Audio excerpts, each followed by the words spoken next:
At the Earth's Core. By Edgar Rice Burroughs. Prologue. In the first place, please bear in mind that I do not expect you to believe this story.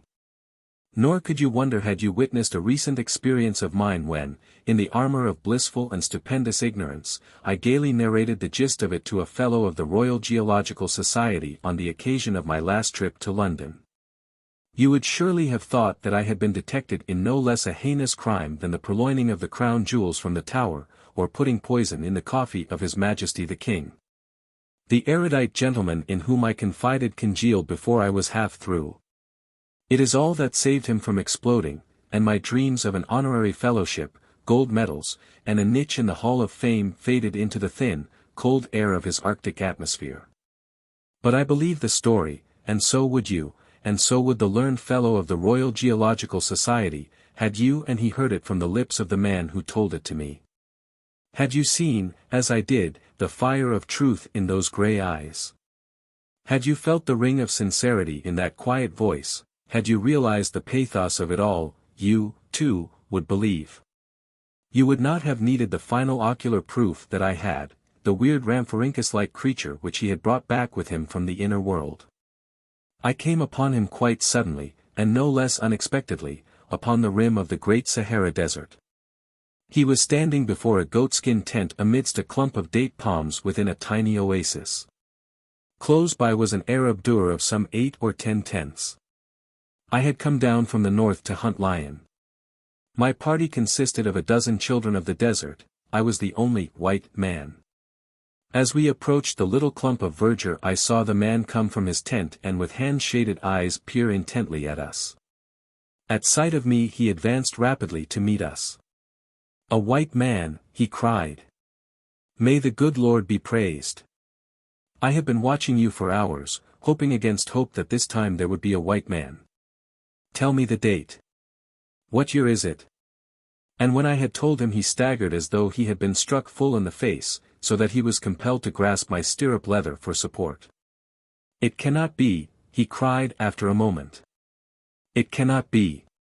Tell me that you are mistaken, or that you are but joking." "I am telling you the truth, my friend," I replied. "Why should I deceive a stranger, or attempt to, in so simple a matter as the date?" For some time he stood in silence, with bowed head. 10 years, he murmured, at last. 10 years, and I thought that at the most it could be scarce more than one. That night he told me his story, the story that I give you here as nearly in his own words as I can recall them. How do you find this book? Any thoughts about the book or the author? Any suggestion for improvement? Please take a moment to share your thoughts in a comment. If you like it, share it with your friends who might enjoy it as well.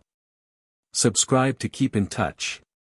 Visit CompleteAudiobooks.com for more quality content. 1. Toward the Eternal Fires. I was born in Connecticut about 30 years ago. My name is David Innes. My father was a wealthy mine owner. When I was 19 he died.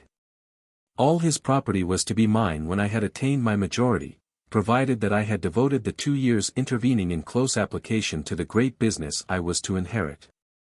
I did my best to fulfill the last wishes of my parent, not because of the inheritance, but because I loved and honored my father. For 6 months I toiled in the mines and in the counting rooms, for I wished to know every minute detail of the business. Then Perry interested me in his invention. He was an old fellow who had devoted the better part of a long life to the perfection of a mechanical subterranean prospector. As relaxation he studied paleontology. I looked over his plans, listened to his arguments, inspected his working model, and then, convinced, I advanced the funds necessary to construct a full-sized, practical prospector. I shall not go into the details of its construction. It lies out there in the desert now, about 2 miles from here. Tomorrow you may care to ride out and see it. Roughly, it is a steel cylinder 100 feet long, and jointed so that it may turn and twist through solid rock if need be. At one end is a mighty revolving drill operated by an engine which Perry said generated more power to the cubic inch than any other engine did to the cubic foot. I remember that he used to claim that that invention alone would make us fabulously wealthy. We were going to make the whole thing public after the successful issue of our first secret trial, but Perry never returned from that trial trip. And I only after 10 years. I recall as it were but yesterday the night of that momentous occasion upon which we were to test the practicality of that wondrous invention. It was near midnight when we repaired to the lofty tower in which Perry had constructed his iron mole, as he was wont to call the thing. The great nose rested upon the bare earth of the floor. We passed through the doors into the outer jacket, secured them, and then passing on into the cabin, which contained the controlling mechanism within the inner tube, switched on the electric lights. Perry looked to his generator. To the great tanks that held the life-giving chemicals with which he was to manufacture fresh air to replace that which we consumed in breathing. To his instruments for recording temperatures, speed, distance, and for examining the materials through which we were to pass. He tested the steering device, and overlooked the mighty cogs which transmitted its marvelous velocity to the giant drill at the nose of his strange craft. Our seats, into which we strapped ourselves, were so arranged upon transverse bars that we would be upright whether the craft were ploughing her way downward into the bowels of the earth, or running horizontally along some great seam of coal, or rising vertically toward the surface again. At length all was ready. Perry bowed his head in prayer. For a moment we were silent, and then the old man's hand grasped the starting lever. There was a frightful roaring beneath us. The giant frame trembled and vibrated, there was a rush of sound as the loose earth passed up through the hollow space between the inner and outer jackets to be deposited in our wake. We were off. The noise was deafening. The sensation was frightful. For a full minute neither of us could do aught but cling with the proverbial desperation of the drowning man to the handrails of our swinging seats. Then Perry glanced at the thermometer. "Gad," he cried, "it cannot be possible, quick. What does the distance meter read?" That and the speedometer were both on my side of the cabin, and as I turned to take a reading from the former I could see Perry muttering, 10 degrees rise, it cannot be possible, and then I saw him tug frantically upon the steering wheel. As I finally found the tiny needle in the dim light I translated Perry's evident excitement, and my heart sank within me. But when I spoke I hid the fear which haunted me. "It will be 700 feet, Perry," I said, "by the time you can turn her into the horizontal." "You'd better lend me a hand then, my boy," he replied, "for I cannot budge her out of the vertical alone. God give that our combined strength may be equal to the task, for else we are lost." I wormed my way to the old man's side with never a doubt but that the great wheel would yield on the instant to the power of my young and vigorous muscles. Nor was my belief mere vanity, for always had my physique been the envy and despair of my fellows. And for that very reason it had waxed even greater than nature had intended, since my natural pride in my great strength had led me to care for and develop my body and my muscles by every means within my power. What with boxing, football, and baseball, I had been in training since childhood. And so it was with the utmost confidence that I laid hold of the huge iron rim. But though I threw every ounce of my strength into it, my best effort was as unavailing as Perry's had been. The thing would not budge, the grim, insensate, horrible thing that was holding us upon the straight road to death. At length I gave up the useless struggle, and without a word returned to my seat. There was no need for words, at least none that I could imagine, unless Perry desired to pray. And I was quite sure that he would, for he never left an opportunity neglected where he might sandwich in a prayer. He prayed when he arose in the morning, he prayed before he ate, he prayed when he had finished eating, and before he went to bed at night he prayed again. In between he often found excuses to pray even when the provocation seemed far-fetched to my worldly eyes. Now that he was about to die I felt positive that I should witness a perfect orgy of prayer, if one may allude with such a simile to so solemn an act. But to my astonishment I discovered that with death staring him in the face Abner Perry was transformed into a new being. From his lips there flowed, not prayer, but a clear and limpid stream of undiluted profanity, and it was all directed at that quietly stubborn piece of unyielding mechanism. "I should think, Perry," I chided, that a man of your professed religiousness would rather be at his prayers than cursing in the presence of imminent death. Death, he cried. Death is it that appalls you? That is nothing by comparison with the loss the world must suffer.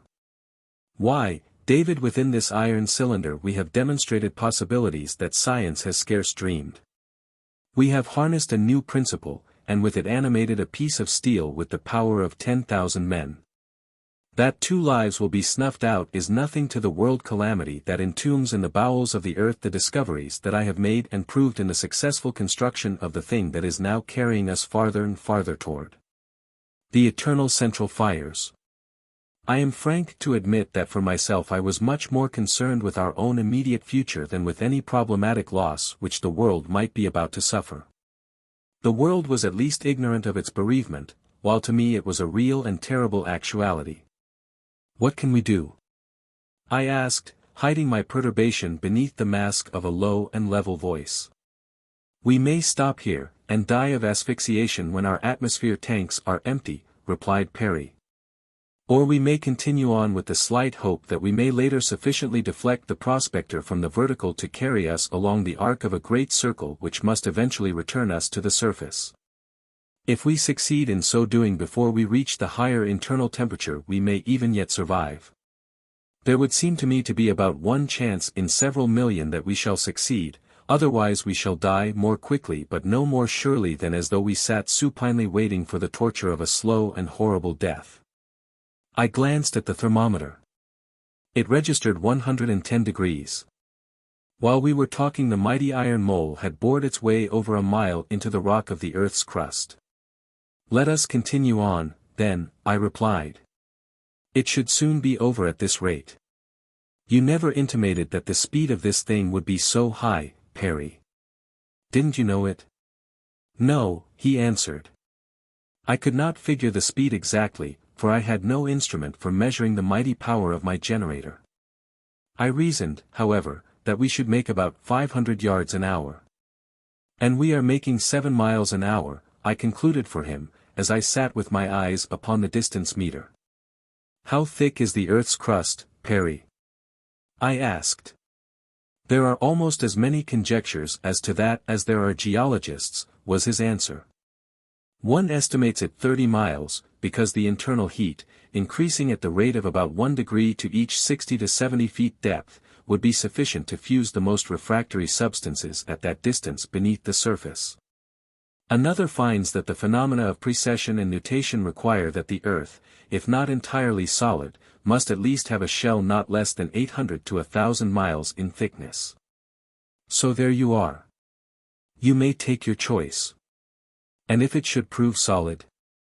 I asked. It will be all the same to us in the end, David, replied Perry. At the best our fuel will suffice to carry us but 3 or 4 days, while our atmosphere cannot last to exceed 3. Neither, then, is sufficient to bear us in safety through 8,000 miles of rock to the antipodes. If the crust is of sufficient thickness we shall come to a final stop between 600 and 700 miles beneath the earth's surface. But during the last 150 miles of our journey we shall be corpses. Am I correct? I asked. Quite correct, David. Are you frightened? I do not know. It all has come so suddenly that I scarce believe that either of us realizes the real terrors of our position. I feel that I should be reduced to panic, but yet I am not. I imagine that the shock has been so great as to partially stun our sensibilities. Again I turned to the thermometer. The mercury was rising with less rapidity. It was now but 140 degrees, although we had penetrated to a depth of nearly 4 miles. I told Perry, and he smiled. We have shattered one theory at least, was his only comment, and then he returned to his self-assumed occupation of fluently cursing the steering wheel. I once heard a pirate swear, but his best efforts would have seemed like those of a tyro alongside of Perry's masterful and scientific imprecations. Once more I tried my hand at the wheel, but I might as well have essayed to swing the earth itself. At my suggestion Perry stopped the generator, and as we came to rest I again threw all my strength into a supreme effort to move the thing even a hair's breadth, but the results were as barren as when we had been traveling at top speed. I shook my head sadly, and motioned to the starting lever. Perry pulled it toward him, and once again we were plunging downward toward eternity at the rate of 7 miles an hour. I sat with my eyes glued to the thermometer and the distance meter. The mercury was rising very slowly now, though even at 145 degrees it was almost unbearable within the narrow confines of our metal prison. About noon, or 12 hours after our start upon this unfortunate journey, we had bored to a depth of 84 miles, at which point the mercury registered 153 degrees Fahrenheit. Perry was becoming more hopeful, although upon what meager food he sustained his optimism I could not conjecture. From cursing he had turned to singing. I felt that the strain had at last affected his mind. For several hours we had not spoken except as he asked me for the readings of the instruments from time to time, and I announced them. My thoughts were filled with vain regrets. I recalled numerous acts of my past life which I should have been glad to have had a few more years to live down. There was the affair in the Latin Commons at Andover when Calhoun and I had put gunpowder in the stove, and nearly killed one of the masters. And then, but what was the use, I was about to die and atone for all these things and several more. Already the heat was sufficient to give me a foretaste of the hereafter. A few more degrees and I felt that I should lose consciousness. What are the readings now, David? Perry's voice broke in upon my somber reflections. 90 miles and 153 degrees, I replied. Gad, but we've knocked that 30-mile crust theory into a cocked hat, he cried gleefully. Precious lot of good it will do us, I growled back. But my boy, he continued, doesn't that temperature reading mean anything to you? Why it hasn't gone up in 6 miles. Think of it, son. Yes, I'm thinking of it, I answered.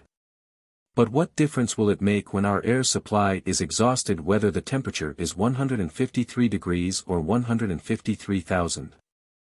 We'll be just as dead, and no one will know the difference, anyhow.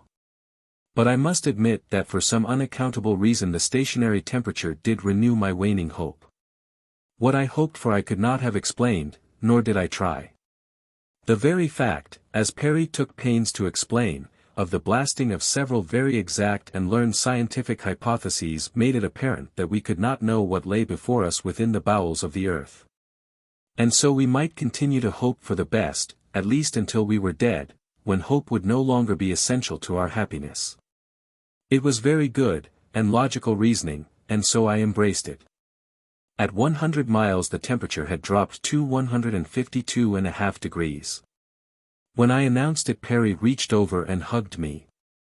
From then on until noon of the second day, it continued to drop until it became as uncomfortably cold as it had been unbearably hot before.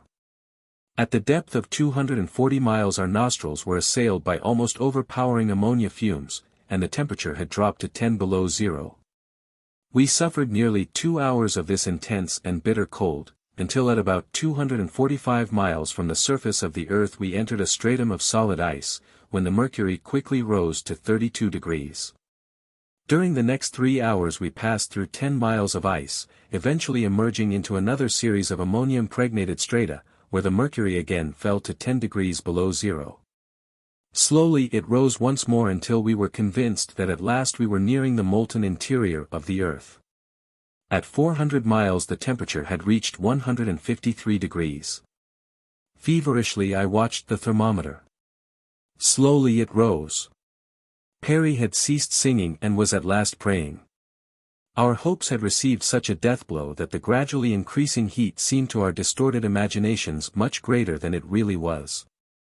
For another hour I saw that pitiless column of mercury rise and rise until at 410 miles it stood at 153 degrees.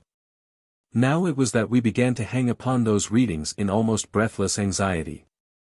153 degrees had been the maximum temperature above the ice stratum.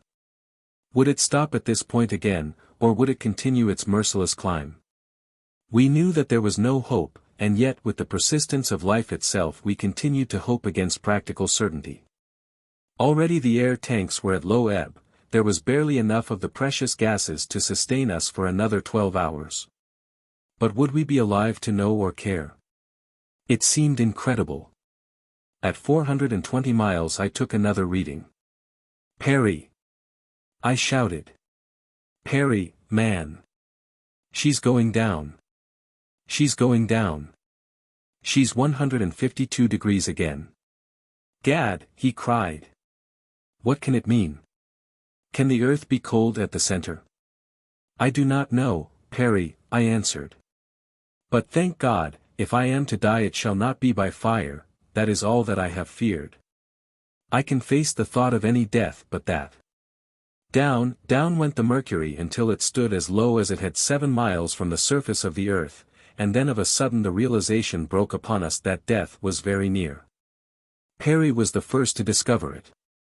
I saw him fussing with the valves that regulate the air supply. And at the same time I experienced difficulty in breathing. My head felt dizzy, my limbs heavy. I saw Perry crumple in his seat. He gave himself a shake and sat erect again. Then he turned toward me. "Goodbye, David," he said. "I guess this is the end," and then he smiled and closed his eyes. "Goodbye, Perry, and good luck to you," I answered, smiling back at him. But I fought off that awful lethargy. I was very young, I did not want to die. For an hour I battled against the cruelly enveloping death that surrounded me upon all sides. At first I found that by climbing high into the framework above me I could find more of the precious life-giving elements, and for a while these sustained me. It must have been an hour after Perry had succumbed that I at last came to the realization that I could no longer carry on this unequal struggle against the inevitable. With my last flickering ray of consciousness I turned mechanically toward the distance meter. It stood at exactly 500 miles from the Earth's surface, and then of a sudden the huge thing that bore us came to a stop. The rattle of hurtling rock through the hollow jacket ceased. The wild racing of the giant drill betokened that it was running loose in air, and then another truth flashed upon me. The point of the prospector was above us. Slowly it dawned on me that since passing through the ice strata it had been above. We had turned in the ice and sped upward toward the Earth's crust. Thank God! We were safe. I put my nose to the intake pipe through which samples were to have been taken during the passage of the prospector through the Earth, and my fondest hopes were realized. A flood of fresh air was pouring into the iron cabin. The reaction left me in a state of collapse, and I lost consciousness. 2. A strange world. I was unconscious little more than an instant, for as I lunged forward from the crossbeam to which I had been clinging, and fell with a crash to the floor of the cabin, the shock brought me to myself. My first concern was with Perry. I was horrified at the thought that upon the very threshold of salvation he might be dead. Tearing open his shirt I placed my ear to his breast. I could have cried with relief, his heart was beating quite regularly. At the water tank I wetted my handkerchief, slapping it smartly across his forehead and face several times. In a moment I was rewarded by the raising of his lids. For a time he lay wide-eyed and quite uncomprehending. Then his scattered wits slowly foregathered, and he sat up sniffing the air with an expression of wonderment upon his face. "Why, David," he cried at last, "it's air, as sure as I live. Why, what does it mean? Where in the world are we? What has happened?" "It means that we're back at the surface all right, Perry," I cried, "but where, I don't know. I haven't opened her up yet. Been too busy reviving you. Lord, man, but you had a close squeak. You say we're back at the surface, David? How can that be? How long have I been unconscious?" "Not long. We turned in the ice stratum. Don't you recall the sudden whirling of our seats? After that the drill was above you instead of below. We didn't notice it at the time, but I recall it now." "You mean to say that we turned back in the ice stratum, David?" "That is not possible. The prospector cannot turn unless its nose is deflected from the outside, by some external force or resistance. The steering wheel within would have moved in response. The steering wheel has not budged, David, since we started. You know that." I did know it, but here we were with our drill racing in pure air, and copious volumes of it pouring into the cabin. "We couldn't have turned in the ice stratum, Perry, I know as well as you," I replied. "But the fact remains that we did, for here we are this minute at the surface of the earth again, and I am going out to see just where." "Better wait till morning, David, it must be midnight now." I glanced at the chronometer. 12:30. "We have been out 72 hours, so it must be midnight. Nevertheless, I am going to have a look at the blessed sky that I had given up all hope of ever seeing again," and so saying I lifted the bars from the inner door, and swung it open. There was quite a quantity of loose material in the jacket, and this I had to remove with a shovel to get at the opposite door in the outer shell. In a short time I had removed enough of the earth and rock to the floor of the cabin to expose the door beyond. Perry was directly behind me as I threw it open. The upper half was above the surface of the ground. With an expression of surprise I turned and looked at Perry. It was broad daylight without. "Something seems to have gone wrong either with our calculations or the chronometer," I said. Perry shook his head, there was a strange expression in his eyes. "Let's have a look beyond that door, David," he cried. Together we stepped out to stand in silent contemplation of a landscape at once weird and beautiful. Before us a low and level shore stretched down to a silent sea. As far as the eye could reach, the surface of the water was dotted with countless tiny isles, some of towering, barren, granitic rock, others resplendent in gorgeous trappings of tropical vegetation. Myriad starred with the magnificent splendor of vivid blooms.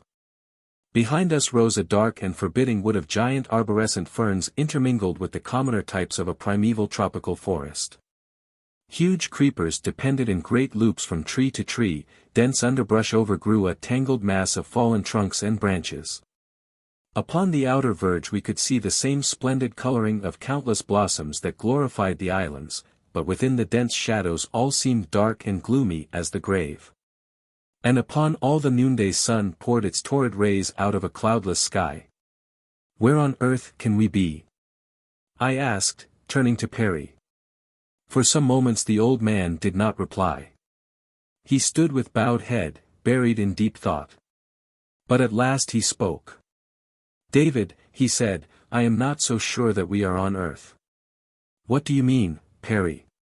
I cried. "Do you think that we are dead, and this is heaven?" He smiled, and turning, pointing to the nose of the prospector protruding from the ground at our backs. "But for that, David, I might believe that we were indeed come to the country beyond the sticks. The prospector renders that theory untenable. It, certainly, could never have gone to heaven. However, I am willing to concede that we actually may be in another world from that which we have always known. If we are not on earth, there is every reason to believe that we may be in it. We may have quartered through the earth's crust and come out upon some tropical island of the West Indies," I suggested. Again Perry shook his head. "Let us wait and see, David," he replied, "and in the meantime suppose we do a bit of exploring up and down the coast, we may find a native who can enlighten us." As we walked along the beach Perry gazed long and earnestly across the water. Evidently he was wrestling with a mighty problem. "David," he said abruptly, "do you perceive anything unusual about the horizon?" As I looked I began to appreciate the reason for the strangeness of the landscape that had haunted me from the first with an elusive suggestion of the bizarre and unnatural. There was no horizon. As far as the eye could reach out the sea continued, and upon its bosom floated tiny islands, those in the distance reduced to mere specks.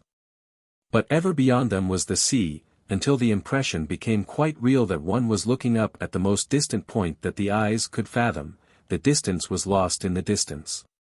That was all. There was no clear-cut horizontal line marking the dip of the globe below the line of vision. "A great light is commencing to break on me," continued Perry, taking out his watch. "I believe that I have partially solved the riddle. It is now 2:00. When we emerged from the prospector the sun was directly above us. Where is it now?" I glanced up to find the great orb still motionless in the center of the heaven. And such a sun! I had scarcely noticed it before. Fully thrice the size of the sun I had known throughout my life, and apparently so near that the sight of it carried the conviction that one might almost reach up and touch it. "My God, Perry, where are we?" I exclaimed. "This thing is beginning to get on my nerves." "I think that I may state quite positively, David," he commenced, "that we are," but he got no further. From behind us in the vicinity of the prospector there came the most thunderous, awe-inspiring roar that ever had fallen upon my ears. With one accord we turned to discover the author of that fearsome noise. Had I still retained the suspicion that we were on earth, the sight that met my eyes would quite entirely have banished it. Emerging from the forest was a colossal beast which closely resembled a bear. It was fully as large as the largest elephant and with great forepaws armed with huge claws.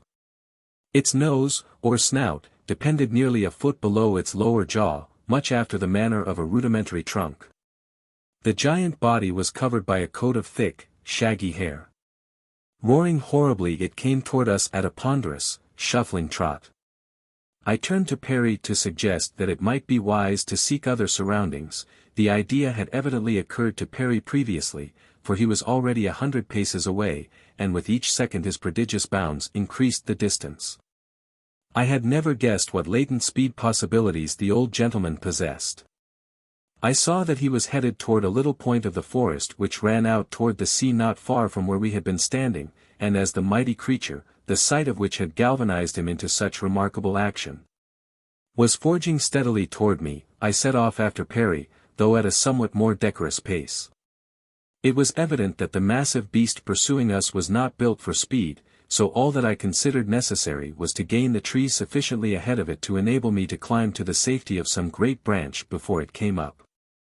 Notwithstanding our danger, I could not help but laugh at Perry's frantic capers as he essayed to gain the safety of the lower branches of the trees he now had reached. The stems were bare for a distance of some 15 feet, at least on those trees which Perry attempted to ascend, for the suggestion of safety carried by the larger of the forest giants had evidently attracted him to them. A dozen times he scrambled up the trunks like a huge cat only to fall back to the ground once more, and with each failure he cast a horrified glance over his shoulder at the oncoming brute, simultaneously emitting terror-stricken shrieks that awoke the echoes of the grim forest. At length he spied a dangling creeper about the bigness of one's wrist, and when I reached the trees he was racing madly up it, hand over hand.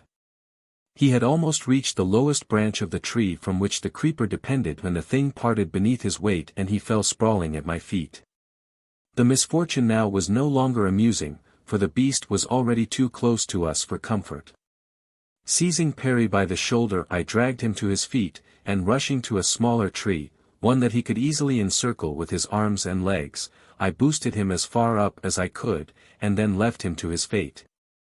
For a glance over my shoulder revealed the awful beast almost upon me. It was the great size of the thing alone that saved me.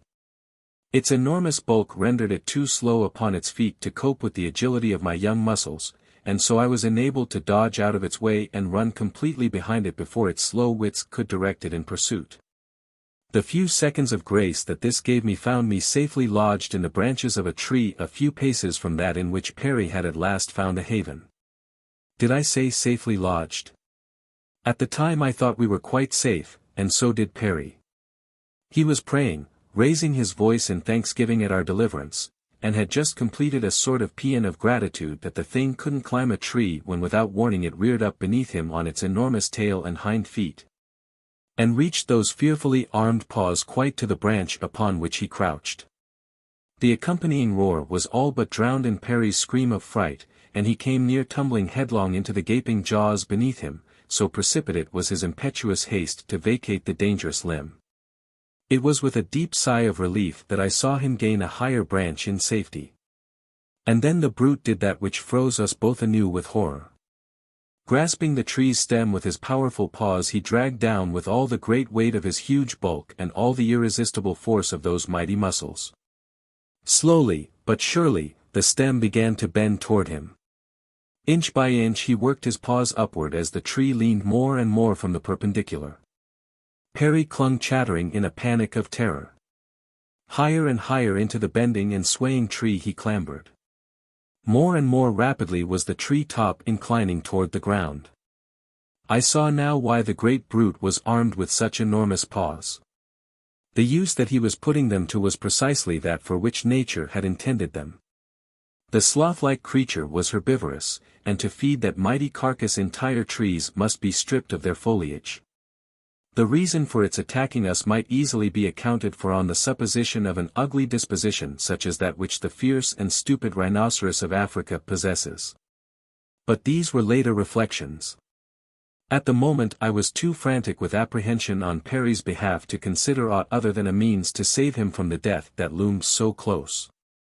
Realizing that I could outdistance the clumsy brute in the open, I dropped from my leafy sanctuary intent only on distracting the thing's attention from Perry long enough to enable the old man to gain the safety of a larger tree.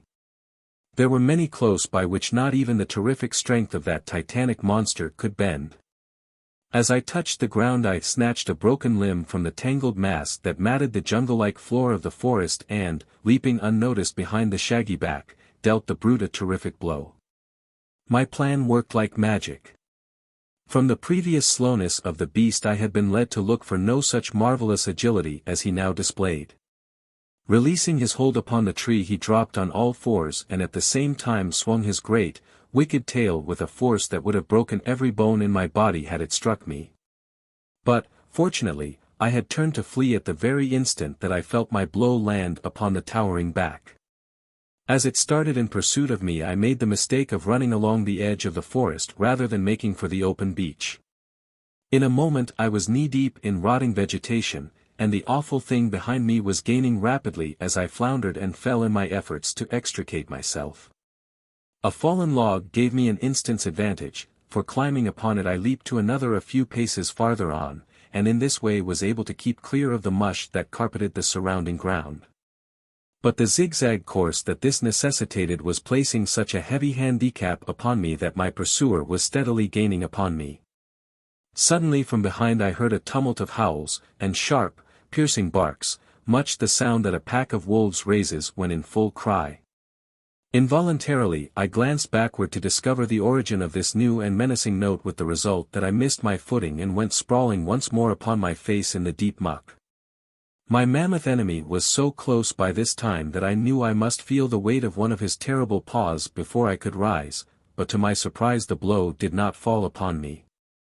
The howling and snapping and barking of the new element which had been infused into the melee now seemed centered quite close behind me, and as I raised myself upon my hands and glanced around I saw what it was that had distracted the dirith. As I afterward learned the thing is called, from my trail. It was surrounded by a pack of some 100 wolf-like creatures, wild dogs they seemed, that rushed growling and snapping in upon it from all sides.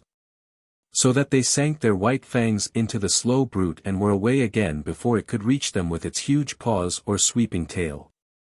But these were not all that my startled eyes perceived. Chattering and gibbering through the lower branches of the trees came a company of man-like creatures evidently urging on the dog pack. They were to all appearances strikingly similar in aspect to the Negro of Africa. Their skins were very black, and their features much like those of the more pronounced Negroid type except that the head receded more rapidly above the eyes, leaving little or no forehead. Their arms were rather longer and their legs shorter in proportion to the torso than in man, and later I noticed that their great toes protruded at right angles from their feet, because of their arboreal habits, I presume. Behind them trailed long, slender tails which they used in climbing quite as much as they did either their hands or feet. I had stumbled to my feet the moment that I discovered that the wolf dogs were holding the Dyrth at bay. At sight of me several of the savage creatures left off worrying the great brute to come slinking with bared fangs toward me, and as I turned to run toward the trees again to seek safety among the lower branches, I saw a number of the man-apes leaping and chattering in the foliage of the nearest tree. Between them and the beasts behind me there was little choice, but at least there was a doubt as to the reception these grotesque parodies on humanity would accord me, while there was none as to the fate which awaited me beneath the grinning fangs of my fierce pursuers.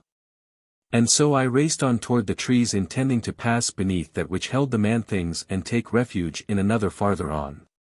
But the wolf dogs were very close behind me, so close that I had despaired of escaping them, when one of the creatures in the tree above swung down head foremost, his tail looped about a great limb, and grasping me beneath my armpits swung me in safety up among his fellows. There they fell to examining me with the utmost excitement and curiosity. They picked at my clothing, my hair, and my flesh. They turned me about to see if I had a tail, and when they discovered that I was not so equipped they fell into roars of laughter. Their teeth were very large and white and even, except for the upper canines which were a trifle longer than the others, protruding just a bit when the mouth was closed. When they had examined me for a few moments one of them discovered that my clothing was not a part of me, with the result that garment by garment they tore it from me amidst peals of the wildest laughter. Ape-like, they essayed to don the apparel themselves, but their ingenuity was not sufficient to the task and so they gave it up. In the meantime I had been straining my eyes to catch a glimpse of Perry, but nowhere about could I see him, although the clump of trees in which he had first taken refuge was in full view. I was much exercised by fear that something had befallen him, and though I called his name aloud several times there was no response. Tired at last of playing with my clothing the creatures threw it to the ground, and catching me, one on either side, by an arm, started off at a most terrifying pace through the tree tops. Never have I experienced such a journey before or since, even now I oftentimes awake from a deep sleep haunted by the horrid remembrance of that awful experience. From tree to tree the agile creatures sprang like flying squirrels, while the cold sweat stood upon my brow as I glimpsed the depths beneath, into which a single misstep on the part of either of my bearers would hurl me. As they bore me along, my mind was occupied with 1,000 bewildering thoughts. What had become of Perry? Would I ever see him again? What were the intentions of these half-human things into whose hands I had fallen? Were they inhabitants of the same world into which I had been born? No. It could not be. But yet where else? I had not left that earth, of that I was sure. Still neither could I reconcile the things which I had seen to a belief that I was still in the world of my birth. With a sigh I gave it up. 3. A change of masters. We must have traveled several miles through the dark and dismal wood when we came suddenly upon a dense village built high among the branches of the trees. As we approached it my escort broke into wild shouting which was immediately answered from within, and a moment later a swarm of creatures of the same strange race as those who had captured me poured out to meet us. Again I was the center of a wildly chattering horde. I was pulled this way and that. Pinched, pounded, and thumped until I was black and blue, yet I do not think that their treatment was dictated by either cruelty or malice. I was a curiosity, a freak, a new plaything. And their childish minds required the added evidence of all their senses to back up the testimony of their eyes. Presently they dragged me within the village, which consisted of several hundred rude shelters of boughs and leaves supported upon the branches of the trees. Between the huts, which sometimes formed crooked streets, were dead branches and the trunks of small trees which connected the huts upon one tree to those within adjoining trees. The whole network of huts and pathways forming an almost solid flooring a good 50 feet above the ground. I wondered why these agile creatures required connecting bridges between the trees, but later when I saw the motley aggregation of half-savage beasts which they kept within their village I realized the necessity for the pathways. There were a number of the same vicious wolf dogs which we had left worrying the dyrth, and many goat-like animals whose distended udders explained the reasons for their presence. My guard halted before one of the huts into which I was pushed. Then two of the creatures squatted down before the entrance, to prevent my escape, doubtless. Though where I should have escaped to I certainly had not the remotest conception. I had no more than entered the dark shadows of the interior than there fell upon my ears the tones of a familiar voice, in prayer. "Perry!" I cried. "Dear old Perry! Thank the Lord you are safe. David! Can it be possible that you escaped?" And the old man stumbled toward me and threw his arms about me. He had seen me fall before the dyrth, and then he had been seized by a number of the ape creatures and borne through the tree tops to their village. His captors had been as inquisitive as to his strange clothing as had mine, with the same result. As we looked at each other we could not help but laugh. With a tail, David, remarked Perry, you would make a very handsome ape. Maybe we can borrow a couple, I rejoined. They seem to be quite the thing this season. I wonder what the creatures intend doing with us, Perry. They don't seem really savage. What do you suppose they can be? You were about to tell me where we are when that great hairy frigate bore down upon us. Have you really any idea at all? Yes, David, he replied, I know precisely where we are. We have made a magnificent discovery, my boy. We have proved that the earth is hollow. We have passed entirely through its crust to the inner world. Perry, you are mad. Not at all, David. For 250 miles our prospector bore us through the crust beneath our outer world.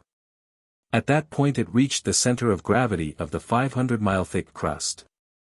Up to that point we had been descending. Direction is, of course, merely relative. Then at the moment that our seats revolved, the thing that made you believe that we had turned about and were speeding upward, we passed the center of gravity and, though we did not alter the direction of our progress, yet we were in reality moving upward, toward the surface of the inner world. Does not the strange fauna and flora which we have seen convince you that you are not in the world of your birth?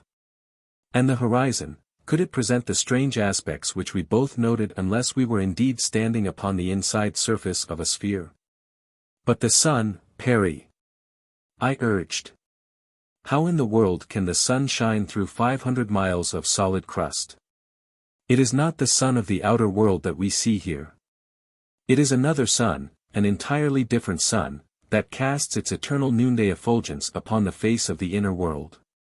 Look at it now, David, if you can see it from the doorway of this hut, and you will see that it is still in the exact center of the heavens. We have been here for many hours, yet it is still noon. And withal it is very simple, David. The earth was once a nebulous mass. It cooled, and as it cooled it shrank. At length a thin crust of solid matter formed upon its outer surface, a sort of shell, but within it was partially molten matter and highly expanded gases. As it continued to cool, what happened? Centrifugal force hurled the particles of the nebula center toward the crust as rapidly as they approached a solid state. You have seen the same principle practically applied in the modern cream separator. Presently there was only a small superheated core of gaseous matter remaining within a huge vacant interior left by the contraction of the cooling gases.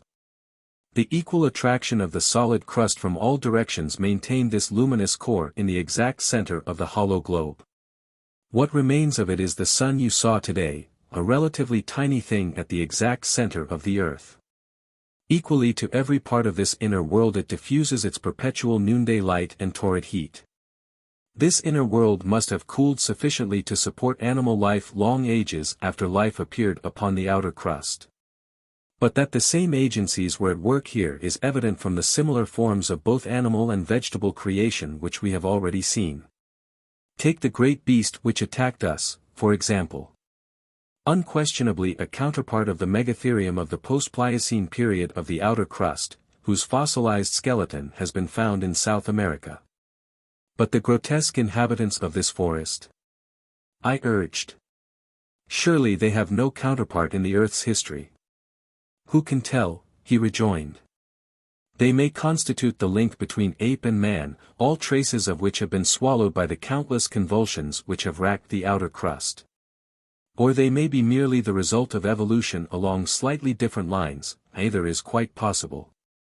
Further speculation was interrupted by the appearance of several of our captors before the entrance of the hut. 2 of them entered and dragged us forth. The perilous pathways and the surrounding trees were filled with the black ape men, their females, and their young. There was not an ornament, a weapon, or a garment among the lot. Quite low in the scale of creation, commented Perry. Quite high enough to play the deuce with us, though, I replied. Now what do you suppose they intend doing with us? We were not long in learning. As on the occasion of our trip to the village we were seized by a couple of the powerful creatures and whirled away through the tree tops, while about us and in our wake raced a chattering, jabbering, grinning horde of sleek, black ape things. Twice my bearers missed their footing, and my heart ceased beating as we plunged toward instant death among the tangled deadwood beneath. But on both occasions those lithe, powerful tails reached out and found sustaining branches, nor did either of the creatures loosen their grasp upon me. In fact, it seemed that the incidents were of no greater moment to them than would be the stubbing of one's toe at a street crossing in the outer world. They but laughed uproariously and sped on with me. For some time they continued through the forest, how long I could not guess, for I was learning, what was later borne very forcefully to my mind, that time ceases to be a factor the moment means for measuring it cease to exist. Our watches were gone, and we were living beneath a stationary sun. Already I was puzzled to compute the period of time which had elapsed since we broke through the crust of the inner world. It might be hours, or it might be days. Who in the world could tell where it was always noon? By the sun, no time had elapsed, but my judgment told me that we must have been several hours in this strange world. Presently the forest terminated, and we came out upon a level plain. A short distance before us rose a few low, rocky hills. Toward these our captors urged us, and after a short time led us through a narrow pass into a tiny, circular valley. Here they got down to work, and we were soon convinced that if we were not to die to make a Roman holiday, we were to die for some other purpose. The attitude of our captors altered immediately as they entered the natural arena within the rocky hills. Their laughter ceased. Grim ferocity marked their bestial faces, bared fangs menaced us. We were placed in the center of the amphitheater, the 1,000 creatures forming a great ring about us. Then a wolf dog was brought, Abner Perry called it, and turned loose with us inside the circle. The thing's body was as large as that of a full-grown mastiff, its legs were short and powerful, and its jaws broad and strong. Dark, shaggy hair covered its back and sides, while its breast and belly were quite white. As it slunk toward us it presented a most formidable aspect with its upcurled lips baring its mighty fangs. Perry was on his knees, praying. I stooped and picked up a small stone. At my movement the beast veered off a bit and commenced circling us. Evidently it had been a target for stones before. The ape things were dancing up and down urging the brute on with savage cries, until at last, seeing that I did not throw, he charged us. At Andover, and later at Yale, I had pitched on winning ball teams. My speed and control must both have been above the ordinary, for I made such a record during my senior year at college that overtures were made to me in behalf of one of the great major league teams. But in the tightest pitch that ever had confronted me in the past I had never been in such need for control as now. As I wound up for the delivery, I held my nerves and muscles under absolute command, though the grinning jaws were hurtling toward me at terrific speed. And then I let go, with every ounce of my weight and muscle and science in back of that throw. The stone caught the hyenodon full upon the end of the nose, and sent him bowling over upon his back. At the same instant a chorus of shrieks and howls arose from the circle of spectators, so that for a moment I thought that the upsetting of their champion was the cause, but in this I soon saw that I was mistaken. As I looked, the ape things broke in all directions toward the surrounding hills, and then I distinguished the real cause of their perturbation. Behind them, streaming through the pass which leads into the valley, came a swarm of hairy men, gorilla-like creatures armed with spears and hatchets, and bearing long, oval shields. Like demons they set upon the ape things, and before them the hyenodon, which had now regained its senses and its feet, fled howling with fright. Past us swept the pursued and the pursuers, nor did the hairy ones accord us more than a passing glance until the arena had been emptied of its former occupants. Then they returned to us, and one who seemed to have authority among them directed that we be brought with them. When we had passed out of the amphitheater onto the great plain we saw a caravan of men and women, human beings like ourselves, and for the first time hope and relief filled my heart, until I could have cried out in the exuberance of my happiness. It is true that they were a half-naked, wild-appearing aggregation, but they at least were fashioned along the same lines as ourselves.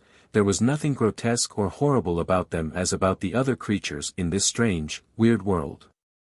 But as we came closer, our hearts sank once more, for we discovered that the poor wretches were chained neck to neck in a long line, and that the gorilla men were their guards. With little ceremony Perry and I were chained at the end of the line, and without further ado the interrupted march was resumed. Up to this time the excitement had kept us both up. But now the tiresome monotony of the long march across the sun-baked plain brought on all the agonies consequent to a long-denied sleep. On and on we stumbled beneath that hateful noonday sun. If we fell we were prodded with a sharp point.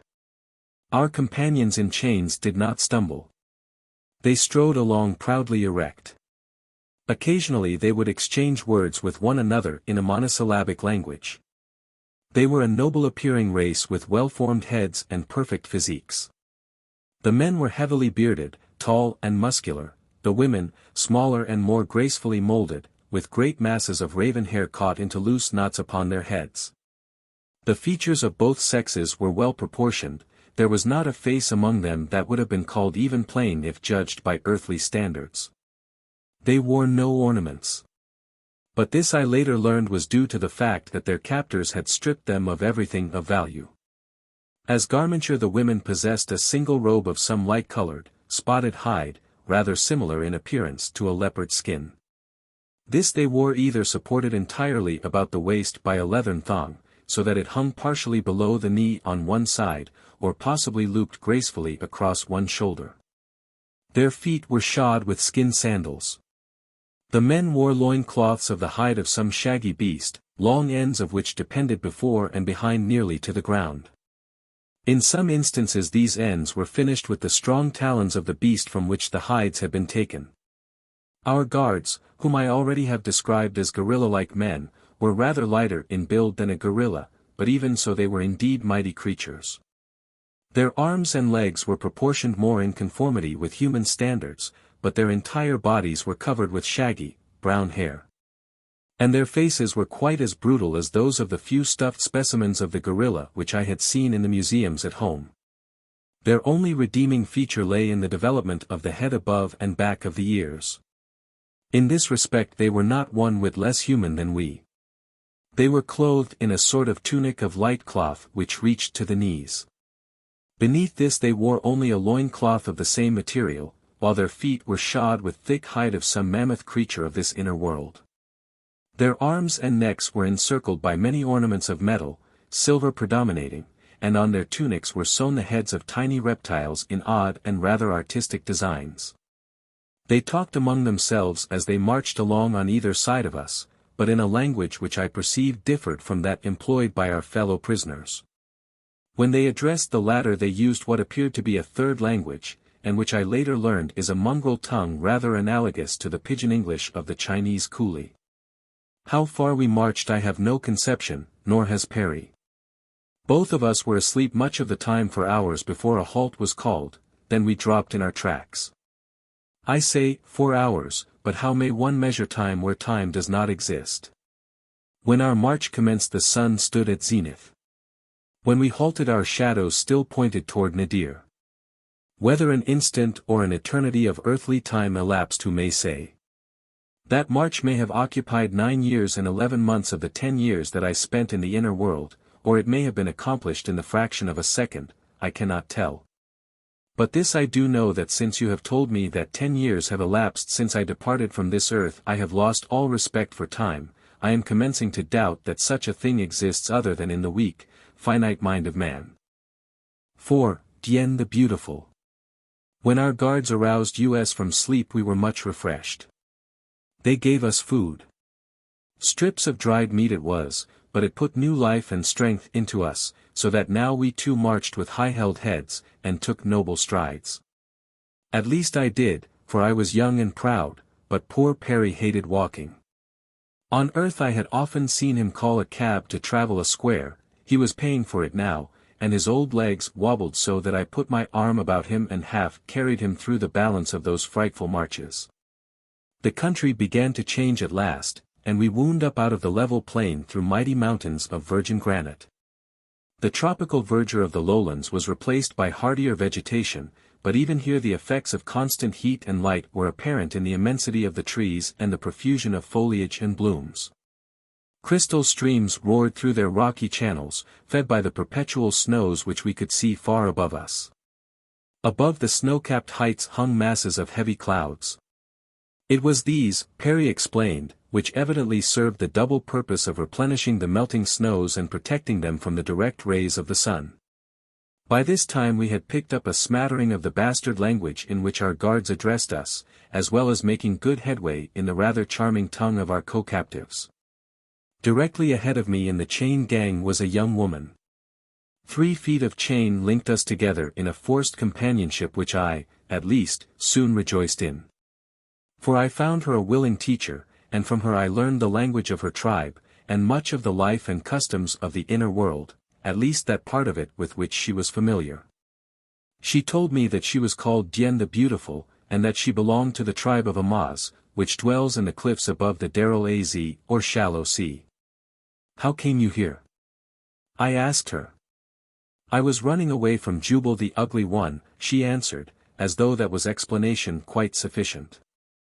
"Who is Jubal the Ugly One?" I asked. "And why did you run away from him?" She looked at me in surprise. "Why does a woman run away from a man?" She answered my question with another. "They do not, where I come from," I replied. "Sometimes they run after them." But she could not understand. Nor could I get her to grasp the fact that I was of another world. She was quite as positive that creation was originated solely to produce her own kind and the world she lived in as are many of the outer world. "But Jubal," I insisted. "Tell me about him, and why you ran away to be chained by the neck and scourged across the face of a world." Jubal the Ugly One placed his trophy before my father's house. It was the head of a mighty tander. It remained there and no greater trophy was placed beside it. So I knew that Jubal the Ugly One would come and take me as his mate. None other so powerful wished me, or they would have slain a mightier beast and thus have won me from Jubal. My father is not a mighty hunter. Once he was, but a Sadak tossed him, and never again had he the full use of his right arm. My brother, Dacor the Strong One, had gone to the land of Sari to steal a mate for himself. Thus there was none, father, brother, or lover, to save me from Jubal the Ugly One, and I ran away and hid among the hills that skirt the land of Amaz. And there these Sagoths found me and made me captive. "What will they do with you?"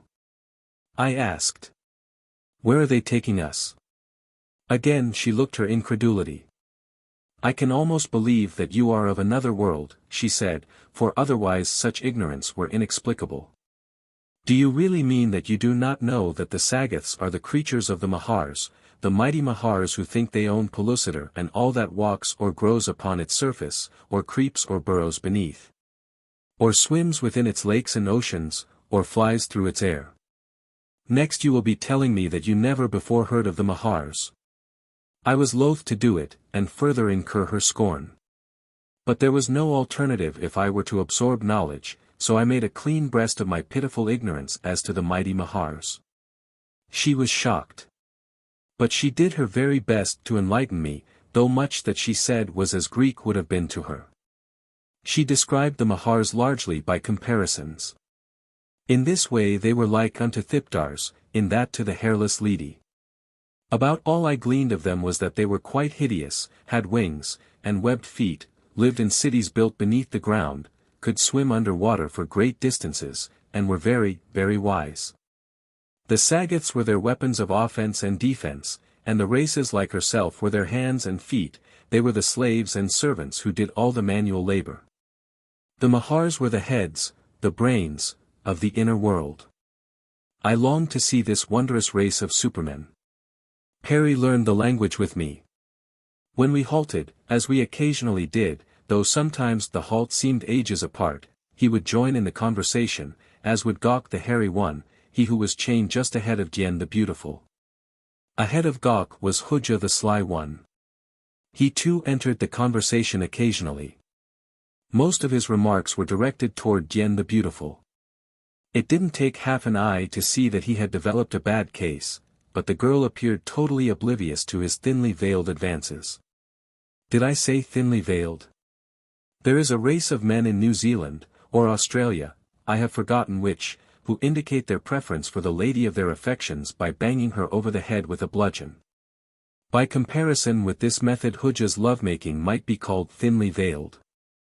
At first it caused me to blush violently, although I have seen several old years out at Rector's, and in other less fashionable places off Broadway, and in Vienna, and Hamburg. But the girl. She was magnificent. It was easy to see that she considered herself as entirely above and apart from her present surroundings and company. She talked with me, and with Perry, and with the taciturn Gawk because we were respectful. But she couldn't even see Hujja the Sly One, much less hear him, and that made him furious. He tried to get one of the Sagoths to move the girl up ahead of him in the slave gang. But the fellow only poked him with his spear and told him that he had selected the girl for his own property, that he would buy her from the Mahars as soon as they reached Phutra. Phutra, it seemed, was the city of our destination. After passing over the first chain of mountains we skirted a salt sea, upon whose bosom swam countless horrid things. Seal-like creatures there were with long necks stretching 10 and more feet above their enormous bodies and whose snake heads were split with gaping mouths bristling with countless fangs. There were huge tortoises too, paddling about among these other reptiles, which Perry said were plesiosaurs of the lias. I didn't question his veracity, they might have been most anything. Dian told me they were tandaraces, or tanders of the sea, and that the other, and more fearsome reptiles, which occasionally rose from the deep to do battle with them, were asduriths, or cdyryths, Perry called them ichthyosaurs. They resembled a whale with the head of an alligator. I had forgotten what little geology I had studied at school, about all that remained was an impression of horror that the illustrations of restored prehistoric monsters had made upon me. And a well-defined belief that any man with a pig's shank and a vivid imagination could restore most any sort of Paleolithic monster he saw fit, and take rank as a first-class paleontologist. But when I saw these sleek, shiny carcasses shimmering in the sunlight as they emerged from the ocean, shaking their giant heads. When I saw the waters roll from their sinuous bodies in miniature waterfalls as they glided hither and thither, now upon the surface, now half submerged. As I saw them meet, open-mouthed, hissing and snorting, in their titanic and interminable warring, I realized how futile is man's poor, weak imagination by comparison with nature's incredible genius. And Perry. He was absolutely flabbergasted. He said so himself. David, he remarked, after we had marched for a long time beside that awful sea. David, I used to teach geology, and I thought that I believed what I taught. But now I see that I did not believe it, that it is impossible for man to believe such things as these unless he sees them with his own eyes. We take things for granted, perhaps, because we are told them over and over again, and have no way of disproving them, like religions, for example, but we don't believe them, we only think we do. If you ever get back to the outer world you will find that the geologists and paleontologists will be the first to set you down a liar, for they know that no such creatures as they restore ever existed. It is all right to imagine them as existing in an equally imaginary epoch, but now. Poof! At the next halt Hujja the Sly One managed to find enough slack chain to permit him to worm himself back quite close to Dian. We were all standing, and as he edged near the girl she turned her back upon him in such a truly earthly feminine manner that I could scarce repress a smile. But it was a short-lived smile, for on the instant the Sly One's hand fell upon the girl's bare arm, jerking her roughly toward him. I was not then familiar with the customs or social ethics which prevailed within Pellucidar. But even so I did not need the appealing look which the girl shot to me from her magnificent eyes to influence my subsequent act. What the Sly One's intention was I paused not to inquire. But instead, before he could lay hold of her with his other hand, I placed a right to the point of his jaw that felled him in his tracks. A roar of approval went up from those of the other prisoners and the Sagoths who had witnessed the brief drama. Not, as I later learned, because I had championed the girl, but for the neat and, to them, astounding method by which I had bested Hujja. And the girl? At first she looked at me with wide, wondering eyes, and then she dropped her head, her face half averted, and a delicate flush suffused her cheek. For a moment she stood thus in silence, and then her head went high, and she turned her back upon me as she had upon Hujja. Some of the prisoners laughed, and I saw the face of Gok the hairy one go very black as he looked at me searchingly. And what I could see of Dian's cheek went suddenly from red to white. Immediately after we resumed the march. And though I realized that in some way I had offended Dian the Beautiful, I could not prevail upon her to talk with me that I might learn wherein I had erred. In fact, I might quite as well have been addressing a sphinx for all the attention I got. At last my own foolish pride stepped in and prevented my making any further attempts, and thus a companionship that without my realizing it had come to mean a great deal to me was cut off. Thereafter I confined my conversation to Perry. Phutra did not renew his advances toward the girl, nor did he again venture near me. Again the weary and apparently interminable marching became a perfect nightmare of horrors to me. The more firmly fixed became the realization that the girl's friendship had meant so much to me, the more I came to miss it, and the more impregnable the barrier of silly pride. But I was very young and would not ask Gok for the explanation which I was sure he could give, and that might have made everything all right again. On the march, or during halts, Dian refused consistently to notice me. When her eyes wandered in my direction she looked either over my head or directly through me. At last I became desperate, and determined to swallow my self-esteem, and again beg her to tell me how I had offended, and how I might make reparation. I made up my mind that I should do this at the next halt.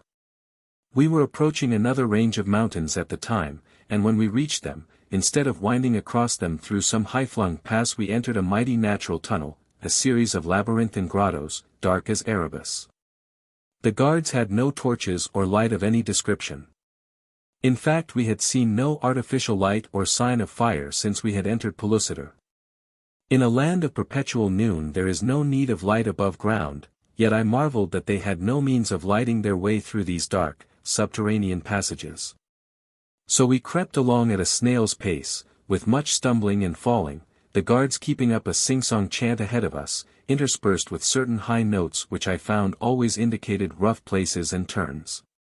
Halts were now more frequent, but I did not wish to speak to Dian until I could see from the expression of her face how she was receiving my apologies.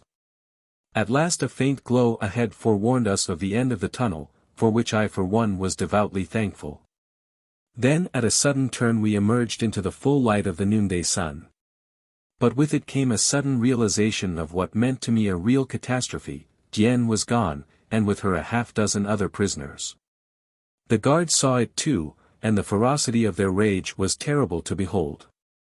Their awesome, bestial faces were contorted in the most diabolical expressions, as they accused each other of responsibility for the loss. Finally they fell upon us, beating us with their spear shafts and hatchets. They had already killed 2 near the head of the line, and were like to have finished the balance of us when their leader finally put a stop to the brutal slaughter. Never in all my life had I witnessed a more horrible exhibition of bestial rage. I thanked God that Dian had not been one of those left to endure it. Of the 12 prisoners who had been chained ahead of me, each alternate one had been freed, commencing with Dian. Phutra was gone. Gok remained. What could it mean? How had it been accomplished? The commander of the guards was investigating. Soon he discovered that the rude locks which had held the neckbands in place had been deftly picked. Phutra the Sly One, murmured Gok, who was now next to me in line. He has taken the girl that you would not have, he continued, glancing at me. That I would not have. I cried. What do you mean? He looked at me closely for a moment. I have doubted your story that you are from another world, he said at last, but yet upon no other grounds could your ignorance of the ways of Pellucidar be explained. Do you really mean that you do not know that you offended the Beautiful One, and how? I do not know, Gok, I replied. Then shall I tell you? When a man of Pellucidar intervenes between another man and the woman the other man would have, the woman belongs to the victor. Dian the Beautiful belongs to you. You should have claimed her or released her. Had you taken her hand, it would have indicated your desire to make her your mate, and had you raised her hand above her head and then dropped it, it would have meant that you did not wish her for a mate and that you released her from all obligation to you. By doing neither you have put upon her the greatest affront that a man may put upon a woman. Now she is your slave. No man will take her as mate, or may take her honorably, until he shall have overcome you in combat, and men do not choose slave women as their mates, at least not the men of Pellucidar. I did not know, Gok, I cried. I did not know. Not for all Pellucidar would I have harmed Dian the Beautiful by word, or look, or act of mine. I do not want her as my slave. I do not want her as my, but here I stopped. The vision of that sweet and innocent face floated before me amidst the soft mists of imagination, and where I had on the second believed that I clung only to the memory of a gentle friendship I had lost. Yet now it seemed that it would have been disloyalty to her to have said that I did not want Dian the Beautiful as my mate. I had not thought of her except as a welcome friend in a strange, cruel world. Even now I did not think that I loved her.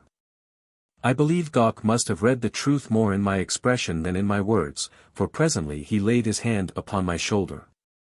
Man of another world, he said, I believe you. Lips may lie, but when the heart speaks through the eyes it tells only the truth. Your heart has spoken to me.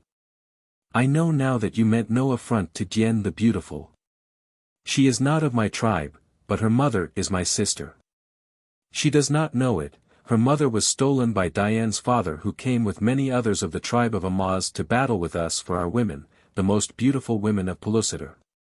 Then was her father king of Mahars, and her mother was daughter of the king of Sari, to whose power I, his son, have succeeded. Dian is the daughter of kings, though her father is no longer king since the Sadak tossed him and Jubal the Ugly One wrested his kingship from him. Because of her lineage the wrong you did her was greatly magnified in the eyes of all who saw it. She will never forgive you. I asked Gok if there was not some way in which I could release the girl from the bondage and ignominy I had unwittingly placed upon her. If ever you find her, yes, he answered. Merely to raise her hand above her head and drop it in the presence of others is sufficient to release her, but how may you ever find her, you who are doomed to a life of slavery yourself in the buried city of Phutra? Is there no escape? I asked. Phutra the Sly One escaped and took the others with him, replied Gok. But there are no more dark places on the way to Phutra, and once there it is not so easy. The Mahars are very wise. Even if one escaped from Phutra there are the Thipdars, they would find you, and then, the hairy one shuddered. No, you will never escape the Mahars. It was a cheerful prospect. I asked Perry what he thought about it. But he only shrugged his shoulders and continued a long-winded prayer he had been at for some time. He was wont to say that the only redeeming feature of our captivity was the ample time it gave him for the improvisation of prayers. It was becoming an obsession with him. The Sagoths had begun to take notice of his habit of declaiming throughout entire marches. One of them asked him what he was saying, to whom he was talking. The question gave me an idea, so I answered quickly before Perry could say anything. Do not interrupt him, I said. He is a very holy man in the world from which we come. He is speaking to spirits which you cannot see. Do not interrupt him or they will spring out of the air upon you and rend you limb from limb, like that, and I jumped toward the great brute with a loud boo, that sent him stumbling backward. I took a long chance, I realized, but if we could make any capital out of Perry's harmless mania I wanted to make it while the making was prime. It worked splendidly. The Sagoths treated us both with marked respect during the balance of the journey, and then passed the word along to their masters, the Mahars. 2 marches after this episode we came to the city of Phutra. The entrance to it was marked by 2 lofty towers of granite, which guarded a flight of steps leading to the buried city. Sagoths were on guard here as well as at 100 or more other towers scattered about over a large plain. 5. Slaves. As we descended the broad staircase which led to the main avenue of Phutra I caught my first sight of the dominant race of the inner world. Involuntarily I shrank back as one of the creatures approached to inspect us. A more hideous thing it would be impossible to imagine. The all-powerful Mahars of Pellucidar are great reptiles, some 6 or 8 feet in length, with long narrow heads and great round eyes. Their beak-like mouths are lined with sharp, white fangs, and the backs of their huge, lizard bodies are serrated into bony ridges from their necks to the end of their long tails. Their feet are equipped with 3 webbed toes, while from the 4 feet membranous wings, which are attached to their bodies just in front of the hind legs, protrude at an angle of 45 degrees toward the rear, ending in sharp points several feet above their bodies. I glanced at Perry as the thing passed me to inspect him. The old man was gazing at the horrid creature with wide astonished eyes. When it passed on, he turned to me.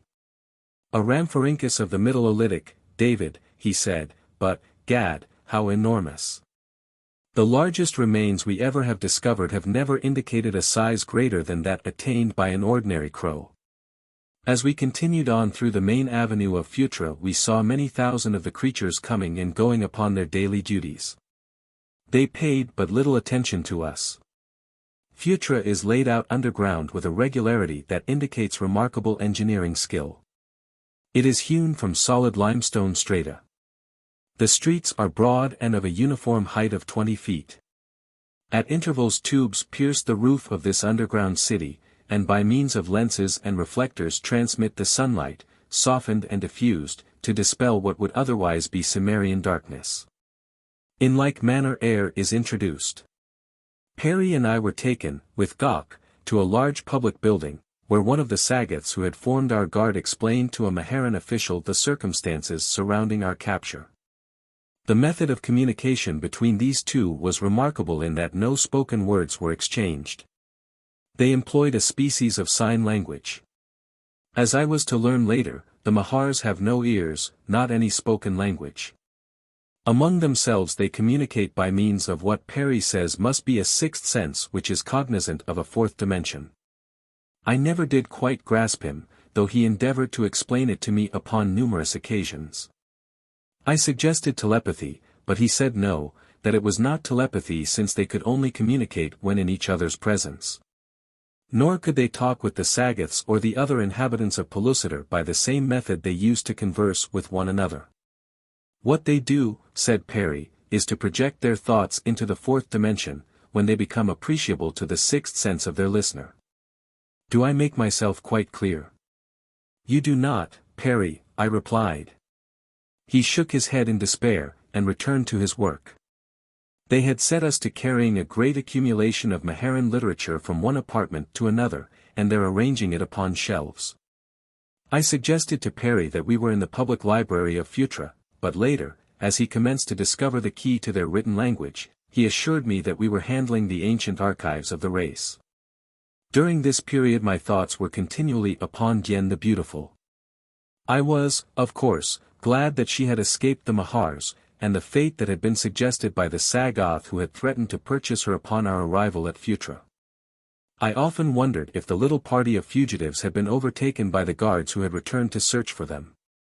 Sometimes I was not so sure but that I should have been more contented to know that Dian was here in Phutra, than to think of her at the mercy of Hujah the Sly One.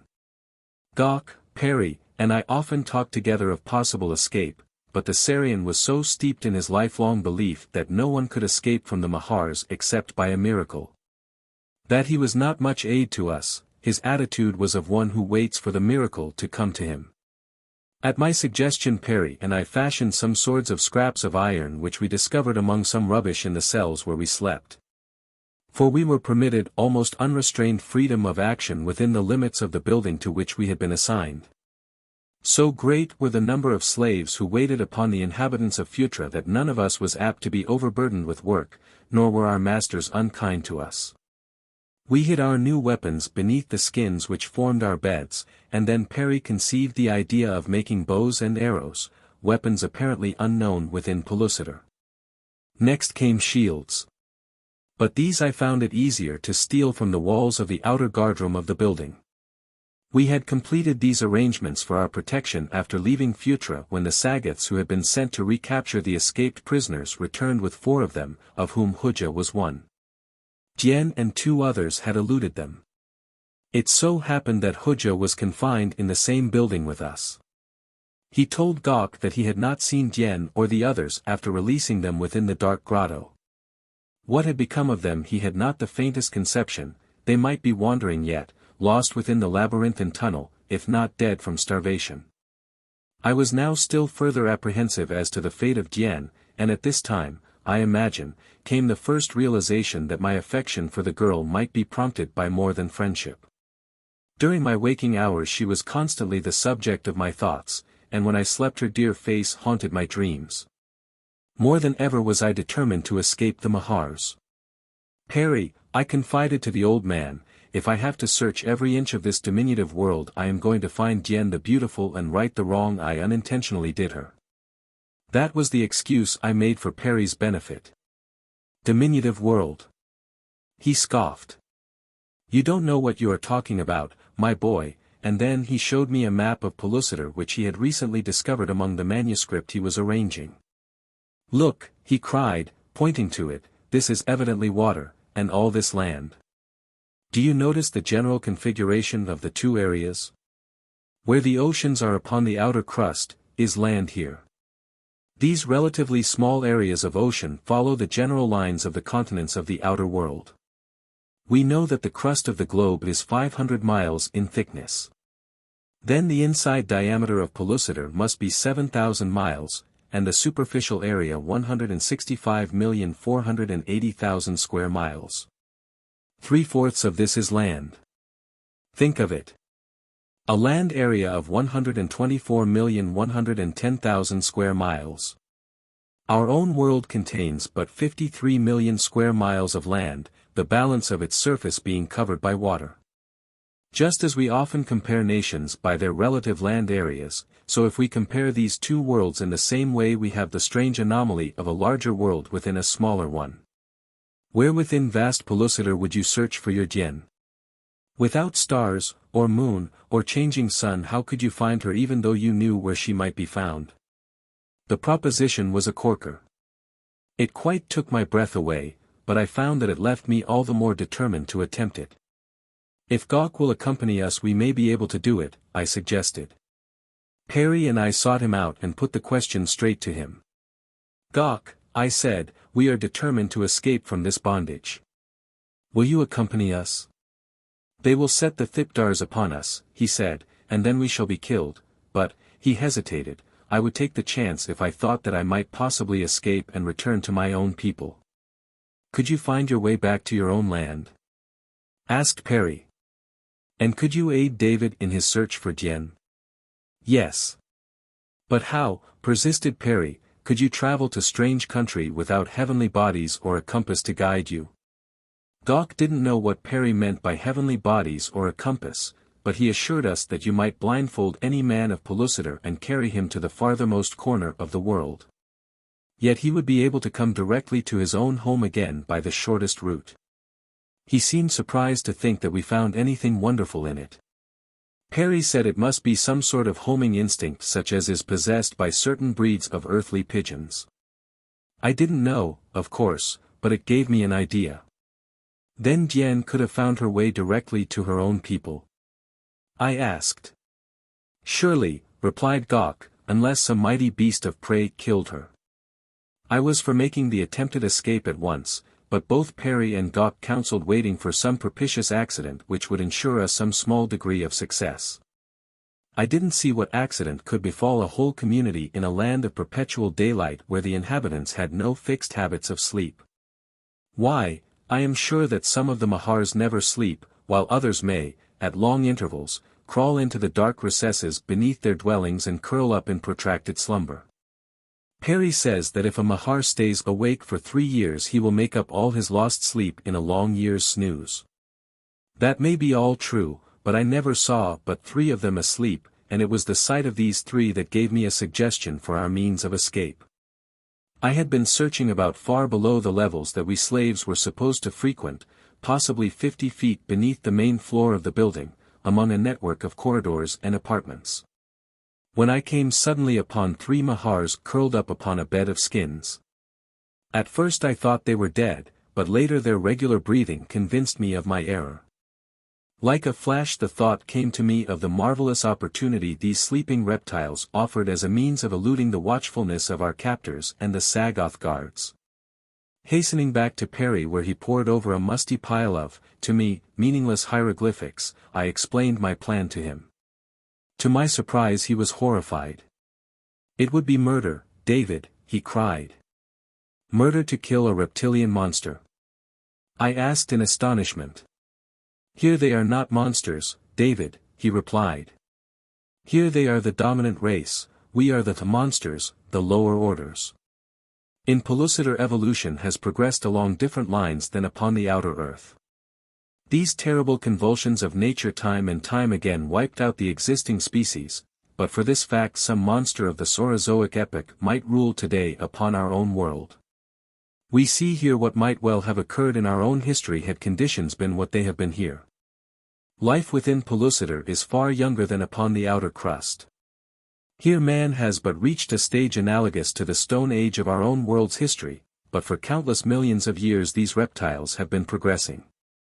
Possibly it is the sixth sense which I am sure they possess that has given them an advantage over the other and more frightfully armed of their fellows, but this we may never know. They look upon us as we look upon the beasts of our fields, and I learn from their written records that other races of Mahars feed upon men, they keep them in great droves, as we keep cattle. They breed them most carefully, and when they are quite fat, they kill and eat them. I shuddered. What is there horrible about it, David? The old man asked. They understand us no better than we understand the lower animals of our own world. Why, I have come across here very learned discussions of the question as to whether Gilliks, that is men, have any means of communication. One writer claims that we do not even reason, that our every act is mechanical, or instinctive.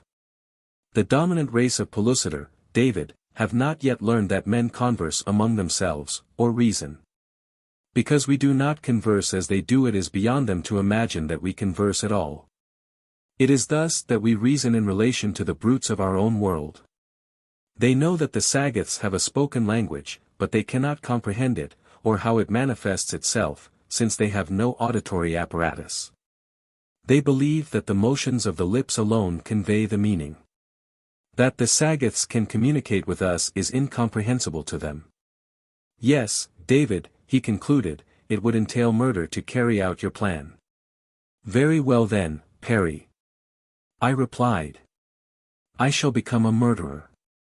He got me to go over the plan again most carefully, and for some reason which was not at the time clear to me insisted upon a very careful description of the apartments and corridors I had just explored.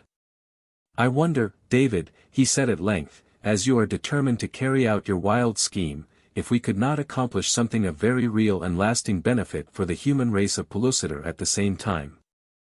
Listen, I have learned much of a most surprising nature from these archives of the Mahars.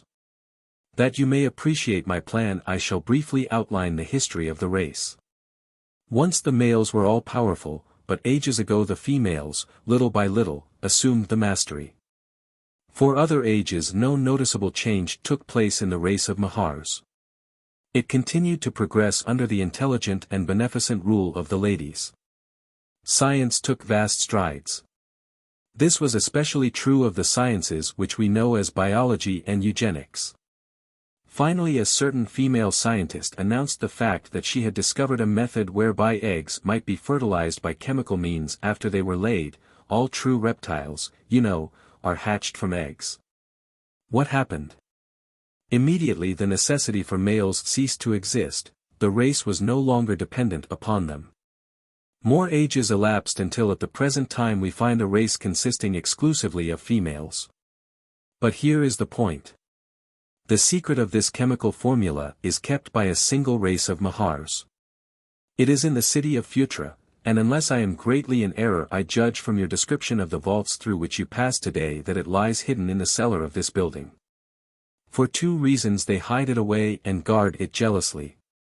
First, because upon it depends the very life of the race of Mahars, and second, owing to the fact that when it was public property as at first so many were experimenting with it that the danger of overpopulation became very grave. David, if we can escape, and at the same time take with us this great secret, what will we not have accomplished for the human race within Pellucidar? The very thought of it fairly overpowered me. Why, we too would be the means of placing the men of the inner world in their rightful place among created things. Only the Sagoths would then stand between them and absolute supremacy. And I was not quite sure but that the Sagoths owed all their power to the greater intelligence of the Mahars. I could not believe that these gorilla-like beasts were the mental superiors of the human race of Pellucidar. "Why, Perry," I exclaimed, "you and I may reclaim a whole world. Together we can lead the races of men out of the darkness of ignorance into the light of advancement and civilization. At one step we may carry them from the age of stone to the 20th century. It's marvelous, absolutely marvelous just to think about it." "David," said the old man, "I believe that God sent us here for just that purpose. It shall be my life work to teach them His word, to lead them into the light of His mercy while we are training their hearts and hands in the ways of culture and civilization." "You are right, Perry," I said, "and while you are teaching them to pray I'll be teaching them to fight, and between us we'll make a race of men that will be an honor to us both." Gawk had entered the apartment some time before we concluded our conversation, and now he wanted to know what we were so excited about. Perry thought we had best not tell him too much, and so I only explained that I had a plan for escape. When I had outlined it to him, he seemed about as horror-struck as Perry had been, but for a different reason. The hairy one only considered the horrible fate that would be ours were we discovered. But at last I prevailed upon him to accept my plan as the only feasible one, and when I had assured him that I would take all the responsibility for it were we captured, he accorded a reluctant assent. 6. The beginning of horror. Within Pellucidar one time is as good as another. There were no nights to mask our attempted escape. All must be done in broad daylight, all but the work I had to do in the apartment beneath the building. So we determined to put our plan to an immediate test lest the Mahars who made it possible should awake before I reached them.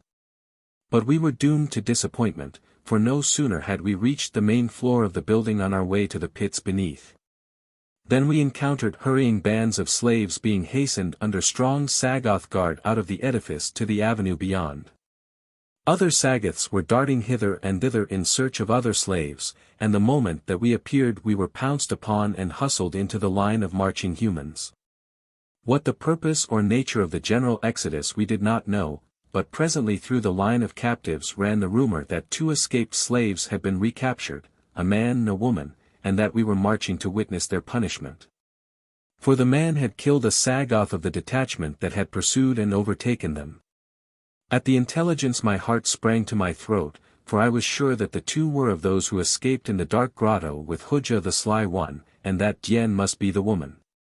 Gawk thought so too, as did Perry. "Is there naught that we may do to save her?" I asked Gawk.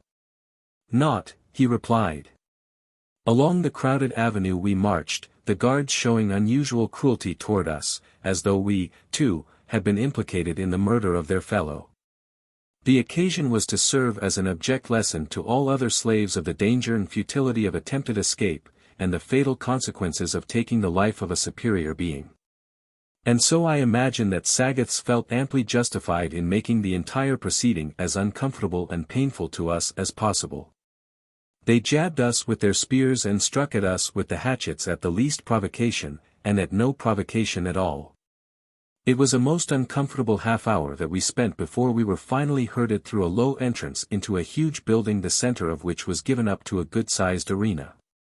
Benches surrounded this open space upon 3 sides, and along the 4th were heaped huge boulders which rose in receding tiers toward the roof.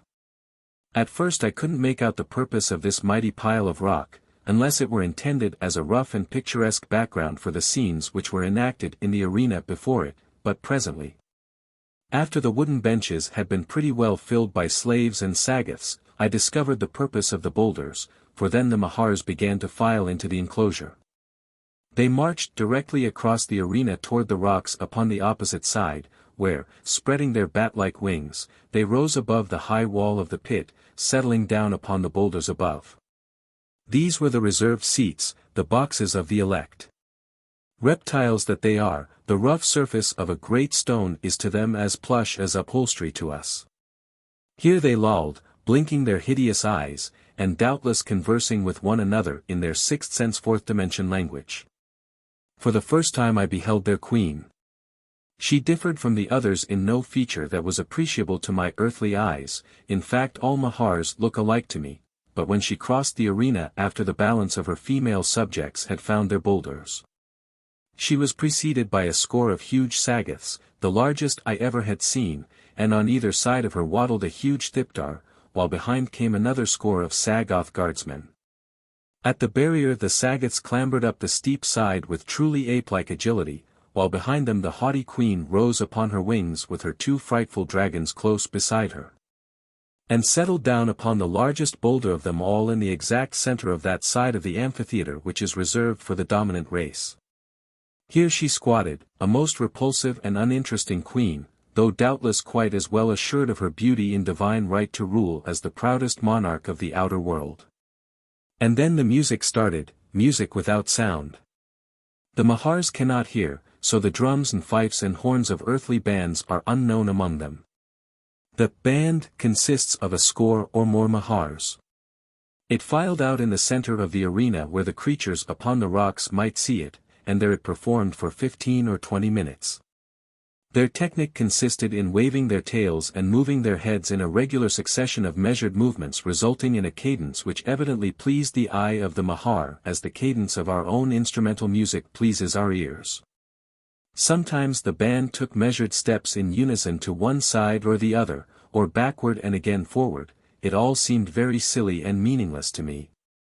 But at the end of the first piece the Mahars upon the rocks showed the first indications of enthusiasm that I had seen displayed by the dominant race of Pellucidar.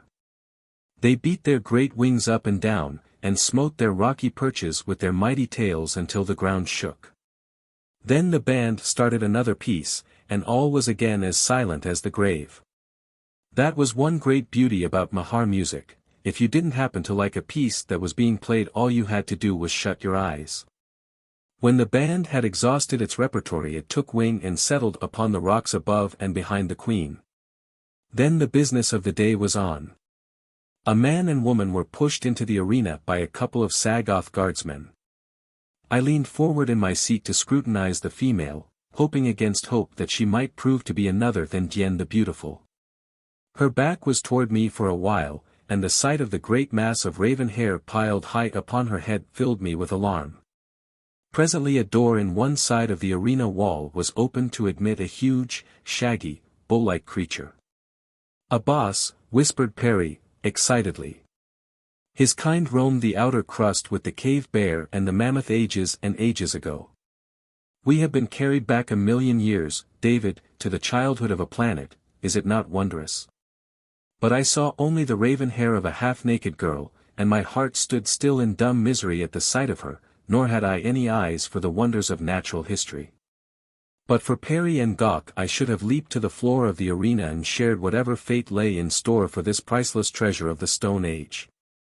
With the advent of the boss, they call the thing a thag within Pellucidar, 2 spears were tossed into the arena at the feet of the prisoners. It seemed to me that a bean shooter would have been as effective against the mighty monster as these pitiful weapons. As the animal approached the two, bellowing and pawing the ground with the strength of many earthly bulls, another door directly beneath us was opened, and from it issued the most terrific roar that ever had fallen upon my outraged ears. I could not at first see the beast from which emanated this fearsome challenge, but the sound had the effect of bringing the 2 victims around with a sudden start, and then I saw the girl's face. She was not Dian. I could have wept for relief. And now, as the 2 stood frozen in terror, I saw the author of that fearsome sound creeping stealthily into view. It was a huge tiger, such as hunted the great boss through the jungles primeval when the world was young. In contour and markings it was not unlike the noblest of the Bengals of our own world, but as its dimensions were exaggerated to colossal proportions, so too were its colorings exaggerated. Its vivid yellows fairly screamed aloud. Its whites were as eider down, its blacks glossy as the finest anthracite coal, and its coat long and shaggy as a mountain goat. That it is a beautiful animal there is no gainsaying, but if its size and colors are magnified here within Pellucidar, so is the ferocity of its disposition. It is not the occasional member of its species that is a man-hunter, all are man-hunters. But they do not confine their foraging to man alone. For there is no flesh or fish within Pellucidar that they will not eat with relish in the constant efforts which they make to furnish their huge carcasses with sufficient sustenance to maintain their mighty thews. Upon one side of the doomed pair the thag bellowed and advanced, and upon the other Tarik, the frightful, crept toward them with gaping mouth and dripping fangs. The man seized the spears, handing one of them to the woman. At the sound of the roaring of the tiger the bull's bellowing became a veritable frenzy of rageful noise.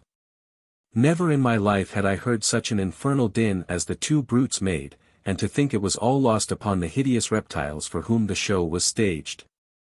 The thag was charging now from one side, and the Tarik from the other. The two puny things standing between them seemed already lost, but at the very moment that the beasts were upon them the man grasped his companion by the arm and together they leaped to one side. While the frenzied creatures came together like locomotives in collision. There ensued a battle royal which for sustained and frightful ferocity transcends the power of imagination or description. Time and again the colossal bull tossed the enormous tiger high into the air, but each time that the huge cat touched the ground he returned to the encounter with apparently undiminished strength, and seemingly increased ire. For a while the man and woman busied themselves only with keeping out of the way of the two creatures, but finally I saw them separate and each creep stealthily toward one of the combatants. The tiger was now upon the bull's broad back, clinging to the huge neck with powerful fangs while its long, strong talons ripped the heavy hide into shreds and ribbons. For a moment the bull stood bellowing and quivering with pain and rage, its cloven hoofs widespread, its tail lashing viciously from side to side, and then, in a mad orgy of bucking it went careening about the arena in frenzied attempt to unseat its rending rider. It was with difficulty that the girl avoided the first mad rush of the wounded animal. All its efforts to rid itself of the tiger seemed futile, until in desperation it threw itself upon the ground, rolling over and over. A little of this so disconcerted the tiger, knocking its breath from it I imagine, that it lost its hold and then, quick as a cat, the great thag was up again and had buried those mighty horns deep in the Tarik's abdomen, pinning him to the floor of the arena. The great cat clawed at the shaggy head until eyes and ears were gone, and naught but a few strips of ragged, bloody flesh remained upon the skull. Yet through all the agony of that fearful punishment the thag still stood motionless pinning down his adversary, and then the man leaped in, seeing that the blind bull would be the least formidable enemy, and ran his spear through the Tarik's heart. As the animal's fierce clawing ceased, the bull raised his gory, sightless head, and with a horrid roar ran headlong across the arena. With great leaps and bounds he came, straight toward the arena wall directly beneath where we sat, and then accident carried him, in one of his mighty springs, completely over the barrier into the midst of the slaves and sagoths just in front of us. Swinging his bloody horns from side to side the beast cut a wide swath before him straight upward toward our seats. Before him slaves and guerrilla men fought in mad stampede to escape the menace of the creature's death agonies, for such only could that frightful charge have been. Forgetful of us, our guards joined in the general rush for the exits, many of which pierced the wall of the amphitheater behind us. Perry, Gawk, and I became separated in the chaos which reigned for a few moments after the beast cleared the wall of the arena, each intent upon saving his own hide. I ran to the right, passing several exits choked with the fear-mad mob that were battling to escape. One would have thought that an entire herd of thags was loose behind them, rather than a single blinded, dying beast. But such is the effect of panic upon a crowd. 7. Freedom. Once out of the direct path of the animal, fear of it left me, but another emotion as quickly gripped me, hope of escape that the demoralized condition of the guards made possible for the instant. I thought of Perry, and but for the hope that I might better encompass his release if myself free I should have put the thought of freedom from me at once. As it was I hastened on toward the right searching for an exit toward which no sagoths were fleeing, and at last I found it, a low, narrow aperture leading into a dark corridor. Without thought of the possible consequence, I darted into the shadows of the tunnel, feeling my way along through the gloom for some distance. The noises of the amphitheater had grown fainter and fainter until now all was as silent as the tomb about me.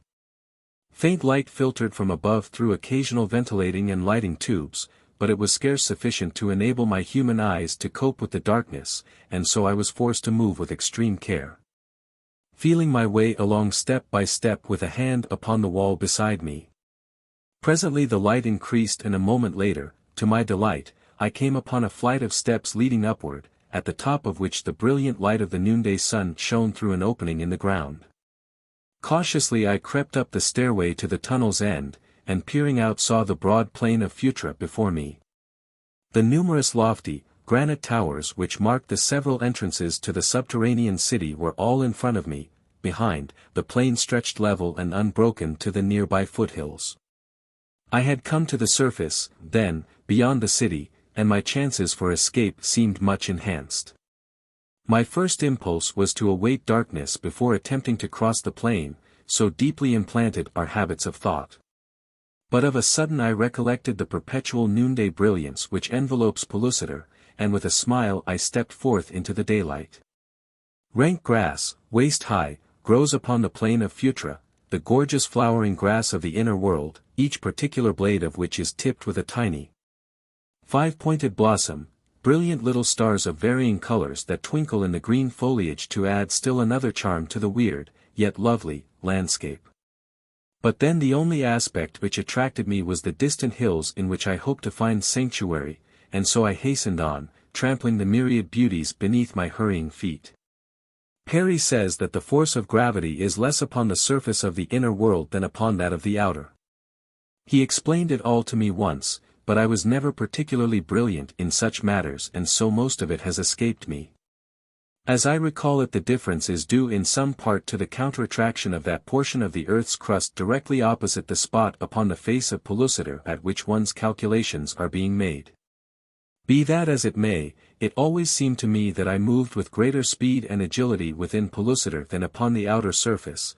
There was a certain airy lightness of step that was most pleasing, and a feeling of bodily detachment which I can only compare with that occasionally experienced in dreams. And as I crossed Phutra's flower-bespangled plain that time I seemed almost to fly, though how much of the sensation was due to Perry's suggestion and how much to actuality I am sure I do not know. The more I thought of Perry the less pleasure I took in my newfound freedom. There could be no liberty for me within Pellucidar unless the old man shared it with me, and only the hope that I might find some way to encompass his release kept me from turning back to Phutra. Just how I was to help Perry I could scarce imagine, but I hoped that some fortuitous circumstance might solve the problem for me. It was quite evident, however, that little less than a miracle could aid me, for what could I accomplish in this strange world, naked and unarmed? It was even doubtful that I could retrace my steps to Phutra should I once pass beyond view of the plain, and even were that possible, what aid could I bring to Perry no matter how far I wandered? The case looked more and more hopeless the longer I viewed it, yet with a stubborn persistency I forged ahead toward the foothills. Behind me no sign of pursuit developed, before me I saw no living thing. It was as though I moved through a dead and forgotten world. I have no idea, of course, how long it took me to reach the limit of the plain, but at last I entered the foothills, following a pretty little canyon upward toward the mountains. Beside me frolicked a laughing brooklet, hurrying upon its noisy way down to the silent sea. In its quieter pools I discovered many small fish, of 4 or 5 pound weight I should imagine. In appearance, except as to size and color, they were not unlike the whale of our own seas.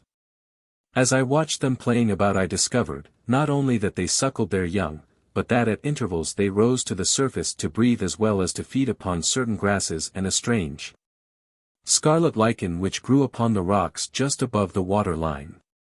It was this last habit that gave me the opportunity one craved to capture one of these herbivorous cetaceans, that is what Perry calls them, and make as good a meal as one can on raw, warm-blooded fish.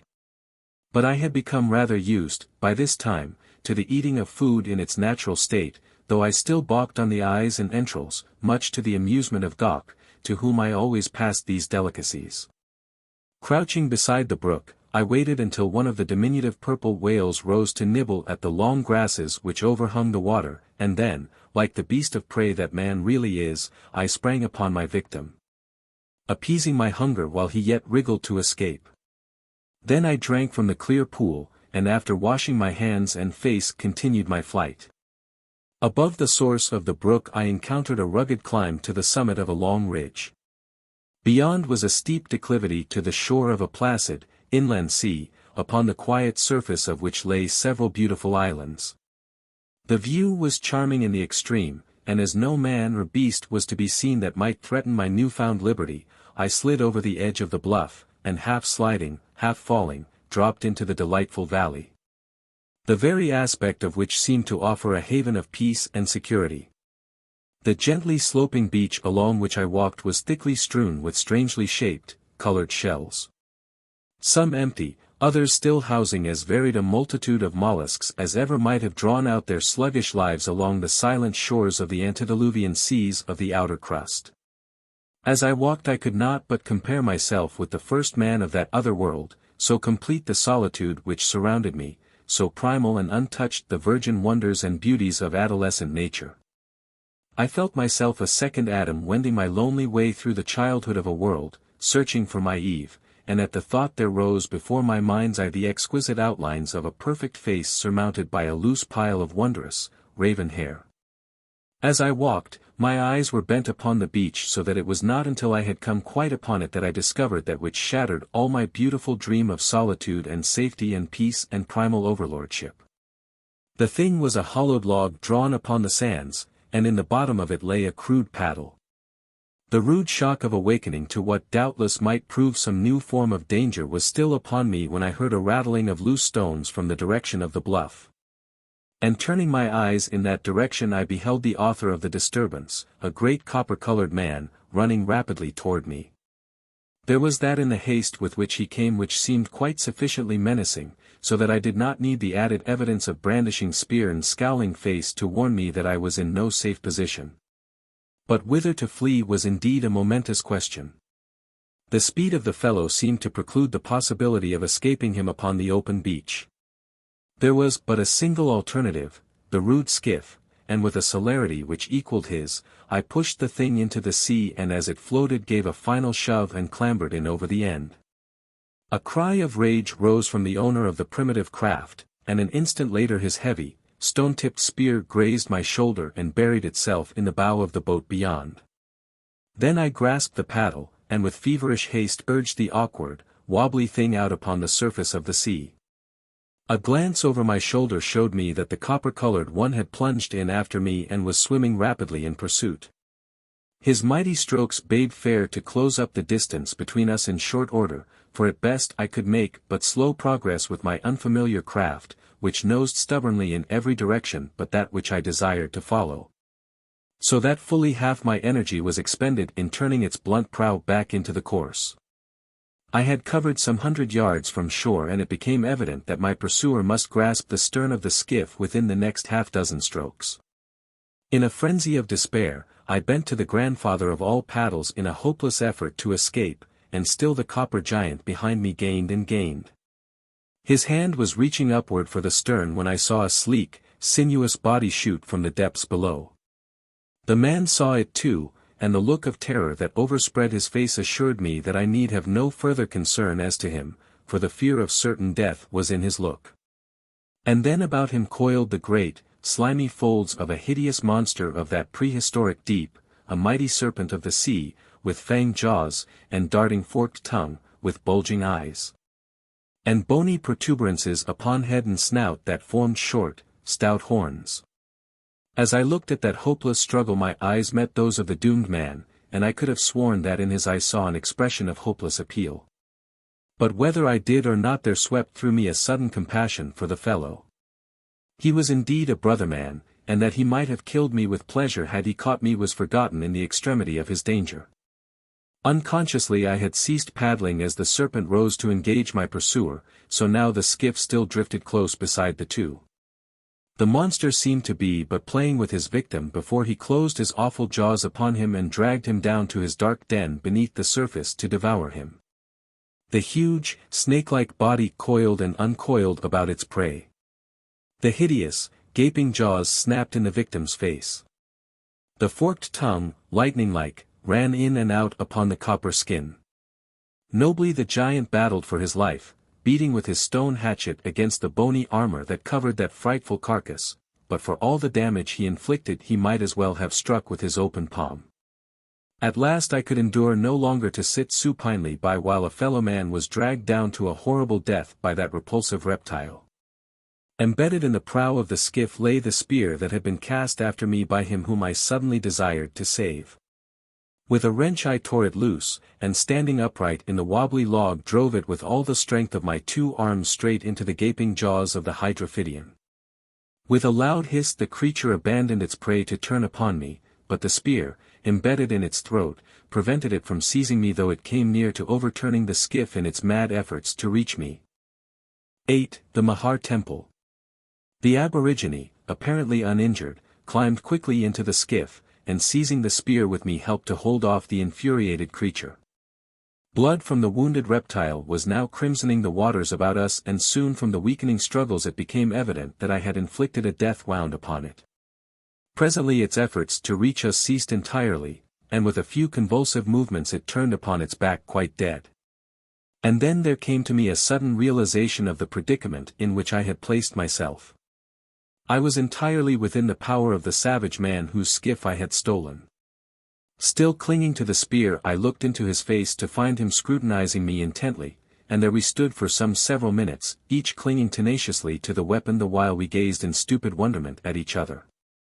What was in his mind I do not know, but in my own was merely the question as to how soon the fellow would recommence hostilities. Presently he spoke to me, but in a tongue which I was unable to translate. I shook my head in an effort to indicate my ignorance of his language, at the same time addressing him in the bastard tongue that the Sagoths used to converse with the human slaves of the Mahars. To my delight he understood and answered me in the same jargon. "What do you want of my spear?" he asked. "Only to keep you from running it through me," I replied. "I would not do that," he said, "for you have just saved my life," and with that he released his hold upon it and squatted down in the bottom of the skiff. "Who are you?" he continued, "and from what country do you come?" I too sat down, laying the spear between us, and tried to explain how I came to Pellucidar, and where from. But it was as impossible for him to grasp or believe the strange tale I told him as I fear it is for you upon the outer crust to believe in the existence of the inner world. To him it seemed quite ridiculous to imagine that there was another world far beneath his feet peopled by beings similar to himself, and he laughed uproariously the more he thought upon it. But it was ever thus. That which has never come within the scope of our really pitifully meager world experience cannot be, our finite minds cannot grasp that which may not exist in accordance with the conditions which obtain about us upon the outside of the insignificant grain of dust which wends its tiny way among the boulders of the universe, the speck of moist dirt we so proudly call the world. So I gave it up and asked him about himself. He said he was a Mezop, and that his name was Jah. "Who are the Mezops?" I asked. "Where do they live?" He looked at me in surprise. "I might indeed believe that you were from another world," he said, "for who of Pellucidar could be so ignorant? The Mezops live upon the islands of the seas. In so far as I ever have heard no Mezop lives elsewhere, and no others than Mezops dwell upon islands, but of course it may be different in other far distant lands. I do not know. At any rate in this sea and those nearby it is true that only people of my race inhabit the islands. We are fishermen, though we be great hunters as well, often going to the mainland in search of the game that is scarce upon all but the larger islands.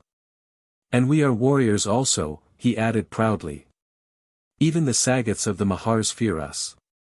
Once, when Pellucidar was young, the Sagoths were wont to capture us for slaves as they do the other men of Pellucidar. It is handed down from father to son among us that this is so. But we fought so desperately and slew so many Sagoths, and those of us that were captured killed so many Mahars in their own cities that at last they learned that it were better to leave us alone. And later came the time that the Mahars became too indolent even to catch their own fish, except for amusement, and then they needed us to supply their wants, and so a truce was made between the races. Now they give us certain things which we are unable to produce in return for the fish that we catch, and the Mezops and the Mahars live in peace. The great ones even come to our islands. It is there, far from the prying eyes of their own Sagoths, that they practice their religious rites in the temples they have builded there with our assistance. If you live among us you will doubtless see the manner of their worship, which is strange indeed, and most unpleasant for the poor slaves they bring to take part in it. As Ja talked I had an excellent opportunity to inspect him more closely. He was a huge fellow, standing I should say 6 feet 6 or 7 inches, well developed and of a coppery red not unlike that of our own North American Indian, nor were his features dissimilar to theirs. He had the aquiline nose found among many of the higher tribes, the prominent cheekbones, and black hair and eyes, but his mouth and lips were better molded. All in all, Ja was an impressive and handsome creature, and he talked well too, even in the miserable makeshift language we were compelled to use. During our conversation Ja had taken the paddle and was propelling the skiff with vigorous strokes toward a large island that lay some half-mile from the mainland. The skill with which he handled his crude and awkward craft elicited my deepest admiration, since it had been so short a time before that I had made such pitiful work of it. As we touched the pretty, level beach Ja leaped out and I followed him. Together we dragged the skiff far up into the bushes that grew beyond the sand. We must hide our canoes, explained Ja, for the Mezops of Luana are always at war with us and would steal them if they found them. He nodded toward an island farther out at sea. And at so great a distance that it seemed but a blur hanging in the distant sky. The upward curve of the surface of Pellucidar was constantly revealing the impossible to the surprised eyes of the outer earthly. To see land and water curving upward in the distance until it seemed to stand on edge where it melted into the distant sky. And to feel that seas and mountains hung suspended directly above one's head required such a complete reversal of the perceptive and reasoning faculties as almost to stupefy one. No sooner had we hidden the canoe than Ja plunged into the jungle, presently emerging into a narrow but well-defined trail which wound hither and thither much after the manner of the highways of all primitive folk. But there was one peculiarity about this Mezop trail which I was later to find distinguished them from all other trails that I ever have seen within or without the earth. It would run on, plain and clear and well defined to end suddenly in the midst of a tangle of matted jungle, then Ja would turn directly back in his tracks for a little distance, spring into a tree, climb through it to the other side. Drop onto a fallen log. Leap over a low bush and alight once more upon a distinct trail which he would follow back for a short distance only to turn directly about and retrace his steps until after a mile or less this new pathway ended as suddenly and mysteriously as the former section. Then he would pass again across some media which would reveal no spoor, to take up the broken thread of the trail beyond. As the purpose of this remarkable avenue dawned upon me I could not but admire the native shrewdness of the ancient progenitor of the Mezops who hit upon this novel plan to throw his enemies from his track and delay or thwart them in their attempts to follow him to his deep-buried cities. To you of the outer earth it might seem a slow and tortuous method of traveling through the jungle, but were you of Pellucidar you would realize that time is no factor where time does not exist. So labyrinthine are the windings of these trails. So varied the connecting links and the distances which one must retrace one's steps from the path's ends to find them that a Mezop often reaches man's estate before he is familiar even with those which lead from his own city to the sea. In fact 3/4 of the education of the young male Mezop consists in familiarizing himself with these jungle avenues, and the status of an adult is largely determined by the number of trails which he can follow upon his own island. The females never learn them, since from birth to death they never leave the clearing in which the village of their nativity is situated except they be taken to mate by a male from another village or captured in war by the enemies of their tribe. After proceeding through the jungle for what must have been upward of 5 miles we emerged suddenly into a large clearing in the exact center of which stood as strange an appearing village as one might well imagine. Large trees had been chopped down 15 or 20 feet above the ground, and upon the tops of them spherical habitations of woven twigs, mud-covered, had been built. Each ball-like house was surmounted by some manner of carven image, which Ja told me indicated the identity of the owner. Horizontal slits, 6 inches high and 2 or 3 feet wide, served to admit light and ventilation. The entrances to the house were through small apertures in the bases of the trees and thence upward by rude ladders through the hollow trunks to the rooms above. The houses varied in size from 2 to several rooms. The largest that I entered was divided into 2 floors and 8 apartments. All about the village, between it and the jungle, lay beautifully cultivated fields in which the Mesops raised such cereals, fruits, and vegetables as they required. Women and children were working in these gardens as we crossed toward the village. At sight of Jah they saluted deferentially, but to me they paid not the slightest attention. Among them and about the outer verge of the cultivated area were many warriors. These too saluted Jah, by touching the points of their spears to the ground directly before them. Jah conducted me to a large house in the center of the village, the house with 8 rooms, and taking me up into it gave me food and drink. There I met his mate, a comely girl with a nursing baby in her arms. Jah told her of how I had saved his life, and she was thereafter most kind and hospitable toward me, even permitting me to hold and amuse the tiny bundle of humanity whom Jah told me would one day rule the tribe, for Jah, it seemed, was the chief of the community. We had eaten and rested, and I had slept, much to Jah's amusement, for it seemed that he seldom if ever did so, and then the red man proposed that I accompany him to the temple of the Mahars which lay not far from his village. We are not supposed to visit it, he said, but the great ones cannot hear, and if we keep well out of sight they need never know that we have been there. For my part one hate them and always have, but the other chieftains of the island think it best that we continue to maintain the amicable relations which exist between the two races. Otherwise I should like nothing better than to lead my warriors amongst the hideous creatures and exterminate them. Pellucidar would be a better place to live were there none of them. I wholly concurred in Jah's belief, but it seemed that it might be a difficult matter to exterminate the dominant race of Pellucidar. Thus conversing we followed the intricate trail toward the temple, which we came upon in a small clearing surrounded by enormous trees similar to those which must have flourished upon the outer crust during the Carboniferous Age. Here was a mighty temple of hewn rock built in the shape of a rough oval with rounded roof in which were several large openings. No doors or windows were visible in the sides of the structure, nor was there need of any, except one entrance for the slaves, since, as Jah explained, the Mahars flew to and from their place of ceremonial, entering and leaving the building by means of the apertures in the roof. But, added Jah, there is an entrance near the base of which even the Mahars know nothing. Come, and he led me across the clearing and about the end to a pile of loose rock which lay against the foot of the wall.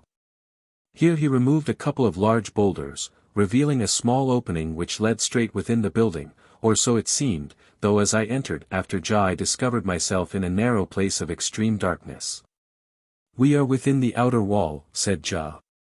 It is hollow. Follow me closely. The red man groped ahead a few paces and then began to ascend a primitive ladder similar to that which leads from the ground to the upper stories of his house. We ascended for some 40 feet when the interior of the space between the walls commenced to grow lighter, and presently we came opposite an opening in the inner wall which gave us an unobstructed view of the entire interior of the temple. The lower floor was an enormous tank of clear water in which numerous hideous Mahars swam lazily up and down. Artificial islands of granite rock dotted this artificial sea, and upon several of them I saw men and women like myself. What are the human beings doing here? I asked. Wait and you shall see, replied Jah. They are to take a leading part in the ceremonies which will follow the advent of the Queen. You may be thankful that you are not upon the same side of the wall as they.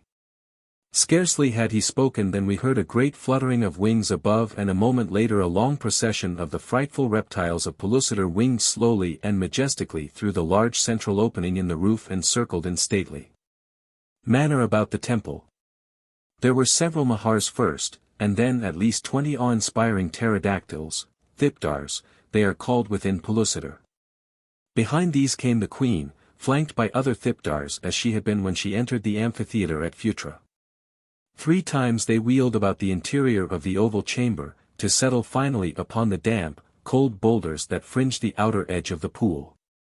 In the center of one side the largest rock was reserved for the queen, and here she took her place surrounded by her terrible guard. All lay quiet for several minutes after settling to their places. One might have imagined them in silent prayer. The poor slaves upon the diminutive islands watched the horrid creatures with wide eyes.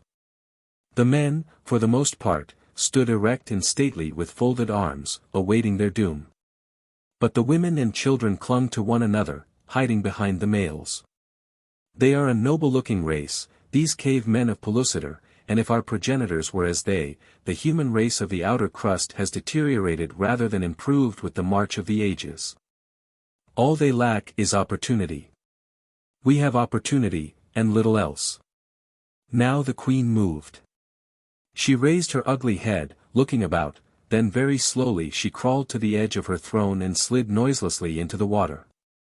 Up and down the long tank she swam, turning at the ends as you have seen captive seals turn in their tiny tanks, turning upon their backs and diving below the surface.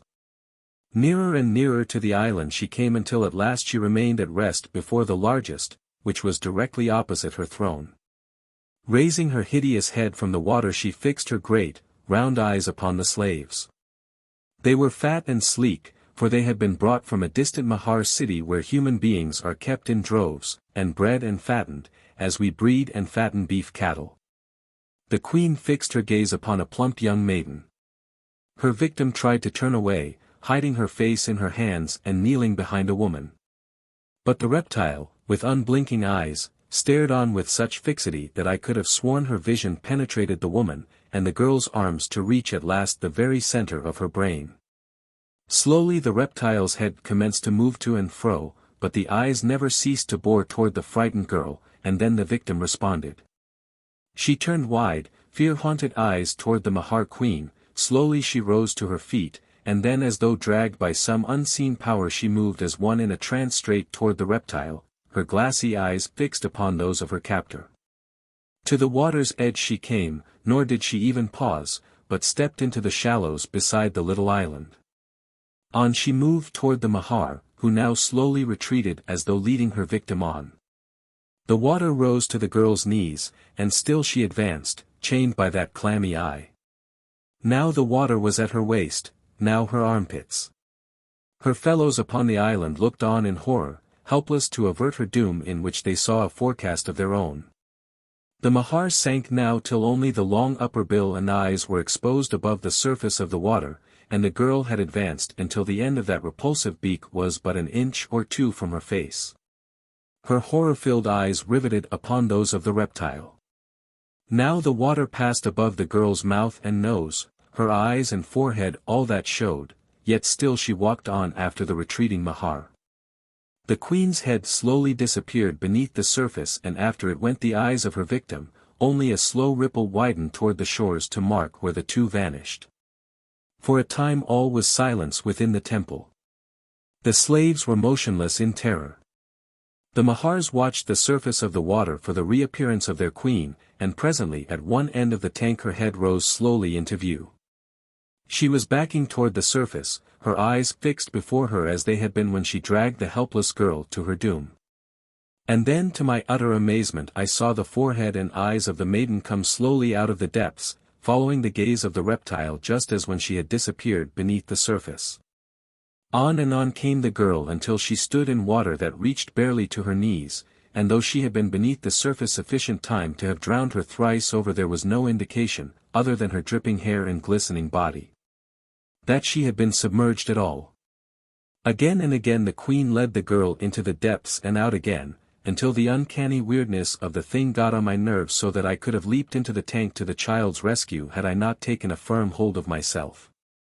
Once they were below much longer than usual, and when they came to the surface I was horrified to see that one of the girl's arms was gone, gnawed completely off at the shoulder, but the poor thing gave no indication of realizing pain.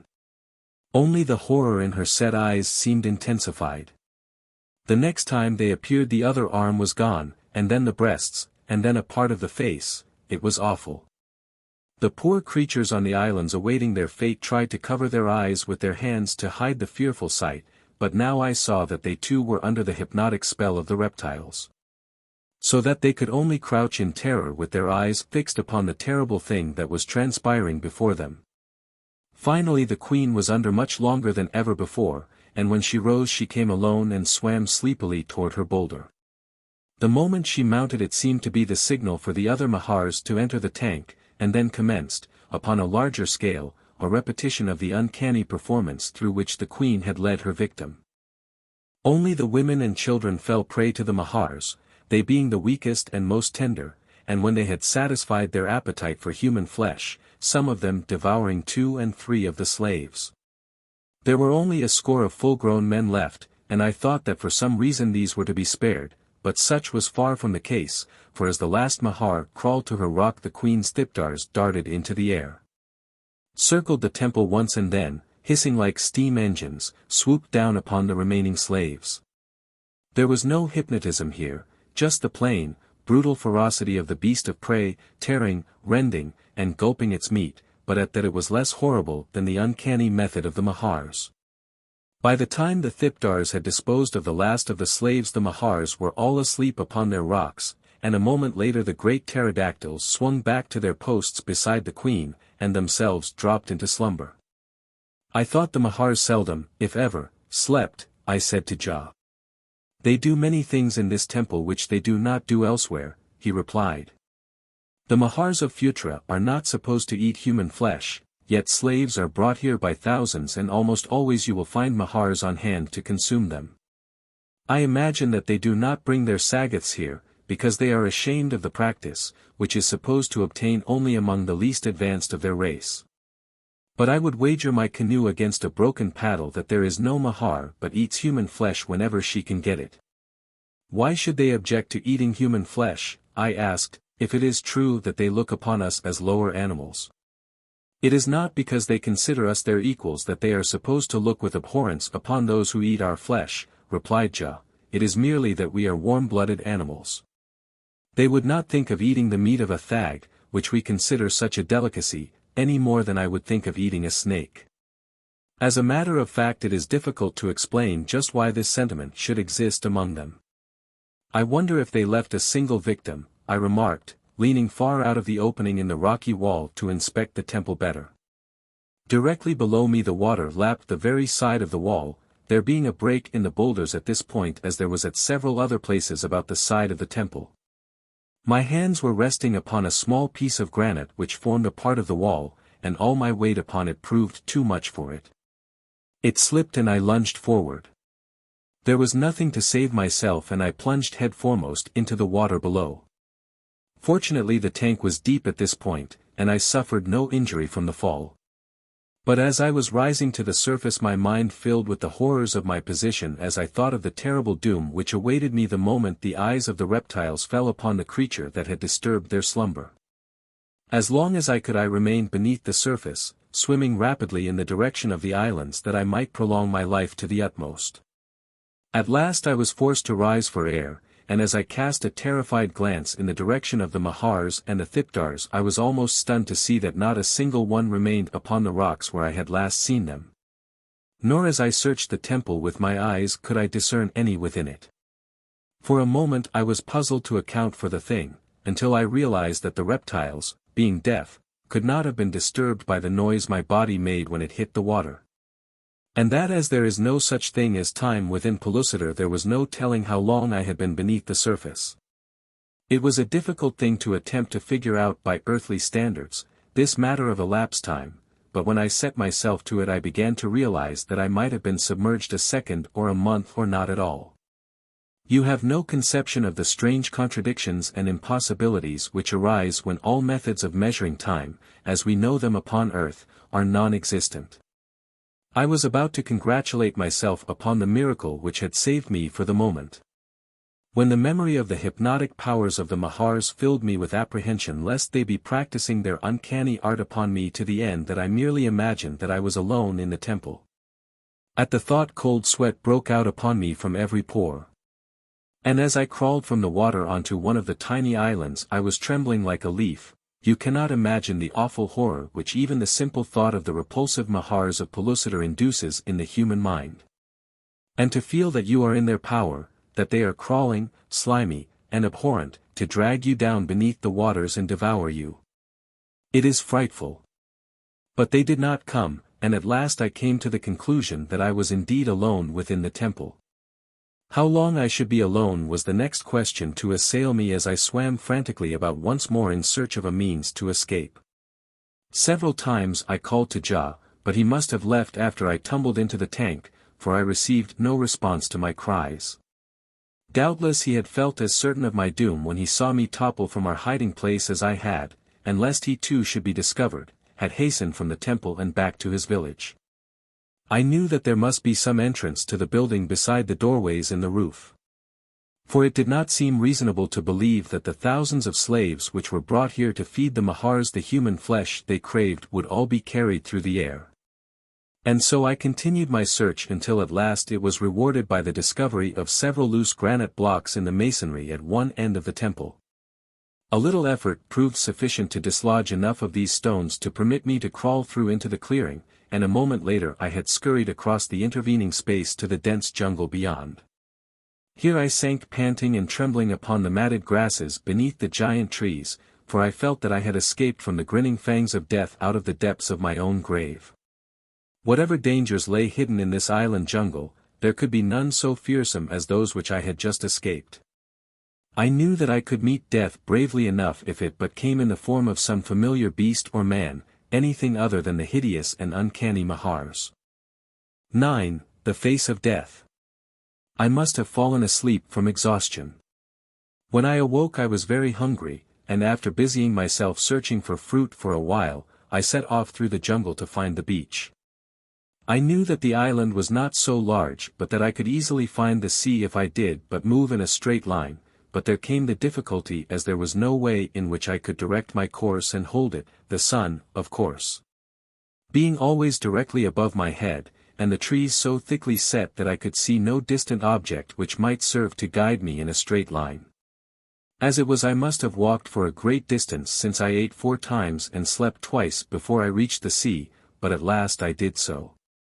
And my pleasure at the sight of it was greatly enhanced by the chance discovery of a hidden canoe among the bushes through which I had stumbled just prior to coming upon the beach. I can tell you that it did not take me long to pull that awkward craft down to the water and shove it far out from shore.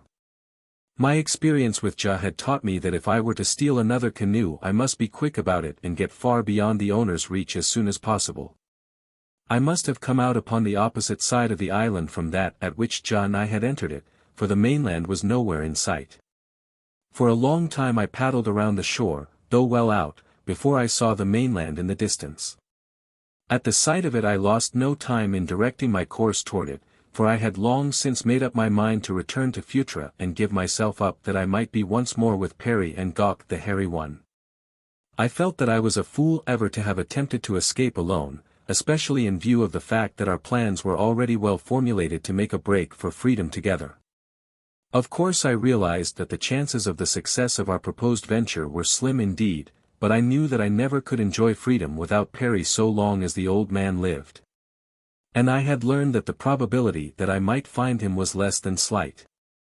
Had Perry been dead, I should gladly have pitted my strength and wit against the savage and primordial world in which I found myself. I could have lived in seclusion within some rocky cave until I had found the means to outfit myself with the crude weapons of the Stone Age, and then set out in search of her whose image had now become the constant companion of my waking hours, and the central and beloved figure of my dreams. But, to the best of my knowledge, Perry still lived and it was my duty and wish to be again with him, that we might share the dangers and vicissitudes of the strange world we had discovered. And Gok, too. The great, shaggy man had found a place in the hearts of us both, for he was indeed every inch a man and king. Uncouth, perhaps, and brutal, too, if judged too harshly by the standards of effete 20th-century civilization, but withal noble, dignified, chivalrous, and lovable. Chance carried me to the very beach upon which I had discovered Ja's canoe, and a short time later I was scrambling up the steep bank to retrace my steps from the plain of Phutra. But my troubles came when I entered the canyon beyond the summit, for here I found that several of them centered at the point where I crossed the divide, and which one I had traversed to reach the pass I could not for the life of me remember. It was all a matter of chance and so I set off down that which seemed the easiest going, and in this I made the same mistake that many of us do in selecting the path along which we shall follow out the course of our lives. And again learned that it is not always best to follow the line of least resistance. By the time I had eaten 8 meals and slept twice I was convinced that I was upon the wrong trail, for between Phutra and the inland sea I had not slept at all, and had eaten but once. To retrace my steps to the summit of the divide and explore another canyon seemed the only solution of my problem, but a sudden widening and levelness of the canyon just before me seemed to suggest that it was about to open into a level country. And with the lure of discovery strong upon me I decided to proceed but a short distance farther before I turned back. The next turn of the canyon brought me to its mouth, and before me I saw a narrow plain leading down to an ocean. At my right the side of the canyon continued to the water's edge, the valley lying to my left, and the foot of it running gradually into the sea, where it formed a broad level beach. Clumps of strange trees dotted the landscape here and there almost to the water, and rank grass and ferns grew between. From the nature of the vegetation I was convinced that the land between the ocean and the foothills was swampy, though directly before me it seemed dry enough all the way to the sandy strip along which the restless waters advanced and retreated. Curiosity prompted me to walk down to the beach, for the scene was very beautiful. As I passed along beside the deep and tangled vegetation of the swamp I thought that I saw a movement of the ferns at my left, but though I stopped a moment to look it was not repeated. And if anything lay hid there my eyes could not penetrate the dense foliage to discern it. Presently I stood upon the beach looking out over the wide and lonely sea across whose forbidding bosom no human being had yet ventured, to discover what strange and mysterious lands lay beyond, or what its invisible islands held of riches, wonders, or adventure. What savage faces, what fierce and formidable beasts were this very instant watching the lapping of the waves upon its farther shore? How far did it extend? Perry had told me that the seas of Pellucidar were small in comparison with those of the outer crust, but even so this great ocean might stretch its broad expanse for thousands of miles. For countless ages it had rolled up and down its countless miles of shore, and yet today it remained all unknown beyond the tiny strip that was visible from its beaches. The fascination of speculation was strong upon me. It was as though I had been carried back to the birth time of our own outer world to look upon its lands and seas ages before man had traversed either. Here was a new world, all untouched. It called to me to explore it. I was dreaming of the excitement and adventure which lay before us could Perry and I but escape the Mahars, when something, a slight noise I imagine, drew my attention behind me. As I turned, romance, adventure, and discovery in the abstract took wing before the terrible embodiment of all three in concrete form that I beheld advancing upon me. A huge, slimy amphibian it was, with toad-like body in the mighty jaws of an alligator. Its immense carcass must have weighed tons, and yet it moved swiftly and silently toward me. Upon one hand was the bluff that ran from the canyon to the sea, on the other the fearsome swamp from which the creature had sneaked upon me, behind lay the mighty untracked sea. And before me in the center of the narrow way that led to safety stood this huge mountain of terrible and menacing flesh. A single glance at the thing was sufficient to assure me that I was facing one of those long extinct, prehistoric creatures whose fossilized remains are found within the outer crust as far back as the Triassic formation, a gigantic labyrinthodon. And there I was, unarmed, and, with the exception of a loin-cloth, as naked as I had come into the world. I could imagine how my first ancestor felt that distant, prehistoric morn that he encountered for the first time the terrifying progenitor of the thing that had me cornered now beside the restless, mysterious sea. Unquestionably he had escaped, or I should not have been within Pellucidar or elsewhere, and I wished at that moment that he had handed down to me with the various attributes that I presumed I have inherited from him. The specific application of the instinct of self-preservation which saved him from the fate which loomed so close before me today. To seek escape in the swamp or in the ocean would have been similar to jumping into a den of lions to escape one upon the outside. The sea and swamp both were doubtless alive with these mighty, carnivorous amphibians, and if not, the individual that menaced me would pursue me into either the sea or the swamp with equal facility. There seemed nothing to do but stand supinely and await my end. I thought of Perry, how he would wonder what had become of me. I thought of my friends of the outer world, and of how they all would go on living their lives in total ignorance of the strange and terrible fate that had overtaken me. or unguessing the weird surroundings which had witnessed the last frightful agony of my extinction. And with these thoughts came a realization of how unimportant to the life and happiness of the world is the existence of any one of us. We may be snuffed out without an instant's warning, and for a brief day our friends speak of us with subdued voices.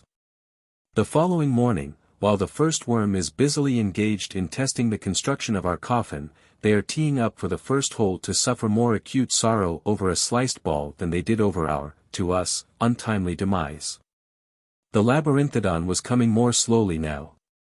He seemed to realize that escape for me was impossible, and I could have sworn that his huge, fanged jaws grinned in pleasurable appreciation of my predicament.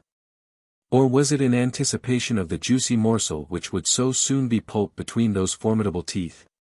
He was about 50 feet from me when I heard a voice calling to me from the direction of the bluff at my left. I looked and could have shouted in delight at the sight that met my eyes, for there stood Ja, waving frantically to me, and urging me to run for it to the cliff's base.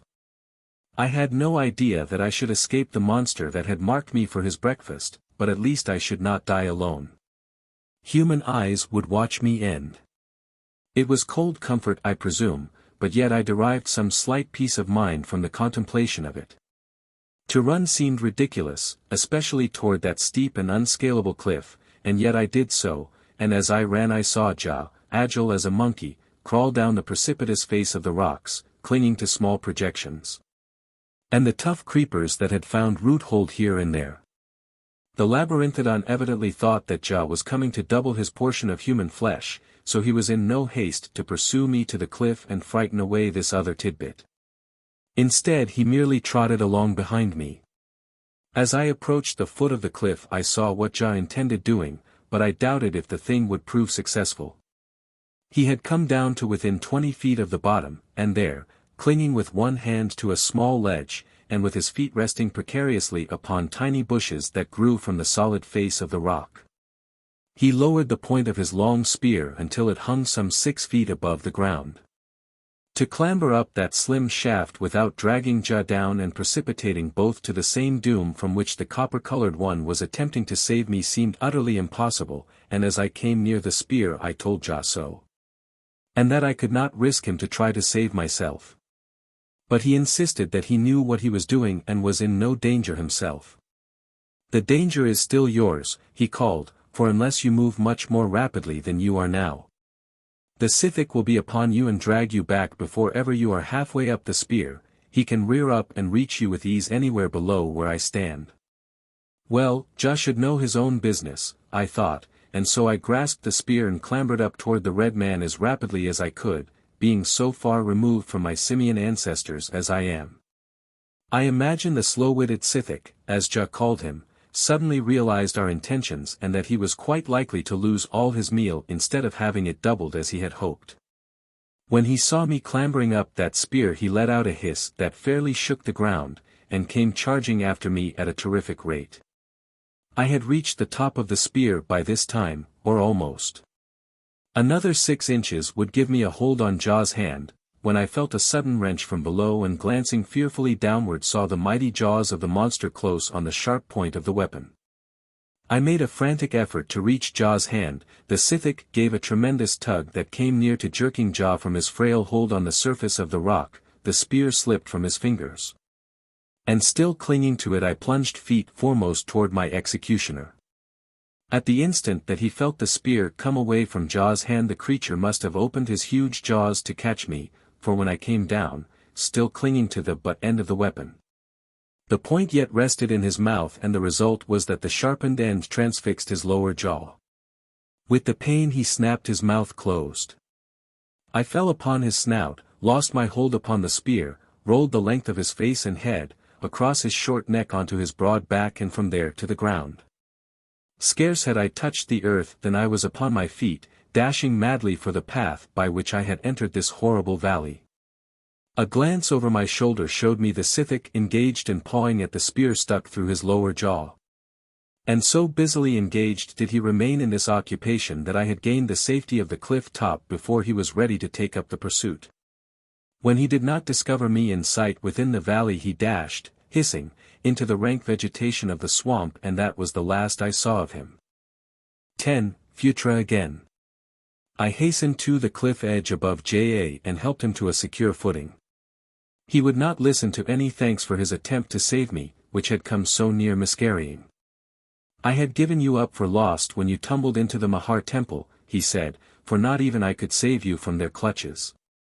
And you may imagine my surprise when on seeing a canoe dragged up upon the beach of the mainland I discovered your own footprints in the sand beside it. I immediately set out in search of you, knowing as I did that you must be entirely unarmed and defenseless against the many dangers which lurk upon the mainland, both in the form of savage beasts and reptiles, and men as well. I had no difficulty in tracking you to this point. It is well that I arrived when I did. But why did you do it? I asked, puzzled at this show of friendship on the part of a man of another world and a different race and color. You saved my life, he replied. From that moment it became my duty to protect and befriend you. I would have been no true Mezop had I evaded my plain duty, but it was a pleasure in this instance, for I like you. I wish that you would come and live with me. You shall become a member of my tribe. Among us there is the best of hunting and fishing, and you shall have, to choose a mate from, the most beautiful girls of Pellucidar. Will you come? I told him about Perry then, and Dian the Beautiful, and how my duty was to them first. Afterward I should return and visit him, if I could ever find his island. Oh, that is easy, my friend, he said. You need merely to come to the foot of the highest peak of the mountains of the clouds. There you will find a river which flows into the Lural Az. Directly opposite the mouth of the river you will see 3 large islands far out, so far that they are barely discernible. The one to the extreme left as you face them from the mouth of the river is Anorok, where I rule the tribe of Anorok. But how am I to find the mountains of the clouds? I asked. Men say that they are visible from half Pellucidar, he replied. How large is Pellucidar? I asked, wondering what sort of theory these primitive men had concerning the form and substance of their world. The Mahars say it is round, like the inside of a tola shell, he answered. But that is ridiculous, since, were it true, we should fall back were we to travel far in any direction. And all the waters of Pellucidar would run to one spot and drown us. No, Pellucidar is quite flat and extends no man knows how far in all directions.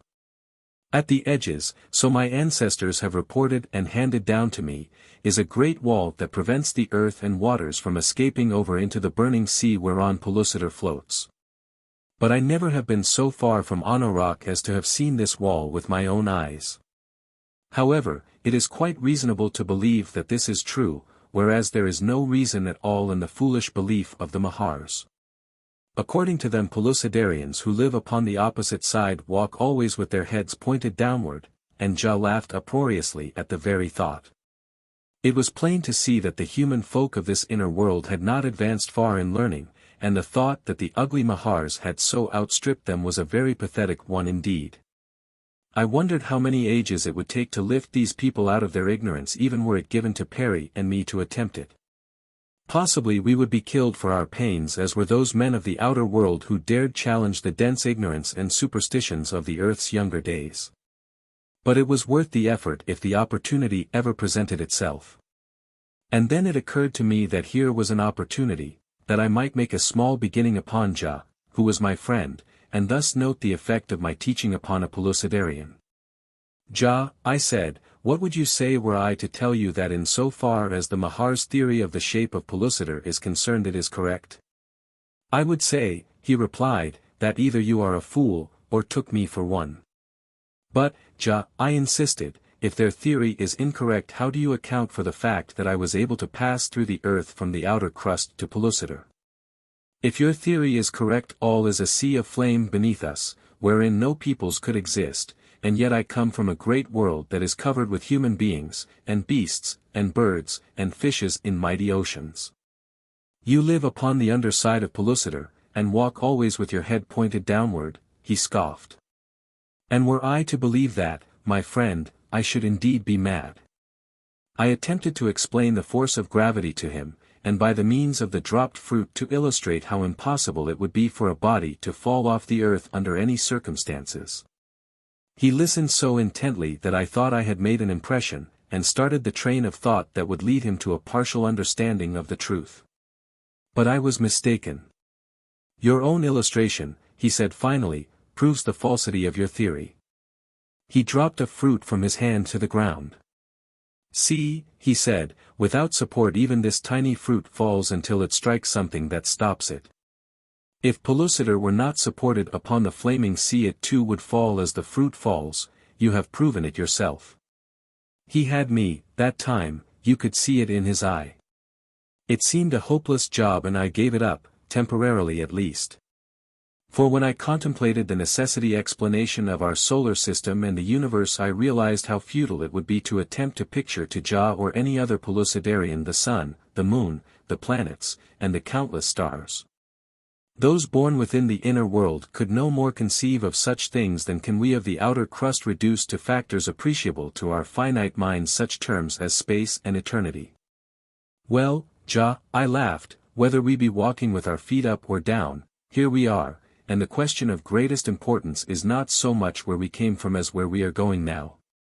For my part one wish that you could guide me to Phutra where I may give myself up to the Mahars once more that my friends and I may work out the plan of escape which the Sagoths interrupted when they gathered us together and drove us to the arena to witness the punishment of the slaves who killed the guardsmen. I wish now that I had not left the arena for by this time my friends and I might have made good our escape, whereas this delay may mean the wrecking of all our plans, which depended for their consummation upon the continued sleep of the 3 Mahars who lay in the pit beneath the building in which we were confined. You would return to captivity, cried Jah. My friends are there, I replied, the only friends I have in Pellucidar, except yourself. What else may I do under the circumstances? He thought for a moment in silence. Then he shook his head sorrowfully. It is what a brave man and a good friend should do, he said. Yet it seems most foolish, for the Mahars will most certainly condemn you to death for running away, and so you will be accomplishing nothing for your friends by returning. Never in all my life have I heard of a prisoner returning to the Mahars of his own free will. There are but few who escape them, though some do, and these would rather die than be recaptured. I see no other way, Jah, I said, though I can assure you that I would rather go to Sheol after Perry than to Phutra.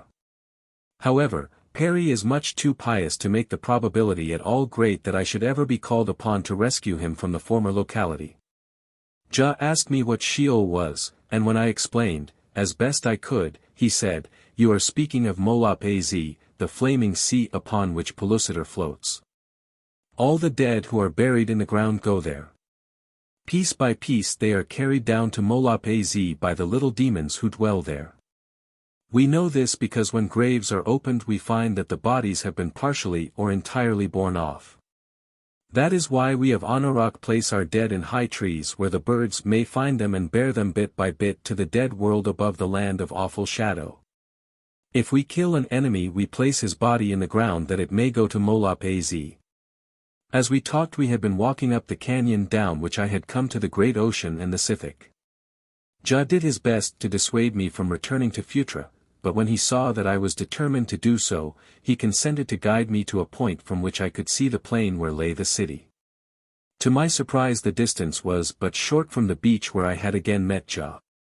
It was evident that I had spent much time following the windings of a tortuous canyon, while just beyond the ridge lay the city of Phutra near to which I must have come several times. As we topped the ridge and saw the granite gate towers dotting the flowered plain at our feet Jah made a final effort to persuade me to abandon my mad purpose and return with him to Anauroch, but I was firm in my resolve. And at last he bid me goodbye, assured in his own mind that he was looking upon me for the last time. I was sorry to part with Jah, for I had come to like him very much indeed. With his hidden city upon the island of Anauroch as a base, and his savage warriors as escort Perry and I could have accomplished much in the line of exploration.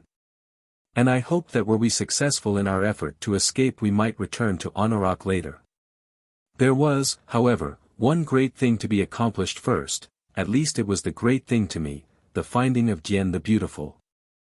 I wanted to make amends for the affront I had put upon her in my ignorance, and I wanted to see her again, and to be with her. Down the hillside I made my way into the gorgeous field of flowers, and then across the rolling land toward the shadowless columns that guard the ways to buried Phutra. At a quarter-mile from the nearest entrance I was discovered by the Sagoth guard, and in an instant 4 of the guerrilla men were dashing toward me. Though they brandished their long spears and yelled like wild Comanches, I paid not the slightest attention to them, walking quietly toward them as though unaware of their existence.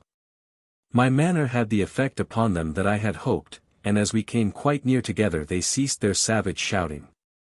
It was evident that they had expected me to turn and flee at sight of them, thus presenting that which they most enjoyed, a moving human target at which to cast their spears. "What do you hear?" shouted one, and then, as he recognized me, "Ho! It is the slave who claims to be from another world, he who escaped when the thag ran amok within the amphitheater. But why do you return, having once made good your escape?" "I did not escape," I replied. "I but ran away to avoid the thag, as did others, and coming into a long passage I became confused and lost my way in the foothills beyond Phutra. Only now have I found my way back." "And you come of your free will back to Phutra?" exclaimed one of the guardsmen. "Where else might I go?" I asked. "I am a stranger within Pellucidar and know no other where than Phutra. Why should I not desire to be in Phutra? Am I not well fed and well treated? Am I not happy? What better lot could man desire?" The Sagoths scratched their heads. This was a new one on them, and so being stupid brutes they took me to their masters whom they felt would be better fitted to solve the riddle of my return, for riddle they still considered it. I had spoken to the Sagoths as I had for the purpose of throwing them off the scent of my purposed attempt at escape. If they thought that I was so satisfied with my lot within Phutra that I would voluntarily return when I had once had so excellent an opportunity to escape, they would never for an instant imagine that I could be occupied in arranging another escape immediately upon my return to the city. So they led me before a slimy Mahar who clung to a slimy rock within the large room that was the thing's office. With cold, reptilian eyes the creature seemed to bore through the thin veneer of my deceit and read my inmost thoughts. It heeded the story which the Sagoths told of my return to Phutra, watching the guerrilla men's lips and fingers during the recital. Then it questioned me through one of the Sagoths. "You say that you returned to Phutra of your own free will. Because you think yourself better off here than elsewhere, do you not know that you may be the next chosen to give up your life in the interests of the wonderful scientific investigations that our learned ones are continually occupied with?" I hadn't heard of anything of that nature, but I thought best not to admit it. "I could be in no more danger here," I said, "than naked and unarmed in the savage jungles or upon the lonely plains of Pellucidar. I was fortunate, I think, to return to Phutra at all. As it was I barely escaped death within the jaws of a huge scythic. No, I am sure that I am safer in the hands of intelligent creatures such as rule Phutra. At least such would be the case in my own world, where human beings like myself rule supreme. There the higher races of man extend protection and hospitality to the stranger within their gates, and being a stranger here I naturally assumed that a like courtesy would be accorded me." The Mahar looked at me in silence for some time after I ceased speaking and the Sagoth had translated my words to his master. The creature seemed deep in thought. Presently he communicated some message to the Sagoth. The latter turned, and motioning me to follow him, left the presence of the reptile. Behind and on either side of me marched the balance of the guard. "What are they going to do with me?" I asked the fellow at my right. "You are to appear before the learned ones who will question you regarding this strange world from which you say you come." After a moment's silence he turned to me again. "Do you happen to know," he asked, "what the Mahars do to slaves who lie to them?" "No," I replied, "nor does it interest me, as I have no intention of lying to the Mahars."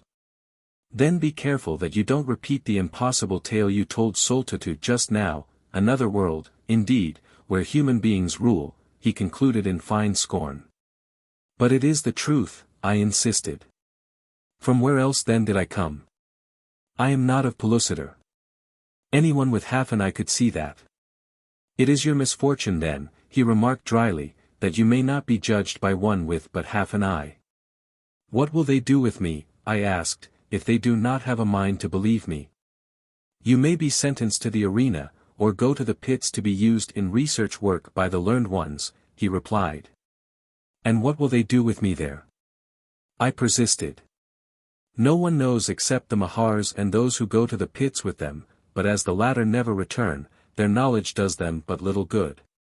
It is said that the learned ones cut up their subjects while they are yet alive, thus learning many useful things. However, I should not imagine that it would prove very useful to him who was being cut up, but of course this is all but conjecture. The chances are that ere long you will know much more about it than I, and he grinned as he spoke. The Sagoths have a well-developed sense of humor. And suppose it is the arena, I continued, what then? You saw the two who met the Terek and the Thag the time that you escaped, he said. Yes.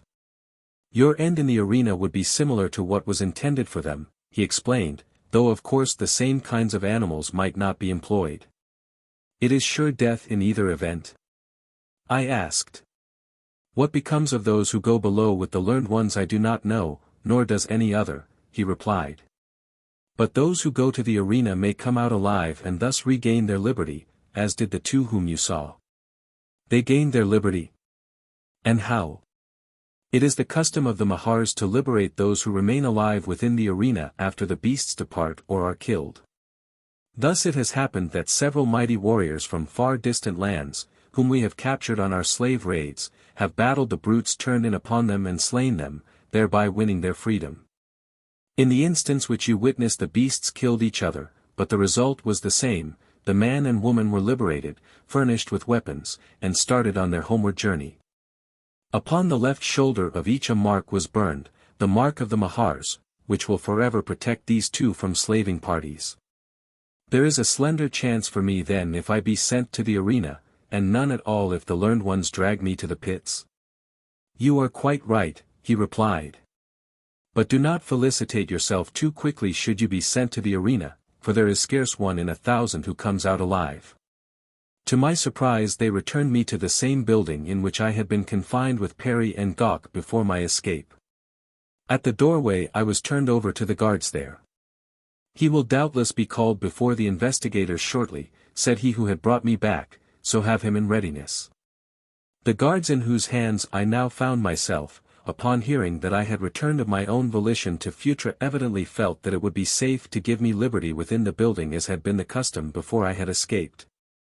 And so I was told to return to whatever duty had been mine formerly. My first act was to hunt up Perry, whom I found poring as usual over the great tomes that he was supposed to be merely dusting and rearranging upon new shelves. As I entered the room he glanced up and nodded pleasantly to me, only to resume his work as though I had never been away at all. I was both astonished and hurt at his indifference. And to think that I was risking death to return to him purely from a sense of duty and affection. Why, Perry! I exclaimed, haven't you a word for me after my long absence?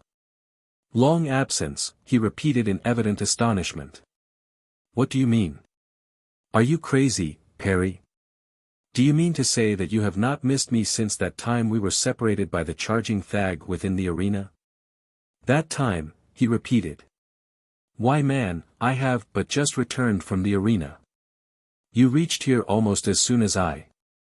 Had you been much later I should indeed have been worried, and as it is I had intended asking you about how you escaped the beast as soon as I had completed the translation of this most interesting passage.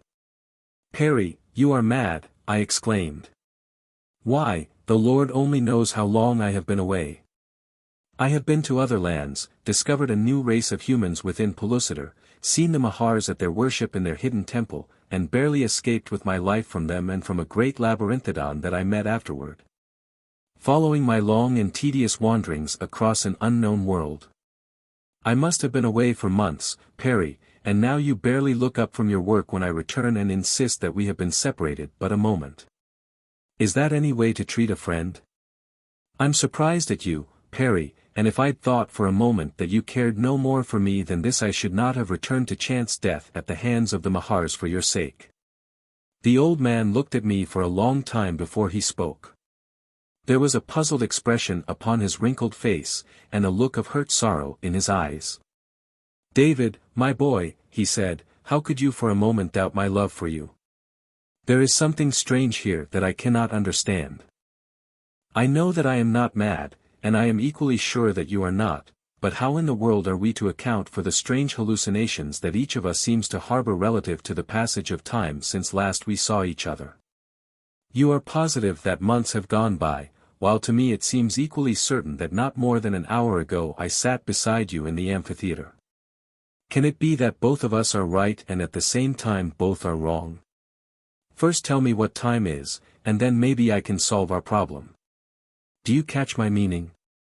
I didn't and said so. Yes, continued the old man, we are both right. To me, bent over my book here, there has been no lapse of time. I have done little or nothing to waste my energies and so have required neither food nor sleep, but you, on the contrary, have walked and fought and wasted strength and tissue which must needs be rebuilt by nutriment and food, and so, having eaten and slept many times since last you saw me, you naturally measure the lapse of time largely by these acts. As a matter of fact, David, I am rapidly coming to the conviction that there is no such thing as time. Surely there can be no time here within Pellucidar, where there are no means for measuring or recording time. Why, the Mahars themselves take no account of such a thing as time.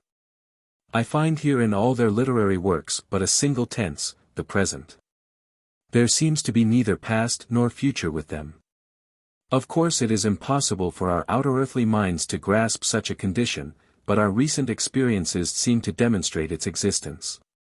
It was too big a subject for me, and I said so, but Perry seemed to enjoy nothing better than speculating upon it, and after listening with interest to my account of the adventures through which I had passed he returned once more to the subject, which he was enlarging upon with considerable fluency when he was interrupted by the entrance of a Sagoth. "Come," commanded the intruder, beckoning to me. "The investigators would speak with you." "Goodbye, Perry," I said, clasping the old man's hand. "There may be nothing but the present and no such thing as time, but I feel that I am about to take a trip into the hereafter from which I shall never return. If you and Gok should manage to escape, I want you to promise me that you will find Dian the Beautiful and tell her that with my last words I asked her forgiveness for the unintentional affront I put upon her. And that my one wish was to be spared long enough to right the wrong that I had done her." Tears came to Perry's eyes. "I cannot believe but that you will return, David," he said. "It would be awful to think of living out the balance of my life without you among these hateful and repulsive creatures. If you are taken away I shall never escape, for I feel that I am as well off here as I should be anywhere within this buried world. Goodbye, my boy, goodbye." And then his old voice faltered and broke, and as he hid his face in his hands the Sagoth guardsman grasped me roughly by the shoulder and hustled me from the chamber. 11. 4 dead Mahars. A moment later I was standing before a dozen Mahars, the social investigators of Phutra. They asked me many questions, through a Sagoth interpreter. I answered them all truthfully. They seemed particularly interested in my account of the outer earth and the strange vehicle which had brought Perry and me to Pellucidar. I thought that I had convinced them, and after they had sat in silence for a long time following my examination, I expected to be ordered return to my quarters. During this apparent silence they were debating through the medium of strange, unspoken language the merits of my tale. At last the head of the tribunal communicated the result of their conference to the officer in charge of the Sagoth guard. "Come," he said to me, "you are sentenced to the experimental pits for having dared to insult the intelligence of the mighty ones with the ridiculous tale you have had the temerity to unfold to them." "Do you mean that they do not believe me?" I asked, totally astonished. "Believe you," he laughed. "Do you mean to say that you expected anyone to believe so impossible a lie?" It was hopeless, and so I walked in silence beside my guard down through the dark corridors and runways toward my awful doom.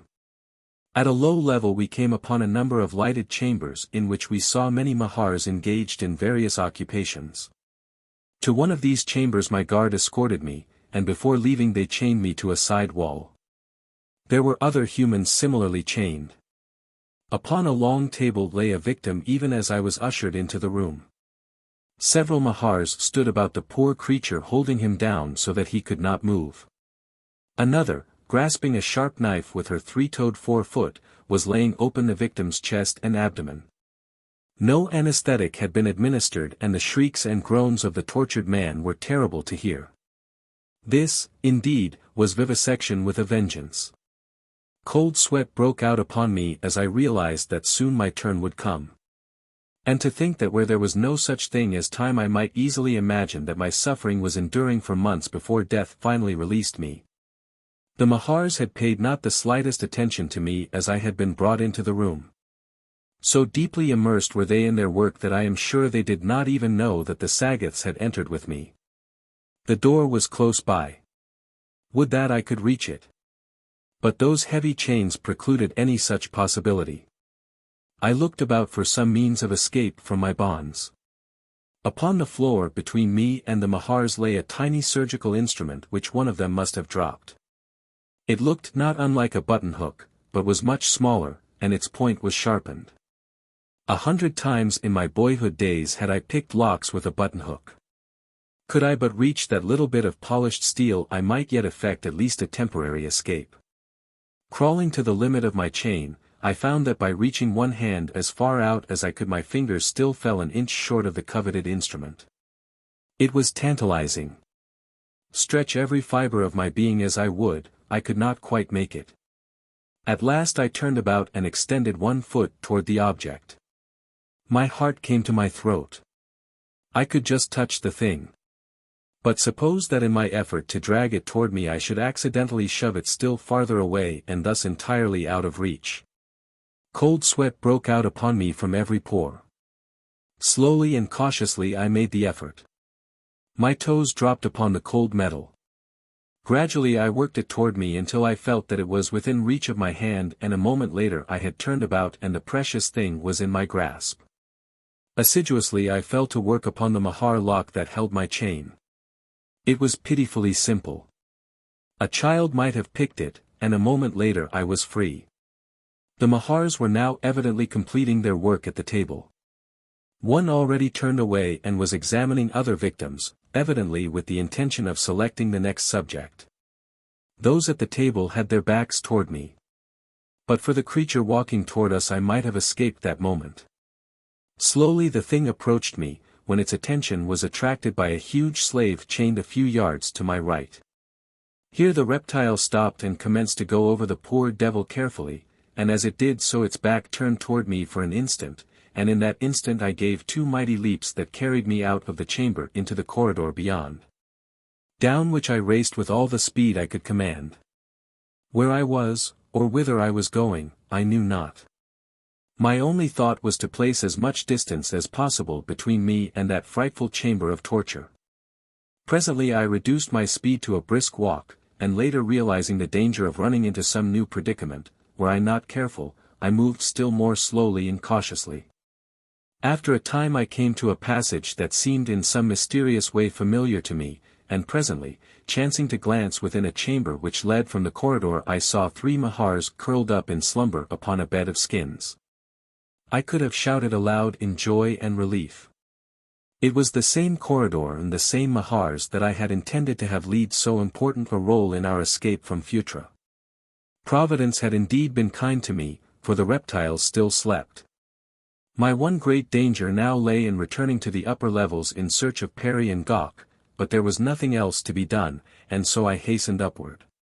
When I came to the frequented portions of the building, I found a large burden of skins in a corner, and these I lifted to my head, carrying them in such a way that ends and corners fell down about my shoulders, completely hiding my face. Thus disguised I found Perry and Gok together in the chamber where we had been wont to eat and sleep. Both were glad to see me, it was needless to say, though of course they had known nothing of the fate that had been meted out to me by my judges. It was decided that no time should now be lost before attempting to put our plan of escape to the test, as I could not hope to remain hidden from the Sagoths long. Nor could I forever carry that bale of skins about upon my head without arousing suspicion. However, it seemed likely that it would carry me once more safely through the crowded passages and chambers of the upper levels, and so I set out with Perry and Gok, the stench of the illy-cured pelts fairly choking me.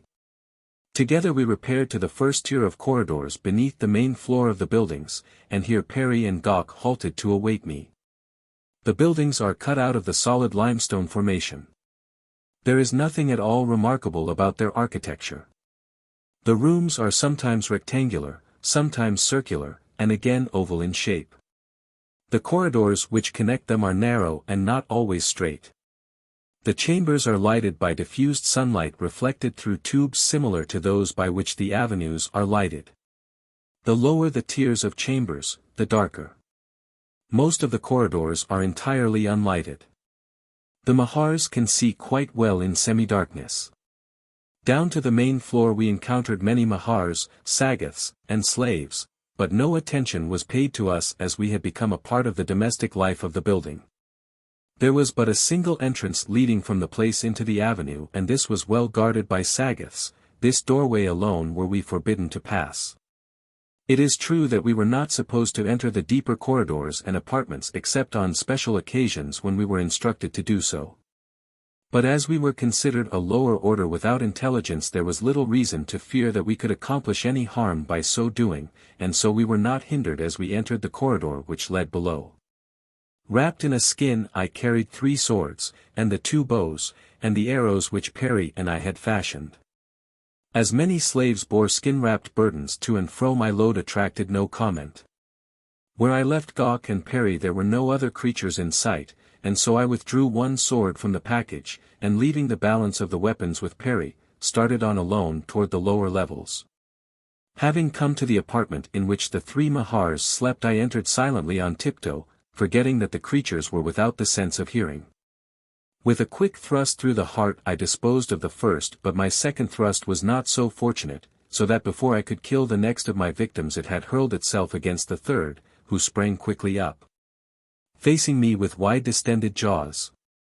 But fighting is not the occupation which the race of Mahars loves, and when the thing saw that I already had dispatched 2 of its companions, and that my sword was red with their blood, it made a dash to escape me. But I was too quick for it, and so, half hopping, half flying, it scurried down another corridor with me close upon its heels. Its escape meant the utter ruin of our plan, and in all probability my instant death. This thought lent wings to my feet. But even at my best I could do no more than hold my own with the leaping thing before me. Of a sudden it turned into an apartment on the right of the corridor, and an instant later as I rushed in I found myself facing 2 of the Mahars.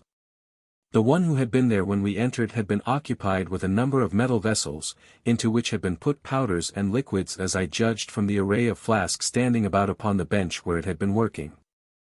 In an instant I realized what I had stumbled upon. It was the very room for the finding of which Perry had given me minute directions. It was the buried chamber in which was hidden the great secret of the race of Mahars. And on the bench beside the flasks lay the skin-bound book which held the only copy of the thing I was to have sought, after dispatching the 3 Mahars in their sleep. There was no exit from the room other than the doorway in which I now stood facing the 2 frightful reptiles. Cornered, I knew that they would fight like demons, and they were well equipped to fight if fight they must. Together they launched themselves upon me, and though I ran one of them through the heart on the instant, the other fastened its gleaming fangs about my sword arm above the elbow, and then with her sharp talons commenced to rake me about the body, evidently intent upon disemboweling me. I saw that it was useless to hope that I might release my arm from that powerful, vice-like grip which seemed to be severing my arm from my body. The pain I suffered was intense, but it only served to spur me to greater efforts to overcome my antagonist. Back and forth across the floor we struggled, the Mahar dealing me terrific, cutting blows with her 4 feet, while I attempted to protect my body with my left hand. At the same time watching for an opportunity to transfer my blade from my now useless sword hand to its rapidly weakening mate. At last I was successful, and with what seemed to me my last ounce of strength I ran the blade through the ugly body of my foe. Soundless, as it had fought, it died, and though weak from pain and loss of blood, it was with an emotion of triumphant pride that I stepped across its convulsively stiffening corpse to snatch up the most potent secret of a world. A single glance assured me it was the very thing that Perry had described to me. And as I grasped it did I think of what it meant to the human race of Pellucidar, did there flash through my mind the thought that countless generations of my own kind yet unborn would have reason to worship me for the thing that I had accomplished. For them? I did not. I thought of a beautiful oval face, gazing out of limpid eyes, through a waving mass of jet-black hair. I thought of red lips, God-made for kissing. And of a sudden, apropos of nothing, standing there alone in the secret chamber of the Mahars of Pellucidar, I realized that I loved Dian the Beautiful. 12. Pursuit. For an instant I stood there thinking of her, and then, with a sigh, I tucked the book in the thong that supported my loin-cloth, and turned to leave the apartment. At the bottom of the corridor which leads aloft from the lower chambers I whistled in accordance with the prearranged signal which was to announce to Perry and Gok that I had been successful. A moment later they stood beside me, and to my surprise I saw that Phutra the Sly One accompanied them. He joined us, explained Perry, and would not be denied. The fellow is a fox. He scents escape, and rather than be thwarted of our chance now I told him that I would bring him to you, and let you decide whether he might accompany us. I had no love for Phutra, and no confidence in him. I was sure that if he thought it would profit him he would betray us.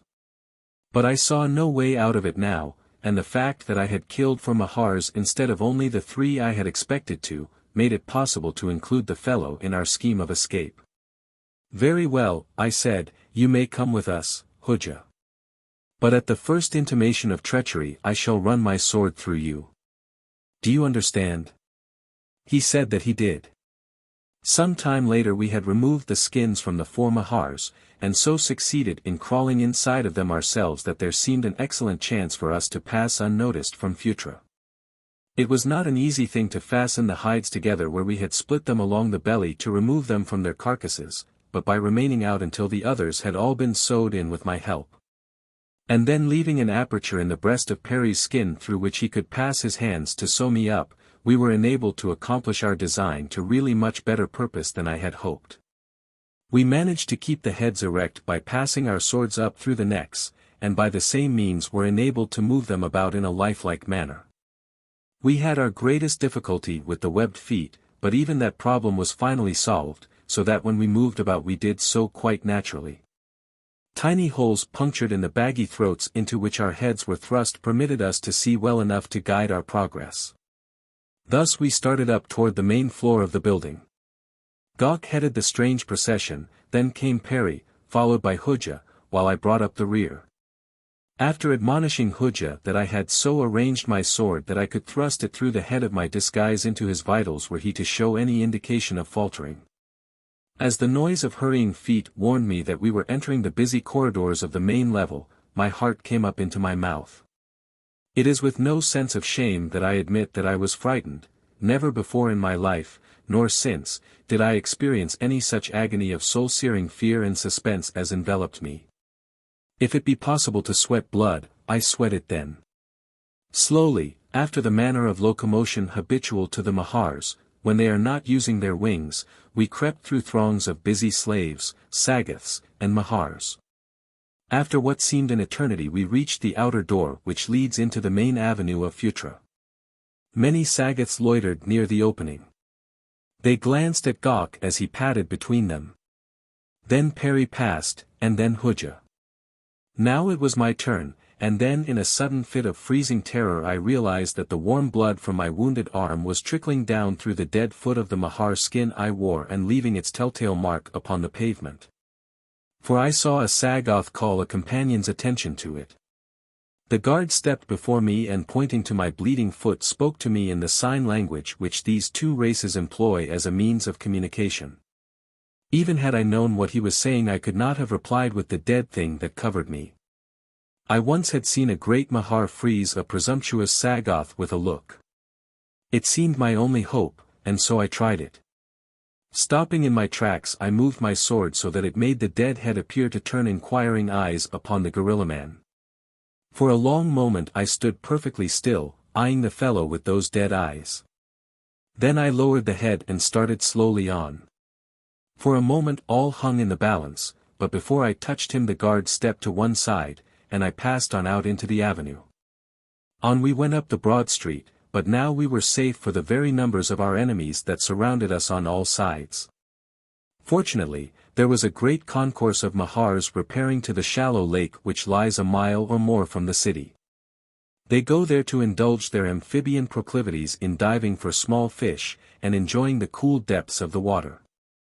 It is a freshwater lake, shallow, and free from the larger reptiles which make the use of the great seas of Pellucidar impossible for any but their own kind. In the thick of the crowd we passed up the steps and out onto the plain. For some distance Gok remained with the stream that was traveling toward the lake, but finally, at the bottom of a little gully he halted, and there we remained until all had passed and we were alone. Then, still in our disguises, we set off directly away from Phutra. The heat of the vertical rays of the sun was fast making our horrible prisons unbearable, so that after passing a low divide, and entering a sheltering forest, we finally discarded the Mahar skins that had brought us thus far in safety. I shall not weary you with the details of that bitter and galling flight. How we traveled at a dogged run until we dropped in our tracks. How we were beset by strange and terrible beasts. How we barely escaped the cruel fangs of lions and tigers the size of which would dwarf into pitiful insignificance the greatest felines of the outer world. On and on we raced, our one thought to put as much distance between ourselves and Phutra as possible. Gok was leading us to his own land, the land of Sari. No sign of pursuit had developed, and yet we were sure that somewhere behind us relentless Sagoths were dogging our tracks. Gok said they never failed to hunt down their quarry until they had captured it or themselves been turned back by a superior force. Our only hope, he said, lay in reaching his tribe, which was quite strong enough in their mountain fastness to beat off any number of Sagoths. At last, after what seemed months, and may, I now realize, have been years, we came in sight of the dun escarpment which buttressed the foothills of Sari. At almost the same instant, Hujah, who looked ever quite as much behind as before, announced that he could see a body of men far behind us topping a low ridge in our wake. It was the long-expected pursuit. I asked Gok if we could make Sari in time to escape them. We may, he replied, but you will find that the Sagoths can move with incredible swiftness, and as they are almost tireless they are doubtless much fresher than we. Then, he paused, glancing at Perry. I knew what he meant. The old man was exhausted. For much of the period of our flight either Gok or I had half supported him on the march. With such a handicap, less fleet pursuers than the Sagoths might easily overtake us before we could scale the rugged heights which confronted us. You and Hujah go on ahead, I said. Perry and I will make it if we are able. We cannot travel as rapidly as you two, and there is no reason why all should be lost because of that. It can't be helped, we have simply to face it. I will not desert a companion, was Gok's simple reply. I hadn't known that this great, hairy, primeval man had any such nobility of character stowed away inside him. I had always liked him, but now to my liking was added honor and respect. Yes, and love. But still I urged him to go on ahead, insisting that if he could reach his people he might be able to bring out a sufficient force to drive off the Sagoths and rescue Perry and myself. No, he wouldn't leave us, and that was all there was to it, but he suggested that Hujah might hurry on and warn the Sarians of the king's danger. It didn't require much urging to start Hujah, the naked idea was enough to send him leaping on ahead of us into the foothills which we now had reached. Perry realized that he was jeopardizing Gok's life and mine, and the old fellow fairly begged us to go on without him, although I knew that he was suffering a perfect anguish of terror at the thought of falling into the hands of the Sagoths.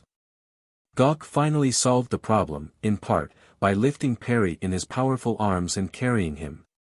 While the act cut down Gok's speed, he still could travel faster thus than when half supporting the stumbling old man. 13. The Sly One. The Sagoths were gaining on us rapidly, for once they had sighted us they had greatly increased their speed. On and on we stumbled up the narrow canyon that Gok had chosen to approach the heights of Sari. On either side rose precipitous cliffs of gorgeous, party-colored rock, while beneath our feet a thick mountain grass formed a soft and noiseless carpet. Since we had entered the canyon we had had no glimpse of our pursuers, and I was commencing to hope that they had lost our trail and that we would reach the now rapidly nearing cliffs in time to scale them before we should be overtaken. Ahead we neither saw nor heard any sign which might betoken the success of Hujja's mission. By now he should have reached the outposts of the Sarians, and we should at least hear the savage cries of the tribesmen as they swarmed to arms in answer to their king's appeal for succor. In another moment the frowning cliffs ahead should be black with primeval warriors. But nothing of the kind happened. As a matter of fact the Sly One had betrayed us. At the moment that we expected to see Sarian spearmen charging to our relief at Hujja's back, the craven traitor was sneaking around the outskirts of the nearest Sarian village. That he might come up from the other side when it was too late to save us, claiming that he had become lost among the mountains. Hujja still harbored ill will against me because of the blow I had struck in Dian's protection, and his malevolent spirit was equal to sacrificing us all that he might be revenged upon me. As we drew nearer the barrier cliffs and no sign of rescuing Sarians appeared, Gok became both angry and alarmed, and presently as the sound of rapidly approaching pursuit fell upon our ears, he called to me over his shoulder that we were lost. A backward glance gave me a glimpse of the first of the Sagoths at the far end of a considerable stretch of canyon through which we had just passed, and then a sudden turning shut the ugly creature from my view. But the loud howl of triumphant rage which rose behind us was evidence that the gorilla man had sighted us. Again the canyon veered sharply to the left, but to the right another branch ran on at a lesser deviation from the general direction, so that appeared more like the main canyon than the left-hand branch. The Sagoths were now not over 250 yards behind us, and I saw that it was hopeless for us to expect to escape other than by a ruse. There was a bare chance of saving Gok and Perry, and as I reached the branching of the canyon I took the chance. Pausing there I waited until the foremost Sagoth hove into sight. Gok and Perry had disappeared around a bend in the left-hand canyon, and as the Sagoth's savage yell announced that he had seen me I turned and fled up the right-hand branch. My ruse was successful, and the entire party of man-hunters raced headlong after me up one canyon while Gok bore Perry to safety up the other. Running has never been my particular athletic forte. And now when my very life depended upon fleetness of foot I cannot say that I ran any better than on the occasions when my pitiful base running had called down upon my head the router's raucous and reproachful cries of "Ice wagon," and "Call a cab." The Sagoths were gaining on me rapidly. There was one in particular, fleeter than his fellows, who was perilously close. The canyon had become a rocky slit, rising roughly at a steep angle toward what seemed a pass between two abutting peaks. What lay beyond I could not even guess, possibly a sheer drop of hundreds of feet into the corresponding valley upon the other side. Could it be that I had plunged into a cul-de-sac? Realizing that I could not hope to outdistance the Sagoths to the top of the canyon I had determined to risk all in an attempt to check them temporarily. And to this end had unslung my rudely made bow and plucked an arrow from the skin quiver which hung behind my shoulder. As I fitted the shaft with my right hand I stopped and wheeled toward the gorilla man. In the world of my birth I never had drawn a shaft, but since our escape from Phutra I had kept the party supplied with small game by means of my arrows, and so, through necessity, had developed a fair degree of accuracy. During our flight from Phutra I had restrung my bow with a piece of heavy gut taken from a huge tiger which Gok and I had worried and finally dispatched with arrows, spear, and sword. The hardwood of the bow was extremely tough and this, with the strength and elasticity of my new string, gave me unwonted confidence in my weapon. Never had I greater need of steady nerves than then, never were my nerves and muscles under better control. I sighted as carefully and deliberately as though at a straw target. The Sagoth had never before seen a bow and arrow, but of a sudden it must have swept over his dull intellect that the thing I held toward him was some sort of engine of destruction, for he too came to a halt, simultaneously swinging his hatchet for a throw. It is one of the many methods in which they employ this weapon, and the accuracy of aim which they achieve, even under the most unfavorable circumstances, is little short of miraculous. My shaft was drawn back its full length, my eye had centered its sharp point upon the left breast of my adversary, and then he launched his hatchet and I released my arrow. At the instant that our missiles flew I leaped to one side, but the Sagoth sprang forward to follow up his attack with a spear thrust. I felt the swish of the hatchet as it grazed my head, and at the same instant my shaft pierced the Sagoth's savage heart, and with a single groan he lunged almost at my feet, stone dead. Close behind him were two more, 50 yards perhaps, but the distance gave me time to snatch up the dead guardsman's shield, for the close call his hatchet had just given me had borne in upon me the urgent need I had for one. Those which I had purloined at Phutra we had not been able to bring along because their size precluded our concealing them within the skins of the Mahars which had brought us safely from the city. With the shield slipped well up on my left arm I let fly with another arrow, which brought down a second Sagoth, and then as his fellow's hatchet sped toward me I caught it upon the shield, and fitted another shaft for him. But he did not wait to receive it. Instead, he turned and retreated toward the main body of guerrilla men. Evidently he had seen enough of me for the moment. Once more I took up my flight, nor were the Sagoths apparently over-anxious to press their pursuit so closely as before.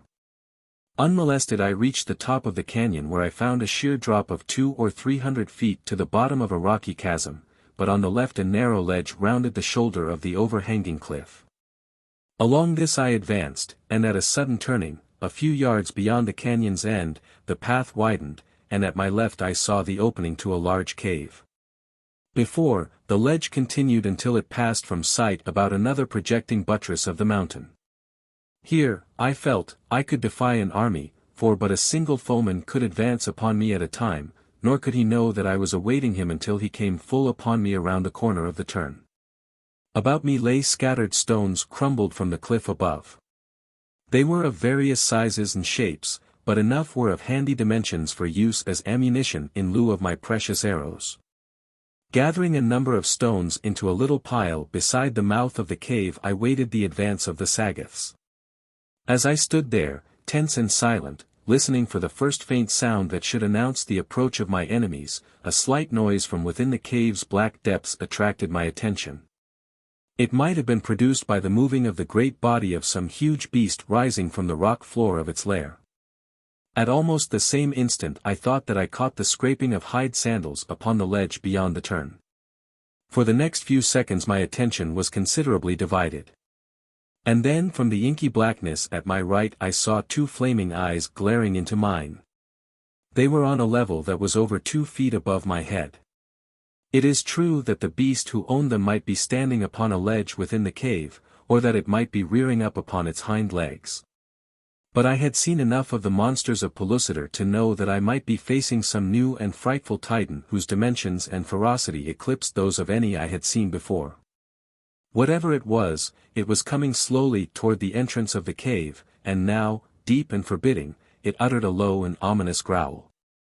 I waited no longer to dispute possession of the ledge with the thing which owned that voice. The noise had not been loud, I doubt if the Sagoths heard it at all, but the suggestion of latent possibilities behind it was such that I knew it would only emanate from a gigantic and ferocious beast.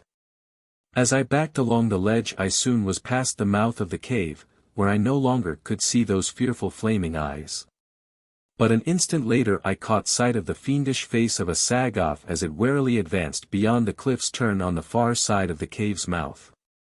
As the fellow saw me he leaped along the ledge in pursuit, and after him came as many of his companions as could crowd upon each other's heels.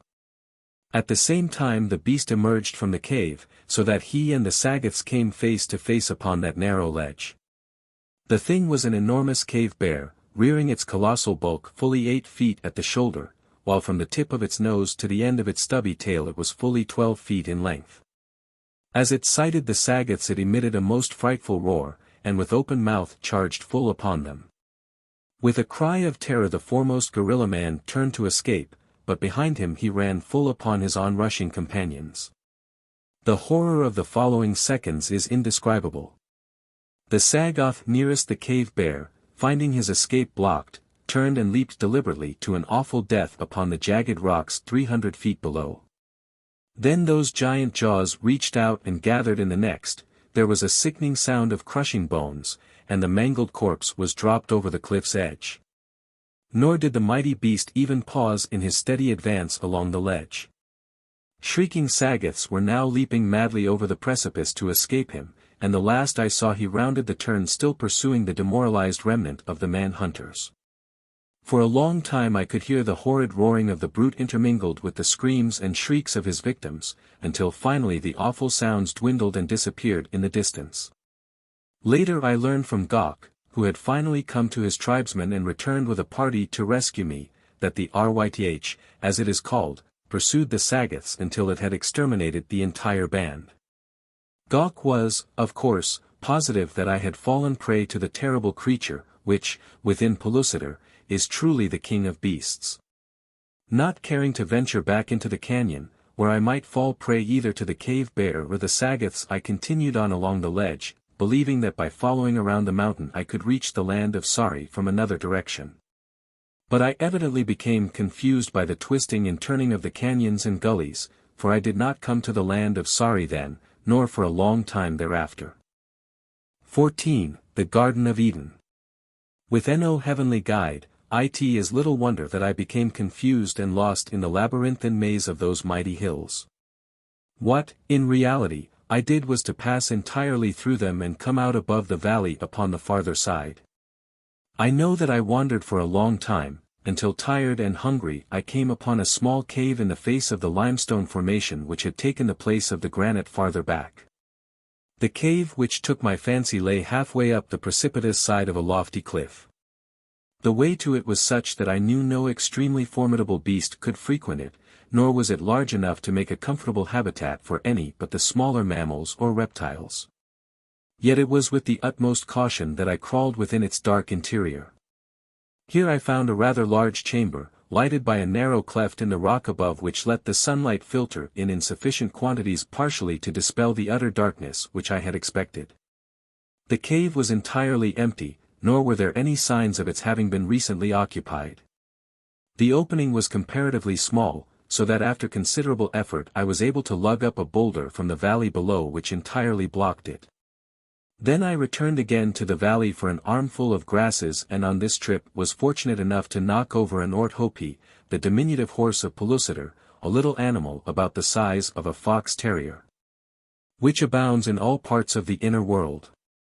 Thus, with food and bedding I returned to my lair, where after a meal of raw meat, to which I had now become quite accustomed, I dragged the boulder before the entrance and curled myself upon a bed of grasses, a naked, primeval, caveman, as savagely primitive as my prehistoric progenitors. I awoke rested but hungry, and pushing the boulder aside crawled out upon the little rocky shelf which was my front porch. Before me spread a small but beautiful valley, through the center of which a clear and sparkling river wound its way down to an inland sea, the blue waters of which were just visible between the two mountain ranges which embraced this little paradise. The sides of the opposite hills were green with verdure, for a great forest clothed them to the foot of the red and yellow and copper green of the towering crags which formed their summit.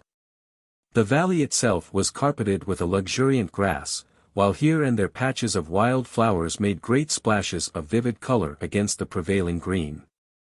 Dotted over the face of the valley were little clusters of palm-like trees, 3 or 4 together as a rule. Beneath these stood antelope, while others grazed in the open, or wandered gracefully to a nearby ford to drink. There were several species of this beautiful animal, the most magnificent somewhat resembling the giant eland of Africa, except that their spiral horns form a complete curve backward over their ears and then forward again beneath them, ending in sharp and formidable points some 2 feet before the face and above the eyes. In size they remind one of a pure-bred Hereford bull, yet they are very agile and fast. The broad yellow bands that striped the dark roan of their coats made me take them for zebra when I first saw them. All in all they are handsome animals, and added the finishing touch to the strange and lovely landscape that spread before my new home. I had determined to make the cave my headquarters, and with it as a base make a systematic exploration of the surrounding country in search of the land of Sari. First I devoured the remainder of the carcass of the Orthopi I had killed before my last sleep. Then I hid the great secret in a deep niche at the back of my cave, rolled the boulder before my front door, and with bow, arrows, sword, and shield scrambled down into the peaceful valley. The grazing herds moved to one side as I passed through them, the little Orthopi evincing the greatest wariness and galloping to safest distances. All the animals stopped feeding as I approached, and after moving to what they considered a safe distance stood contemplating me with serious eyes and up-cocked ears. Once one of the old bull antelopes of the striped species lowered his head and bellowed angrily, even taking a few steps in my direction, so that I thought he meant to charge. But after I had passed, he resumed feeding as though nothing had disturbed him. Near the lower end of the valley I passed a number of tapirs, and across the river saw a great sadok, the enormous double-horned progenitor of the modern rhinoceros. At the valley's end the cliffs upon the left ran out into the sea, so that to pass around them as I desired to do it was necessary to scale them in search of a ledge along which I might continue my journey. Some 50 feet from the base I came upon a projection which formed a natural path along the face of the cliff, and this I followed out over the sea toward the cliff's end. Here the ledge inclined rapidly upward toward the top of the cliffs, the stratum which formed it evidently having been forced up at this steep angle when the mountains behind it were born. As I climbed carefully up the ascent my attention suddenly was attracted aloft by the sound of strange hissing, and what resembled the flapping of wings. And at the first glance there broke upon my horrified vision the most frightful thing I had seen even within Pellucidar. It was a giant dragon such as is pictured in the legends and fairy tales of earth folk. Its huge body must have measured 40 feet in length, while the bat-like wings that supported it in midair had a spread of fully 30. Its gaping jaws were armed with long, sharp teeth, and its claw equipped with horrible talons. The hissing noise which had first attracted my attention was issuing from its throat, and seemed to be directed at something beyond and below me which I could not see. The ledge upon which I stood terminated abruptly a few paces farther on, and as I reached the end I saw the cause of the reptile's agitation. Some time in past ages an earthquake had produced a fault at this point, so that beyond the spot where I stood the strata had slipped down a matter of 20 feet. The result was that the continuation of my ledge lay 20 feet below me, where it ended as abruptly as did the end upon which I stood. And here, evidently halted in flight by this insurmountable break in the ledge, stood the object of the creature's attack, a girl cowering upon the narrow platform, her face buried in her arms. As though to shut out the sight of the frightful death which hovered just above her. The dragon was circling lower, and seemed about to dart in upon its prey. There was no time to be lost, scarce an instant in which to weigh the possible chances that I had against the awfully armed creature. But the sight of that frightened girl below me called out to all that was best in me, and the instinct for protection of the other sex, which nearly must have equaled the instinct of self-preservation in primeval man, drew me to the girl's side like an irresistible magnet.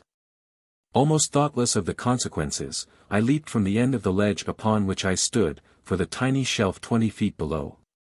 At the same instant the dragon darted in toward the girl, but my sudden advent upon the scene must have startled him for he veered to one side, and then rose above us once more. The noise I made as I landed beside her convinced the girl that the end had come, for she thought I was the dragon, but finally when no cruel fangs closed upon her she raised her eyes in astonishment. As they fell upon me the expression that came into them would be difficult to describe, but her feelings could scarcely have been one whit more complicated than my own, for the wide eyes that looked into mine were those of Dian the Beautiful. "Dian!" I cried. "Dian! Thank God that I came in time." "You?" she whispered, and then she hid her face again, nor could I tell whether she were glad or angry that I had come. Once more the dragon was sweeping toward us, and so rapidly that I had no time to unsling my bow. All that I could do was to snatch up a rock, and hurl it at the thing's hideous face. Again my aim was true, and with a hiss of pain and rage the reptile wheeled once more and soared away. Quickly I fitted an arrow now that I might be ready at the next attack, and as I did so I looked down at the girl, so that I surprised her in a surreptitious glance which she was stealing at me. But immediately, she again covered her face with her hands. "Look at me, Dian," I pleaded. "Are you not glad to see me?" She looked straight into my eyes. "I hate you," she said, and then, as I was about to beg for a fair hearing, she pointed over my shoulder. "The Thipdar comes," she said, and I turned again to meet the reptile. So this was a Thipdar. I might have known it. The cruel bloodhound of the Mahars. The long-extinct pterodactyl of the outer world. But this time I met it with a weapon it never had faced before. I had selected my longest arrow, and with all my strength had bent the bow until the very tip of the shaft rested upon the thumb of my left hand, and then as the great creature darted toward us I let drive straight for that tough breast. Hissing like the escape valve of a steam engine, the mighty creature fell turning and twisting into the sea below, my arrow buried completely in its carcass. I turned toward the girl. She was looking past me. It was evident that she had seen the Thipdar die. "Dian," I said, "won't you tell me that you are not sorry that I have found you?" "I hate you," was her only reply. But I imagined that there was less vehemence in it than before, yet it might have been but my imagination. "Why do you hate me, Dian?" I asked, but she did not answer me. "What are you doing here?" I asked, "and what has happened to you since Hujah freed you from the Sagoths?" At first I thought that she was going to ignore me entirely, but finally she thought better of it. "I was again running away from Jubal the Ugly One," she said. "After I escaped from the Sagoths I made my way alone back to my own land, but on account of Jubal I did not dare enter the villages or let any of my friends know that I had returned for fear that Jubal might find out. By watching for a long time I found that my brother had not yet returned, and so I continued to live in a cave beside a valley which my race seldom frequents, awaiting the time that he should come back and free me from Jubal. But at last one of Jubal's hunters saw me as I was creeping toward my father's cave to see if my brother had yet returned, and he gave the alarm and Jubal set out after me. He has been pursuing me across many lands. He cannot be far behind me now. When he comes he will kill you and carry me back to his cave. He is a terrible man. I have gone as far as I can go, and there is no escape," and she looked hopelessly up at the continuation of the ledge 20 feet above us. "But he shall not have me," she suddenly cried, with great vehemence. "The sea is there," she pointed over the edge of the cliff, "and the sea shall have me rather than Jubal." "But I have you now, Dian," I cried. "Nor shall Jubal, nor any other have you, for you are mine," and I seized her hand, nor did I lift it above her head and let it fall in token of release.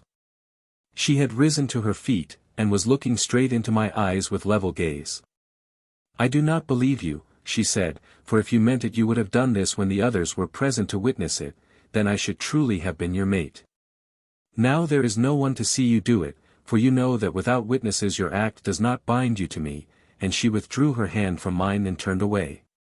I tried to convince her that I was sincere, but she simply couldn't forget the humiliation that I had put upon her on that other occasion. "If you mean all that you say you will have ample chance to prove it," she said, "if Jubal does not catch and kill you. I am in your power, and the treatment you accord me will be the best proof of your intentions toward me. I am not your mate, and again I tell you that I hate you, and that I should be glad if I never saw you again." Dian certainly was candid. There was no gainsaying that. In fact I found candor and directness to be quite a marked characteristic of the cave men of Pellucidar. Finally I suggested that we make some attempt to gain my cave, where we might escape the searching Jubal, for I am free to admit that I had no considerable desire to meet the formidable and ferocious creature, of whose mighty prowess Dian had told me when I first met her. He it was who, armed with a puny knife, had met and killed a cave bear in a hand-to-hand struggle. It was Jubal who could cast his spear entirely through the armored carcass of the Sadak at 50 paces. It was he who had crushed the skull of a charging Dyrth with a single blow of his war club. No, I was not pining to meet the Ugly One, and it was quite certain that I should not go out and hunt for him. But the matter was taken out of my hands very quickly, as is often the way, and I did meet Jubal the Ugly One face to face. This is how it happened. I had led Dian back along the ledge the way she had come, searching for a path that would lead us to the top of the cliff, for I knew that we could then cross over to the edge of my own little valley, where I felt certain we should find a means of ingress from the cliff top. As we proceeded along the ledge, I gave Dian minute directions for finding my cave against the chance of something happening to me. I knew that she would be quite safely hidden away from pursuit once she gained the shelter of my lair, and the valley would afford her ample means of sustenance. Also, I was very much piqued by her treatment of me. My heart was sad and heavy, and I wanted to make her feel badly by suggesting that something terrible might happen to me, that I might, in fact, be killed. But it didn't work worth a cent, at least as far as I could perceive. Dian simply shrugged those magnificent shoulders of hers, and murmured something to the effect that one was not rid of trouble so easily as that. For a while I kept still. I was utterly squelched. And to think that I had twice protected her from attack, the last time risking my life to save hers. It was incredible that even a daughter of the Stone Age could be so ungrateful, so heartless. But maybe her heart partook of the qualities of her epoch. Presently we found a rift in the cliff which had been widened and extended by the action of the water draining through it from the plateau above. It gave us a rather rough climb to the summit, but finally we stood upon the level mesa which stretched back for several miles to the mountain range. Behind us lay the broad inland sea, curving upward in the horizonless distance to merge into the blue of the sky. So that for all the world it looked as though the sea lapped back to arch completely over us and disappear beyond the distant mountains at our backs, the weird and uncanny aspect of the seascapes of Pellucidar bulk description. At our right lay a dense forest, but to the left the country was open and clear to the plateau's farther verge. It was in this direction that our way led, and we had turned to resume our journey when Dian touched my arm. I turned to her, thinking that she was about to make peace overtures, but I was mistaken. "Jubal," she said, and nodded toward the forest. I looked, and there, emerging from the dense wood, came a perfect whale of a man. He must have been 7 feet tall, and proportioned accordingly. He still was too far off to distinguish his features. "Run," I said to Dian. "I can engage him until you get a good start. Maybe I can hold him until you have gotten entirely away," and then, without a backward glance, I advanced to meet the Ugly One. I had hoped that Dian would have a kind word to say to me before she went, for she must have known that I was going to my death for her sake. But she never even so much as bid me goodbye, and it was with a heavy heart that I strode through the flower-bespangled grass to my doom. When I had come close enough to Jubal to distinguish his features, I understood how it was that he had earned the sobriquet of Ugly One. Apparently some fearful beast had ripped away one entire side of his face. The eye was gone, the nose, and all the flesh, so that his jaws and all his teeth were exposed and grinning through the horrible scar. Formerly he may have been as good to look upon as the others of his handsome race, and it may be that the terrible result of this encounter had tended to sour an already strong and brutal character. However this may be, it is quite certain that he was not a pretty sight, and now that his features, or what remained of them, were distorted in rage at the sight of Dian with another male. He was indeed most terrible to see, and much more terrible to meet. He had broken into a run now, and as he advanced he raised his mighty spear, while I halted and fitting an arrow to my bow took as steady aim as I could. I was somewhat longer than usual, for I must confess that the sight of this awful man had wrought upon my nerves to such an extent that my knees were anything but steady. What chance had I against this mighty warrior for whom even the fiercest cave bear had no terrors? Could I hope to best one who slaughtered the Sadak and Dyrth single-handed? I shuddered. But, in fairness to myself, my fear was more for Dian than for my own fate. And then the great brute launched his massive stone-tipped spear, and I raised my shield to break the force of its terrific velocity. The impact hurled me to my knees, but the shield had deflected the missile and I was unscathed. Jubal was rushing upon me now with the only remaining weapon that he carried, a murderous-looking knife. He was too close for a careful bowshot, but I let drive at him as he came, without taking aim. My arrow pierced the fleshy part of his thigh, inflicting a painful but not disabling wound. And then he was upon me. My agility saved me for the instant. I ducked beneath his raised arm, and when he wheeled to come at me again he found a sword's point in his face. And a moment later he felt an inch or two of it in the muscles of his knife arm, so that thereafter he went more warily. It was a duel of strategy now, the great, hairy man maneuvering to get inside my guard where he could bring those giant thews to play, while my wits were directed to the task of keeping him at arm's length. Thrice he rushed me, and thrice I caught his knife blow upon my shield. Each time my sword found his body, once penetrating to his lung. He was covered with blood by this time, and the internal hemorrhage induced paroxysms of coughing that brought the red stream through the hideous mouth and nose, covering his face and breast with bloody froth. He was a most unlovely spectacle, but he was far from dead. As the duel continued I began to gain confidence, for, to be perfectly candid, I had not expected to survive the first rush of that monstrous engine of ungoverned rage and hatred. And I think that Jubal, from utter contempt of me, began to change to a feeling of respect, and then in his primitive mind there evidently loomed the thought that perhaps at last he had met his master, and was facing his end. At any rate it is only upon this hypothesis that I can account for his next act, which was in the nature of a last resort, a sort of forlorn hope, which could only have been born of the belief that if he did not kill me quickly I should kill him. It happened on the occasion of his fourth charge, when, instead of striking at me with his knife, he dropped that weapon, and seizing my sword blade in both his hands wrenched the weapon from my grasp as easily as from a babe. Flinging it far to one side he stood motionless for just an instant, glaring into my face with such a horrid leer of malignant triumph as to almost unnerve me, then he sprang for me with his bare hands. But it was Jubal's day to learn new methods of warfare. For the first time he had seen a bow and arrows, never before that duel had he beheld a sword, and now he learned what a man who knows may do with his bare fists. As he came for me, like a great bear, I ducked again beneath his outstretched arm, and as I came up planted as clean a blow upon his jaw as ever you have seen. Down went that great mountain of flesh sprawling upon the ground. He was so surprised and dazed that he lay there for several seconds before he made any attempt to rise, and I stood over him with another dose ready when he should gain his knees. Up he came at last, almost roaring in his rage and mortification.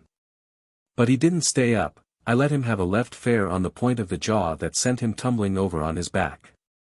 By this time I think Jubal had gone mad with hate, for no sane man would have come back for more as many times as he did. Time after time I bowled him over as fast as he could stagger up, until toward the last he lay longer on the ground between blows, and each time came up weaker than before. He was bleeding very profusely now from the wound in his lungs, and presently a terrific blow over the heart sent him reeling heavily to the ground, where he lay very still. And somehow I knew at once that Jubal the Ugly One would never get up again. But even as I looked upon that massive body lying there so grim and terrible in death, I could not believe that I, single-handed, had bested this slayer of fearful beasts, this gigantic ogre of the Stone Age. Picking up my sword I leaned upon it, looking down on the dead body of my foeman. And as I thought of the battle I had just fought and won, a great idea was born in my brain, the outcome of this and the suggestion that Perry had made within the city of Phutra. If skill and science could render a comparative pygmy the master of this mighty brute, what could not the brute's fellows accomplish with the same skill and science? Why, all Pellucidar would be at their feet, and I would be their king and Dian their queen. Dian! A little wave of doubt swept over me. It was quite within the possibilities of Dian to look down upon me even were I king. She was quite the most superior person I ever had met, with the most convincing way of letting you know that she was superior. Well, I could go to the cave, and tell her that I had killed Jubal, and then she might feel more kindly toward me, since I had freed her of her tormentor. I hoped that she had found the cave easily. It would be terrible had I lost her again, and I turned to gather up my shield and bow to hurry after her, when to my astonishment I found her standing not 10 paces behind me. "Girl!" I cried, "what are you doing here? I thought that you had gone to the cave, as I told you to do." Up went her head, and the look that she gave me took all the majesty out of me, and left me feeling more like the palace janitor, if palaces have janitors. "As you told me to do," she cried, stamping her little foot. "I do as I please. I am the daughter of a king, and furthermore, I hate you." I was dumbfounded. This was my thanks for saving her from Jubal. I turned and looked at the corpse. "May be that I saved you from a worse fate, old man," I said, but I guess it was lost on Dian, for she never seemed to notice it at all. "Let us go to my cave," I said, "I am tired and hungry." She followed along a pace behind me, neither of us speaking. I was too angry, and she evidently didn't care to converse with the lower orders. I was mad all the way through, as I had certainly felt that at least a word of thanks should have rewarded me, for I knew that even by her own standards, I must have done a very wonderful thing to have killed the redoubtable Jubal in a hand-to-hand encounter. We had no difficulty in finding my lair, and then I went down into the valley and bowled over a small antelope, which I dragged up the steep ascent to the ledge before the door. Here we ate in silence. Occasionally I glanced at her, thinking that the sight of her tearing at raw flesh with her hands and teeth like some wild animal would cause a revulsion of my sentiments toward her. But to my surprise I found that she ate quite as daintily as the most civilized woman of my acquaintance, and finally I found myself gazing in foolish rapture at the beauties of her strong, white teeth. Such is love. After our repast we went down to the river together and bathed our hands and faces, and then after drinking our fill went back to the cave. Without a word I crawled into the farthest corner and, curling up, was soon asleep. When I awoke I found Dian sitting in the doorway looking out across the valley. As I came out she moved to one side to let me pass, but she had no word for me. I wanted to hate her, but I couldn't. Every time I looked at her something came up in my throat, so that I nearly choked. I had never been in love before, but I did not need any aid in diagnosing my case. I certainly had it and had it bad. God, how I loved that beautiful, disdainful, tantalizing, prehistoric girl. After we had eaten again I asked Dian if she intended returning to her tribe now that Jubal was dead, but she shook her head sadly, and said that she did not dare, for there was still Jubal's brother to be considered, his oldest brother. "What has he to do with it?" I asked. "Does he too want you, or has the option on you become a family heirloom, to be passed on down from generation to generation?" She was not quite sure as to what I meant. "It is probable," she said, "that they all will want revenge for the death of Jubal. There are 7 of them, 7 terrible men. Someone may have to kill them all, if I am to return to my people." It began to look as though I had assumed a contract much too large for me, about 7 sizes, in fact. Had Jubal any cousins? I asked. It was just as well to know the worst at once. "Yes," replied Dian, "but they don't count, they all have mates. Jubal's brothers have no mates because Jubal could get none for himself. He was so ugly that women ran away from him, some have even thrown themselves from the cliffs of Amaz into the Darul Az rather than mate with the ugly one." "But what had that to do with his brothers?" I asked. "I forget that you are not of Pellucidar," said Dian, with a look of pity mixed with contempt, and the contempt seemed to be laid on a little thicker than the circumstance warranted, as though to make quite certain that I shouldn't overlook it. "You see," she continued, "a younger brother may not take a mate until all his older brothers have done so, unless the older brother waives his prerogative, which Jubal would not do. Knowing that as long as he kept them single they would be all the keener in aiding him to secure a mate."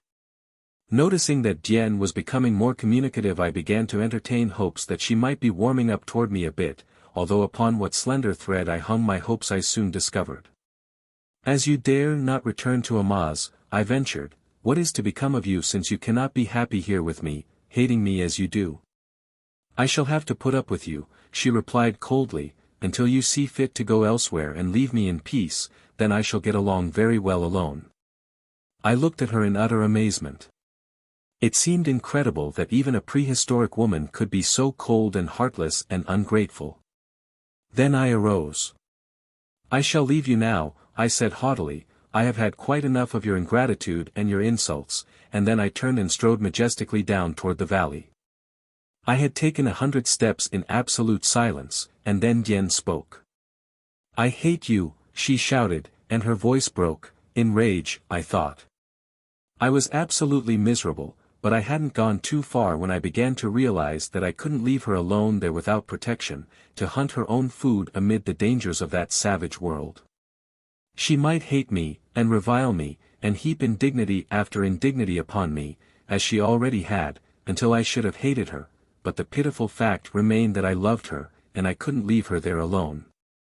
The more I thought about it the madder I got, so that by the time I reached the valley I was furious, and the result of it was that I turned right around and went up that cliff again as fast as I had come down. I saw that Dian had left the ledge and gone within the cave, but I bolted right in after her. She was lying upon her face on the pile of grasses I had gathered for her bed. When she heard me enter she sprang to her feet like a tigress. "I hate you," she cried. Coming from the brilliant light of the noonday sun into the semi-darkness of the cave I could not see her features, and I was rather glad, for I disliked to think of the hate that I should have read there. I never said a word to her at first. I just strode across the cave and grasped her by the wrists, and when she struggled, I put my arm around her so as to pinion her hands to her sides. She fought like a tigress, but I took my free hand and pushed her head back. I imagined that I had suddenly turned brute, that I had gone back 1,000 million years. And was again a veritable cave man taking my mate by force, and then I kissed that beautiful mouth again and again. "Dian," I cried, shaking her roughly, "I love you. Can't you understand that I love you? That I love you better than all else in this world or my own.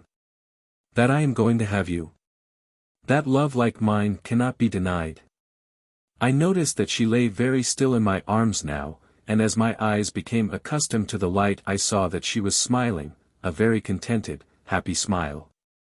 I was thunderstruck. Then I realized that, very gently, she was trying to disengage her arms, and I loosened my grip upon them so that she could do so. Slowly they came up and stole about my neck, and then she drew my lips down to hers once more and held them there for a long time. At last she spoke. "Why didn't you do this at first, David? I have been waiting so long." "What?" I cried. "You said that you hated me.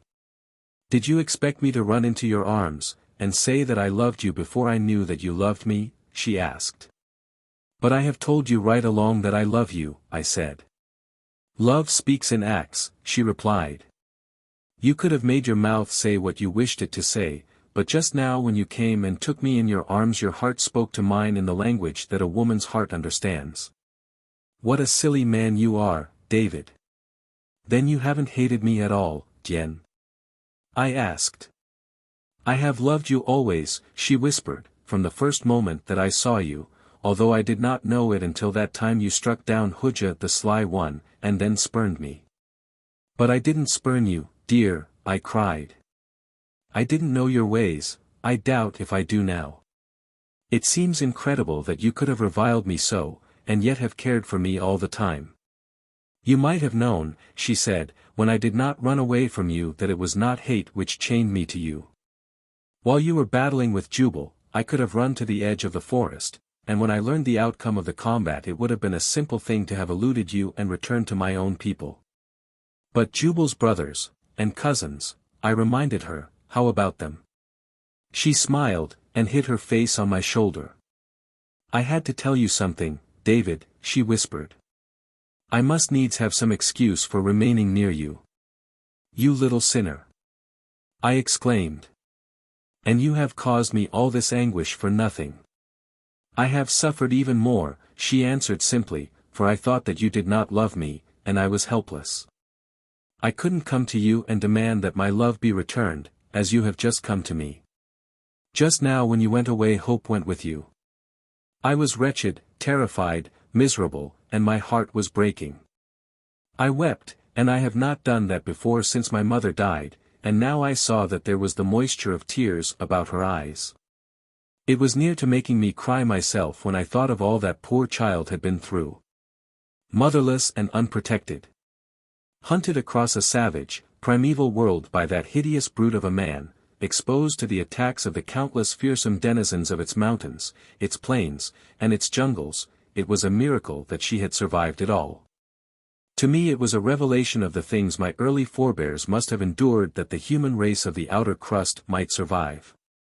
It made me very proud to think that I had won the love of such a woman. Of course she couldn't read or write. There was nothing cultured or refined about her as you judge culture and refinement, but she was the essence of all that is best in woman, for she was good, and brave, and noble, and virtuous. And she was all these things in spite of the fact that their observance entailed suffering and danger and possible death. How much easier it would have been to have gone to Jubal in the first place. She would have been his lawful mate. She would have been queen in her own land, and it meant just as much to the cave woman to be a queen in the Stone Age as it does to the woman of today to be a queen now. It's all comparative glory any way you look at it, and if there were only half-naked savages on the outer crust today, you'd find that it would be considerable glory to be the wife of a Dahomey chief. I couldn't help but compare Dian's action with that of a splendid young woman I had known in New York, I mean splendid to look at and to talk to. She had been head over heels in love with a chum of mine, a clean, manly chap, but she had married a broken-down, disreputable old debauchee because he was a count in some dinky little European principality that was not even accorded a distinctive color by Rand McNally. Yes, I was mighty proud of Dian. After a time we decided to set out for Sari, as I was anxious to see Perry, and to know that all was right with him. I had told Dian about our plan of emancipating the human race of Pellucidar, and she was fairly wild over it. She said that if Dacor, her brother, would only return he could easily be king of Amaz, and that then he and Gok could form an alliance. That would give us a flying start, for the Sarians and the Amazites were both very powerful tribes. Once they had been armed with swords, and bows, and arrows, and trained in their use, we were confident that they could overcome any tribe that seemed disinclined to join the great army of federated states with which we were planning to march upon the Mahars. I explained the various destructive engines of war which Perry and I could construct after a little experimentation, gunpowder, rifles, cannon, and the like, and Dian would clap her hands, and throw her arms about my neck, and tell me what a wonderful thing I was. She was beginning to think that I was omnipotent, although I really hadn't done anything but talk, but that is the way with women when they love. Perry used to say that if a fellow was 1/10 as remarkable as his wife or mother thought him, he would have the world by the tail with a downhill drag. The first time we started for Sari I stepped into a nest of poisonous vipers before we reached the valley. A little fellow stung me on the ankle, and Dian made me come back to the cave. She said that I mustn't exercise, or it might prove fatal. If it had been a full-grown snake that struck me, she said, I wouldn't have moved a single pace from the nest, I'd have died in my tracks, so virulent is the poison. As it was, I must have been laid up for quite a while, though Dian's poultices of herbs and leaves finally reduced the swelling and drew out the poison. The episode proved most fortunate, however, as it gave me an idea which added 1,000-fold to the value of my arrows as missiles of offense and defense. As soon as I was able to be about again, I sought out some adult vipers of the species which had stung me, and having killed them, I extracted their virus, smearing it upon the tips of several arrows. Later I shot a hyenodon with one of these, and though my arrow inflicted but a superficial flesh wound, the beast crumpled in death almost immediately after he was hit. We now set out once more for the land of the Sarians, and it was with feelings of sincere regret that we bade goodbye to our beautiful Garden of Eden, in the comparative peace and harmony of which we had lived the happiest moments of our lives. How long we had been there I did not know, for as I have told you, time had ceased to exist for me beneath that eternal noonday sun. It may have been an hour, or a month of earthly time, I do not know. 15. Back to Earth. We crossed the river and passed through the mountains beyond, and finally we came out upon a great level plain which stretched away as far as the eye could reach. I cannot tell you in what direction it stretched, even if you would care to know, for all the while that I was within Pellucidar I never discovered any but local methods of indicating direction. There is no north, no south, no east, no west. Up is about the only direction which is well defined, and that, of course, is down to you of the outer crust. Since the sun neither rises nor sets, there is no method of indicating direction beyond visible objects such as high mountains, forests, lakes, and seas. The plain which lies beyond the white cliffs which flank the Darel Az upon the shore nearest the mountains of the clouds is about as near to any direction as any Pellucidarian can come. If you happen not to have heard of the Darel Az, or the white cliffs, or the mountains of the clouds, you feel that there is something lacking, and long for the good old understandable northeast and southwest of the outer world. We had barely entered the great plain when we discovered two enormous animals approaching us from a great distance. So far were they that we could not distinguish what manner of beasts they might be, but as they came closer, I saw that they were enormous quadrupeds, 80 or 100 feet long, with tiny heads perched at the top of very long necks. Their heads must have been quite 40 feet from the ground. The beasts moved very slowly, that is, their action was slow, but their strides covered such a great distance that in reality they traveled considerably faster than a man walks. As they drew still nearer, we discovered that upon the back of each sat a human being. Then Dian knew what they were, though she never before had seen one. "They are liddies from the land of the Thorians," she cried. "Thoria lies at the outer verge of the land of awful shadow. The Thorians alone of all the races of Pellucidar ride the Lidi, for nowhere else than beside the dark country are they found." "What is the land of awful shadow?" I asked. "It is the land which lies beneath the dead world," replied Dian, "the dead world which hangs forever between the sun and Pellucidar above the land of awful shadow. It is the dead world which makes the great shadow upon this portion of Pellucidar." I did not fully understand what she meant, nor am I sure that I do yet, for I have never been to that part of Pellucidar from which the dead world is visible. But Perry says that it is the moon of Pellucidar, a tiny planet within a planet, and that it revolves around the Earth's axis coincidentally with the Earth, and thus is always above the same spot within Pellucidar. I remember that Perry was very much excited when I told him about this dead world, for he seemed to think that it explained the hitherto inexplicable phenomena of nutation and the precession of the equinoxes. When the two upon the liddies had come quite close to us, we saw that one was a man and the other a woman. The former had held up his two hands, palms toward us, in sign of peace, and I had answered him in kind, when he suddenly gave a cry of astonishment and pleasure, and slipping from his enormous mount ran forward toward Dian, throwing his arms about her. In an instant I was white with jealousy, but only for an instant, since Dian quickly drew the man toward me, telling him that I was David, her mate. "And this is my brother, Dacor the strong one, David," she said to me. It appeared that the woman was Dacor's mate. He had found none to his liking among the Sari, nor farther on until he had come to the land of the Thoria, and there he had found and fought for this very lovely Thorian maiden whom he was bringing back to his own people. When they had heard our story and our plans, they decided to accompany us to Sari, that Dacor and Gok might come to an agreement relative to an alliance.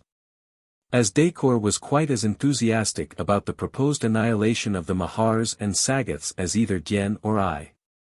After a journey which was, for Pellucidar, quite uneventful, we came to the first of the Sarian villages, which consists of between 100 and 200 artificial caves cut into the face of a great cliff. Here, to our immense delight, we found both Perry and Gok. The old man was quite overcome at sight of me, for he had long since given me up as dead. When I introduced Dian as my wife, he didn't quite know what to say, but he afterward remarked that with the pick of two worlds I could not have done better. Gok and Dacor reached a very amicable arrangement, and it was at a council of the head men of the various tribes of the Sari that the eventual form of government was tentatively agreed upon. Roughly, the various kingdoms were to remain virtually independent, but there was to be one great overlord, or emperor. It was decided that I should be the first of the dynasty of the emperors of Pellucidar.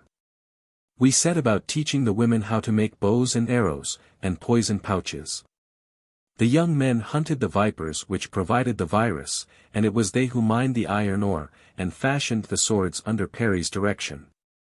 Rapidly the fever spread from one tribe to another until representatives from nations so far distant that the Syrians had never even heard of them came in to take the oath of allegiance which we required, and to learn the art of making the new weapons and using them. We sent our young men out as instructors to every nation of the Federation, and the movement had reached colossal proportions before the Mahars discovered it. The first intimation they had was when 3 of their great slave caravans were annihilated in rapid succession. They could not comprehend that the lower orders had suddenly developed a power which rendered them really formidable. In one of the skirmishes with slave caravans some of our Syrians took a number of Sagoth prisoners, and among them were 2 who had been members of the guards within the building where we had been confined at Phutra. They told us that the Mahars were frantic with rage when they discovered what had taken place in the cellars of the buildings. The Sagoths knew that something very terrible had befallen their masters, but the Mahars had been most careful to see that no inkling of the true nature of their vital affliction reached beyond their own race. How long it would take for the race to become extinct it was impossible even to guess, but that this must eventually happen seemed inevitable. The Mahars had offered fabulous rewards for the capture of any one of us alive, and at the same time had threatened to inflict the direst punishment upon whomever should harm us. The Sagoths could not understand these seemingly paradoxical instructions, though their purpose was quite evident to me. The Mahars wanted the great secret, and they knew that we alone could deliver it to them. Perry's experiments in the manufacture of gunpowder and the fashioning of rifles had not progressed as rapidly as we had hoped. There was a whole lot about these 2 arts which Perry didn't know. We were both assured that the solution of these problems would advance the cause of civilization within Pellucidar thousands of years at a single stroke. Then there were various other arts and sciences which we wished to introduce, but our combined knowledge of them did not embrace the mechanical details which alone could render them of commercial or practical value. "David," said Perry, immediately after his latest failure to produce gunpowder that would even burn, "one of us must return to the outer world and bring back the information we lack. Here we have all the labor and materials for reproducing anything that ever has been produced above. What we lack is knowledge. Let us go back and get that knowledge in the shape of books, then this world will indeed be at our feet." And so it was decided that I should return in the prospector, which still lay upon the edge of the forest at the point where we had first penetrated to the surface of the inner world. Dian would not listen to any arrangement for my going which did not include her, and I was not sorry that she wished to accompany me, for I wanted her to see my world, and I wanted my world to see her. With a large force of men we marched to the great iron mole, which Perry soon had hoisted into position with its nose pointed back toward the outer crust. He went over all the machinery carefully. He replenished the air tanks, and manufactured oil for the engine.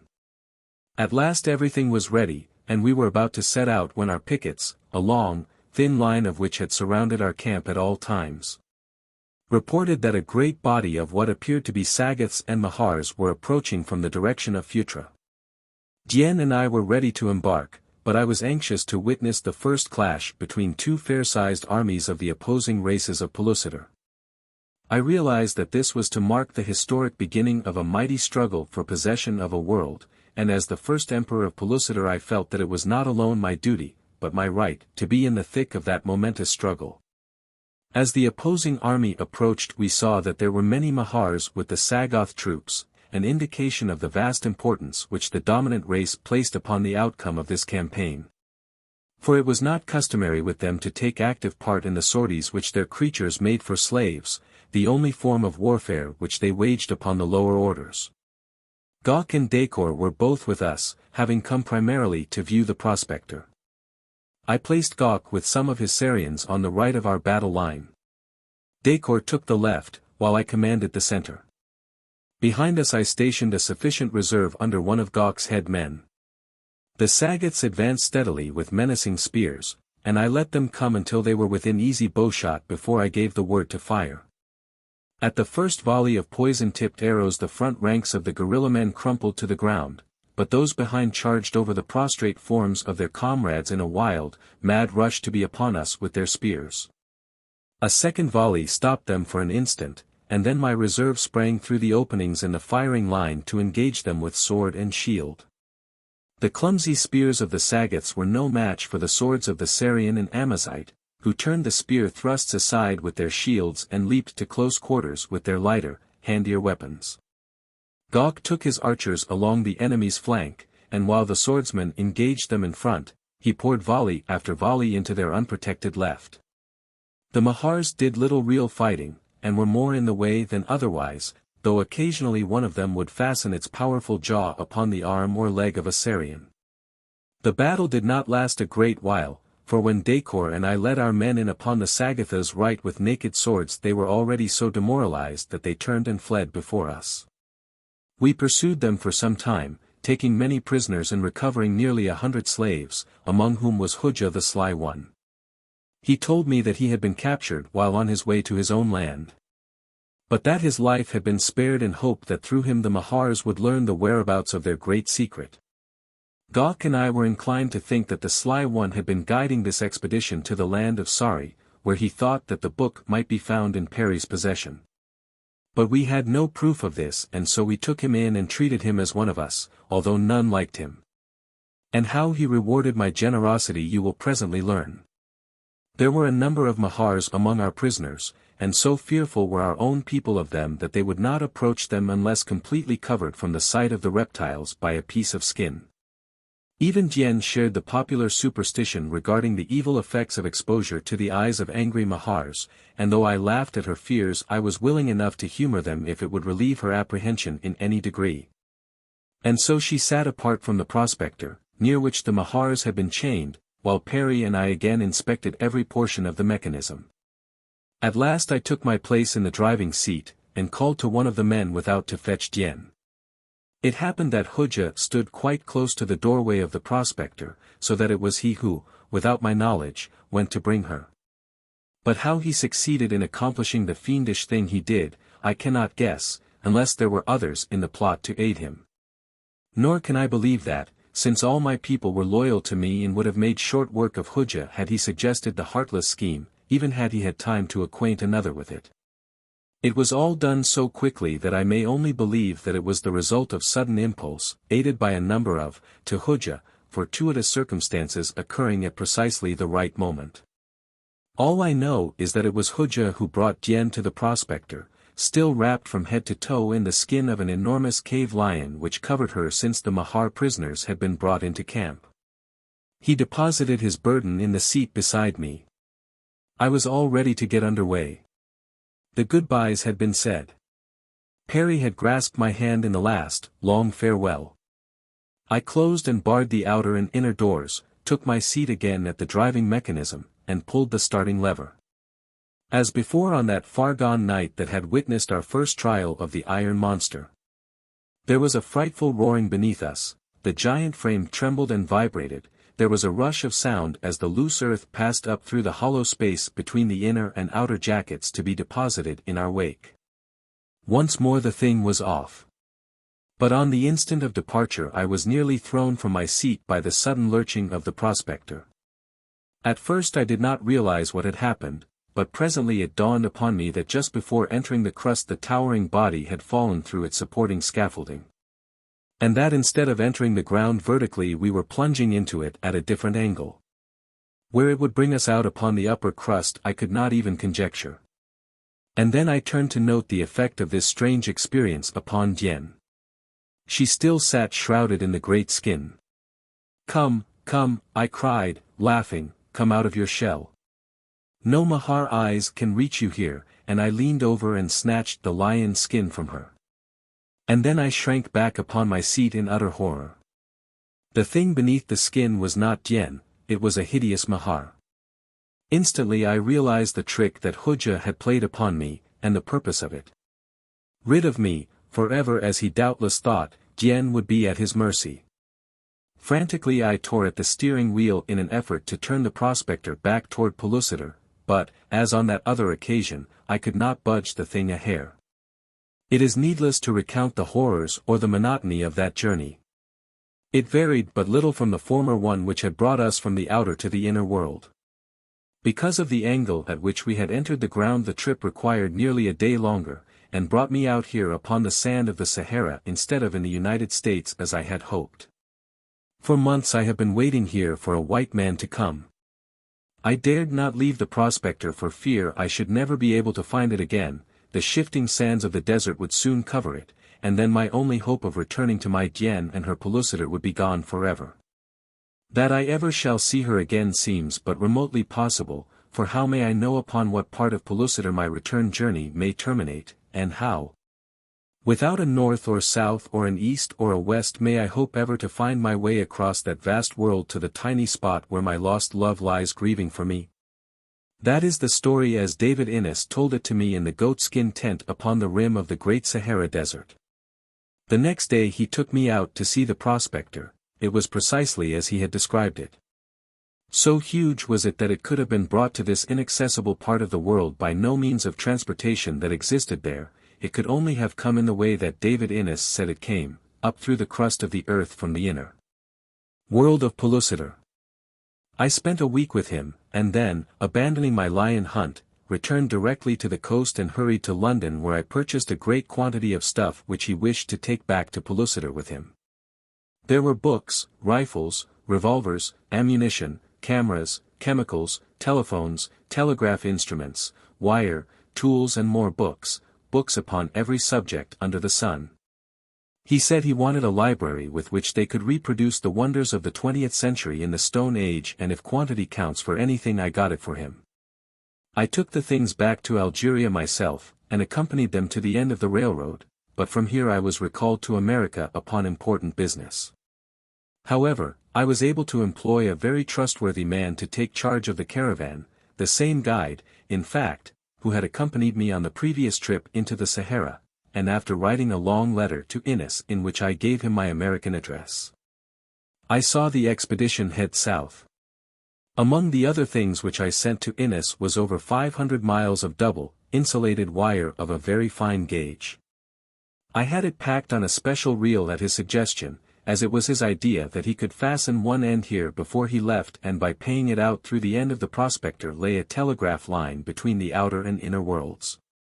In my letter I told him to be sure to mark the terminus of the line very plainly with a high cairn, in case I was not able to reach him before he set out, so that I might easily find and communicate with him should he be so fortunate as to reach Pellucidar. I received several letters from him after I returned to America. In fact, he took advantage of every northward passing caravan to drop me word of some sort. His last letter was written the day before he intended to depart. Here it is. My dear friend. Tomorrow I shall set out in quest of Pellucidar and Dian. That is if the Arabs don't get me. They have been very nasty of late. I don't know the cause, but on 2 occasions they have threatened my life.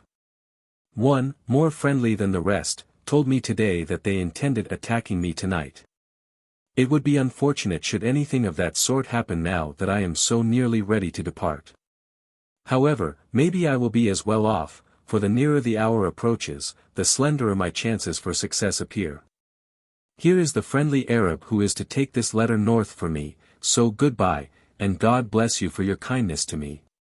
The Arab tells me to hurry, for he sees a cloud of sand to the south. He thinks it is the party coming to murder me, and he doesn't want to be found with me.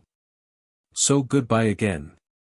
Yours, David Innes.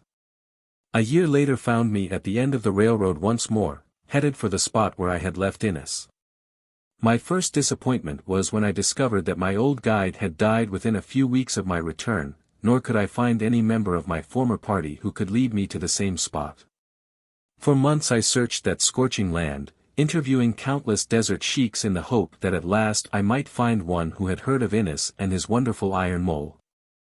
Constantly my eyes scanned the blinding waste of sand for the rocky cairn beneath which I was to find the wires leading to Pellucidar, but always was I unsuccessful. And always do these awful questions harass me when I think of David Innes and his strange adventures. Did the Arabs murder him, after all, just on the eve of his departure? Or, did he again turn the nose of his iron monster toward the inner world? Did he reach it, or lies he somewhere buried in the heart of the great crust? And if he did come again to Pellucidar, was it to break through into the bottom of one of her great island seas, or among some savage race far, far from the land of his heart's desire? Does the answer lie somewhere upon the bosom of the broad Sahara, at the end of two tiny wires, hidden beneath a lost cairn? I wonder. The end.